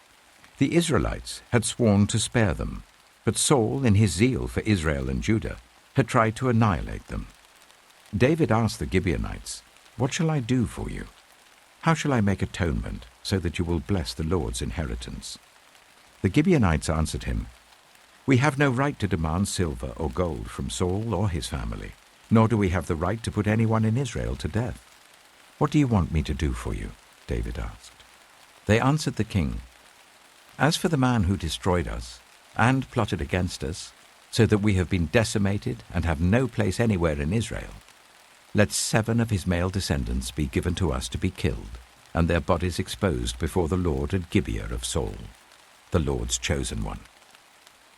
So the king said, "I will give them to you." The king spared Mephibosheth, son of Jonathan, the son of Saul, because of the oath before the Lord between David and Jonathan, son of Saul. But the king took Armoni and Mephibosheth, the 2 sons of Aiah's daughter Rizpah, whom she had borne to Saul, together with the 5 sons of Saul's daughter Merab, whom she had borne to Adriel, son of Barzillai, the Maholathite. He handed them over to the Gibeonites, who killed them and exposed their bodies on a hill before the Lord. All 7 of them fell together. They were put to death during the first days of harvest, just as the barley harvest was beginning. Rizpah, daughter of Aiah, took sackcloth and spread it out for herself on a rock. From the beginning of the harvest till the rain poured down from the heavens on the bodies, she did not let the birds touch them by day or the wild animals by night. When David was told what Aiah's daughter Rizpah, Saul's concubine, had done, he went and took the bones of Saul and his son Jonathan from the citizens of Jabesh Gilead. They had stolen their bodies from the public square at Bethshan, where the Philistines had hung them after they struck Saul down on Gilboa.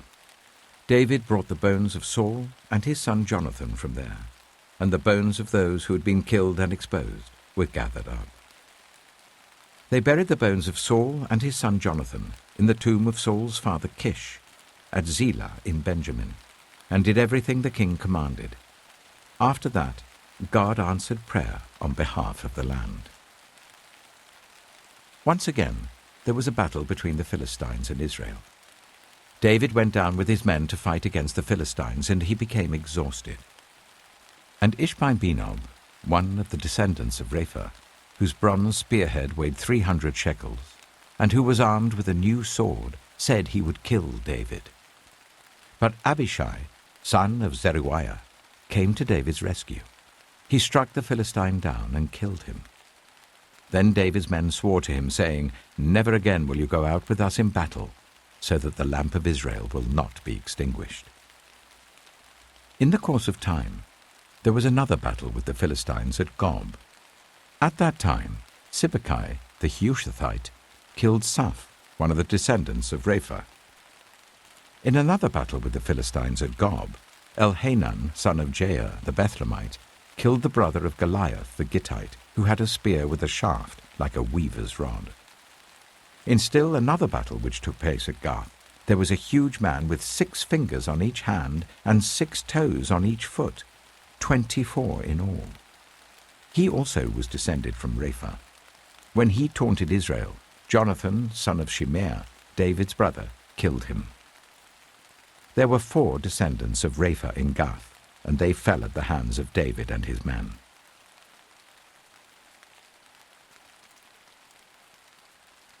Samuel chapter 22. David sang to the Lord the words of this song, when the Lord delivered him from the hand of all his enemies and from the hand of Saul. He said, "The Lord is my rock, my fortress and my deliverer. My God is my rock in whom I take refuge, my shield and the horn of my salvation. He is my stronghold, my refuge and my Saviour. From violent people you save me. I called to the Lord who is worthy of praise, and have been saved from my enemies. The waves of death swirled about me, the torrents of destruction overwhelmed me. The cords of the grave coiled around me, the snares of death confronted me. In my distress I called to the Lord. I called out to my God. From his temple he heard my voice. My cry came to his ears. The earth trembled and quaked. The foundations of the heavens shook. They trembled because he was angry. Smoke rose from his nostrils. Consuming fire came from his mouth. Burning coals blazed out of it. He parted the heavens and came down. Dark clouds were under his feet. He mounted the cherubim and flew. He soared on the wings of the wind. He made darkness his canopy around him, the dark rain clouds of the sky. Out of the brightness of his presence, bolts of lightning blazed forth. The Lord thundered from heaven. The voice of the Most High resounded. He shot his arrows and scattered the enemy. With great bolts of lightning he routed them. The valleys of the sea were exposed, and the foundations of the earth laid bare at the rebuke of the Lord, at the blast of breath from his nostrils. He reached down from on high and took hold of me. He drew me out of deep waters. He rescued me from my powerful enemy, from my foes who were too strong for me. They confronted me in the day of my disaster, but the Lord was my support. He brought me out into a spacious place. He rescued me because he delighted in me. The Lord has dealt with me according to my righteousness. According to the cleanness of my hands he has rewarded me. For I have kept the ways of the Lord. I am not guilty of turning from my God. All his laws are before me. I have not turned away from his decrees. I have been blameless before him and have kept myself from sin. The Lord has rewarded me according to my righteousness, according to my cleanness in his sight. To the faithful, you show yourself faithful. To the blameless, you show yourself blameless. To the pure, you show yourself pure. But to the devious, you show yourself shrewd. You save the humble, but your eyes are on the haughty to bring them low. You, Lord, are my lamp. The Lord turns my darkness into light. With your help I can advance against a troop. With my God I can scale a wall. As for God, his way is perfect. The Lord's word is flawless. He shields all who take refuge in him. For who is God besides the Lord? And who is the rock except our God? It is God who arms me with strength and keeps my way secure. He makes my feet like the feet of a deer. He causes me to stand on the heights. He trains my hands for battle. My arms can bend a bow of bronze. You make your saving help my shield. Your help has made me great. You provide a broad path for my feet, so that my ankles do not give way. I pursued my enemies and crushed them. I did not turn back till they were destroyed. I crushed them completely, and they could not rise. They fell beneath my feet. You armed me with strength for battle. You humbled my adversaries before me. You made my enemies turn their backs in flight, and I destroyed my foes. They cried for help, but there was no one to save them. To the Lord, but he did not answer. I beat them as fine as the dust of the earth. I pounded and trampled them like mud in the streets. You have delivered me from the attacks of the peoples. You have preserved me as the head of nations. People I did not know now serve me. Foreigners cower before me. As soon as they hear of me, they obey me. They all lose heart. They come trembling from their strongholds. The Lord lives. Praise be to my rock. Exalted be my God, the rock, my Savior. He is the God who avenges me, who puts the nations under me, who sets me free from my enemies. You exalted me above my foes. From a violent man you rescued me. Therefore I will praise you, Lord, among the nations. I will sing the praises of your name. He gives his king great victories. He shows unfailing kindness to his anointed, to David and his descendants forever.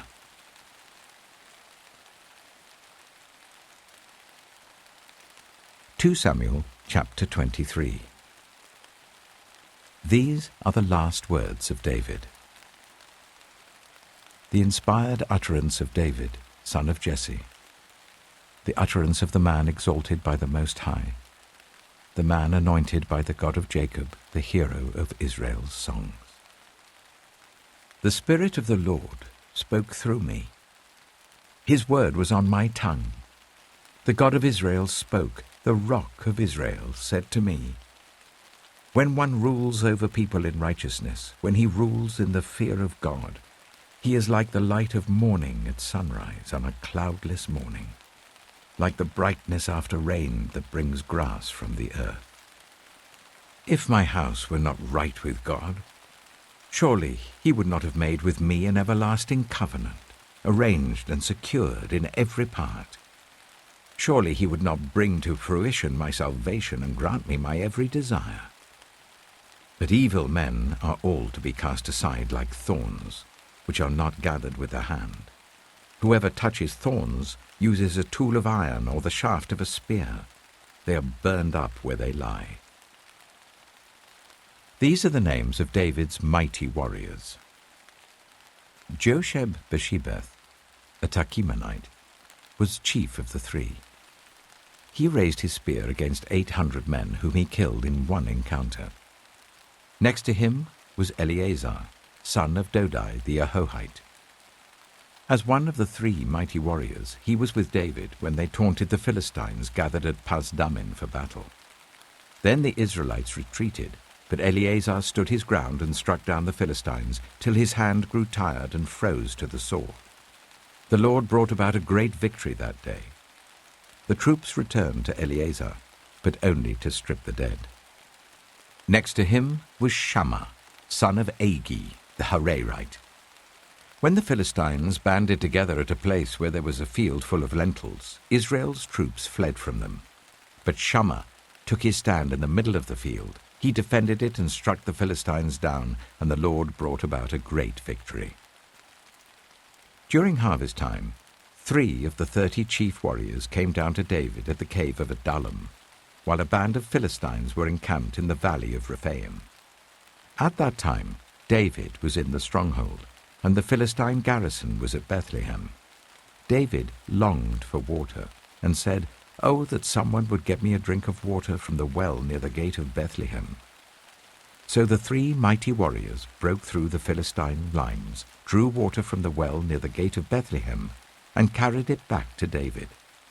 But he refused to drink it. Instead, he poured it out before the Lord. "Far be it from me, Lord, to do this," he said.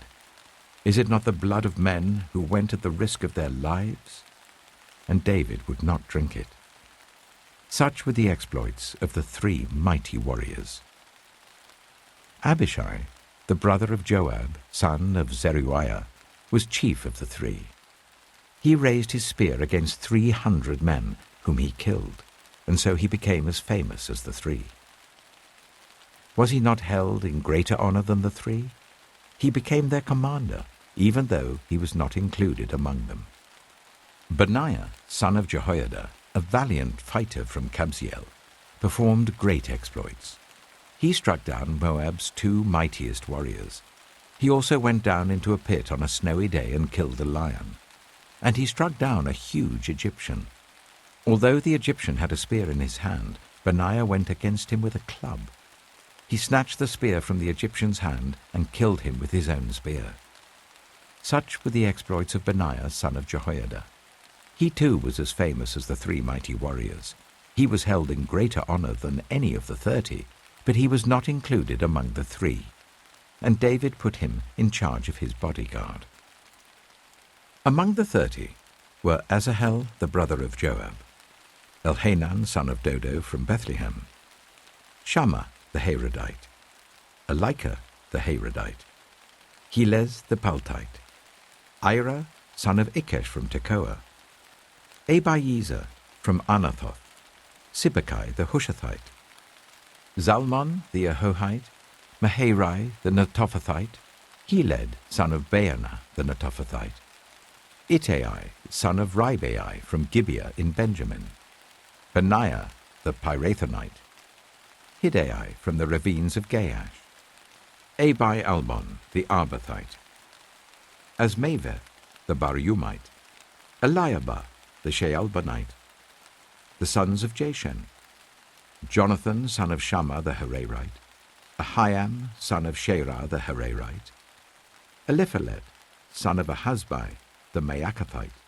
Eliam son of Ahithophel the Gilonite, Hezro the Carmelite, Peorai the Arbite, Igal son of Nathan from Zobah, the son of Hagrai, Zelek the Ammonite, Naharai the Beerothite, the armor-bearer of Joab son of Zeruiah, Ira the Ithrite, Gareb the Ithrite, and Uriah the Hittite.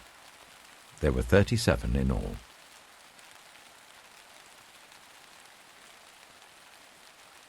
2 Samuel chapter 24.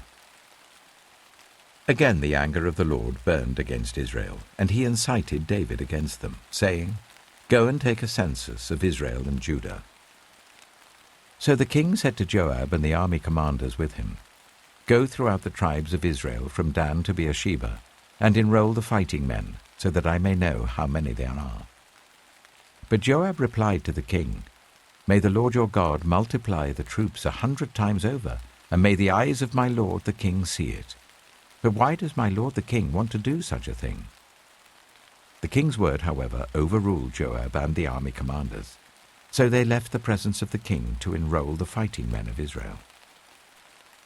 After crossing the Jordan, they camped near Aroer, south of the town in the gorge, and then went through Gad and on to Jazer. They went to Gilead and the region of Tatim Hodshai, and on to Dan Jair, and around towards Sidon. Then they went towards the fortress of Tyre, and all the towns of the Hivites and Canaanites. Finally, they went on to Beersheba in the Negev of Judah. After they had gone through the entire land, they came back to Jerusalem at the end of 9 months and 20 days. Joab reported the number of the fighting men to the king. In Israel, there were 800,000 able-bodied men who could handle a sword, and in Judah, 500,000. David was conscience-stricken after he had counted the fighting men, and he said to the Lord, "I have sinned greatly in what I have done. Now, Lord, I beg you, take away the guilt of your servant. I've done a very foolish thing." Before David got up the next morning, the word of the Lord had come to Gad, the prophet, David's seer. "Go and tell David, this is what the Lord says. I'm giving you 3 options. Choose one of them for me to carry out against you." So Gad went to David and said to him, "Shall there come on you 3 years of famine in your land, or 3 months of fleeing from your enemies while they pursue you, or 3 days of plague in your land? Now then, think it over and decide how I should answer the one who sent me." David said to Gad, "I am in deep distress. Let us fall into the hands of the Lord, for his mercy is great, but do not let me fall into human hands."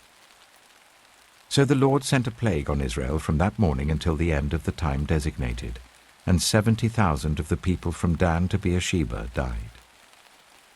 When the angel stretched out his hand to destroy Jerusalem, the Lord relented concerning the disaster, and said to the angel who was afflicting the people, "Enough, withdraw your hand." The angel of the Lord was then at the threshing floor of Araunah the Jebusite. When David saw the angel who was striking down the people, he said to the Lord, "I have sinned. I, the shepherd, have done wrong. These are but sheep. What have they done? Let your hand fall on me and my family." On that day, Gad went to David and said to him, "Go up and build an altar to the Lord on the threshing floor of Araunah the Jebusite." So David went up as the Lord had commanded through Gad. When Araunah looked and saw the king and his officials coming towards him, he went out and bowed down before the king with his face to the ground. Araunah said, "Why has my lord the king come to his servant?" "To buy your threshing floor," David answered, "so that I can build an altar to the Lord, that the plague on the people may be stopped." Araunah said to David, "Let my lord the king take whatever he wishes and offer it up. Here are oxen for the burnt offering, and here are threshing sledges and ox yokes for the wood. Your Majesty, Araunah gives all this to the king." Araunah also said to him, "May the Lord your God accept you." But the king replied to Araunah, "No, I insist on paying you for it. I will not sacrifice to the Lord my God burnt offerings that cost me nothing." So David bought the threshing floor and the oxen and paid 50 shekels of silver for them. David built an altar to the Lord there and sacrificed burnt offerings and fellowship offerings. Then the Lord answered his prayer on behalf of the land, and the plague on Israel was stopped.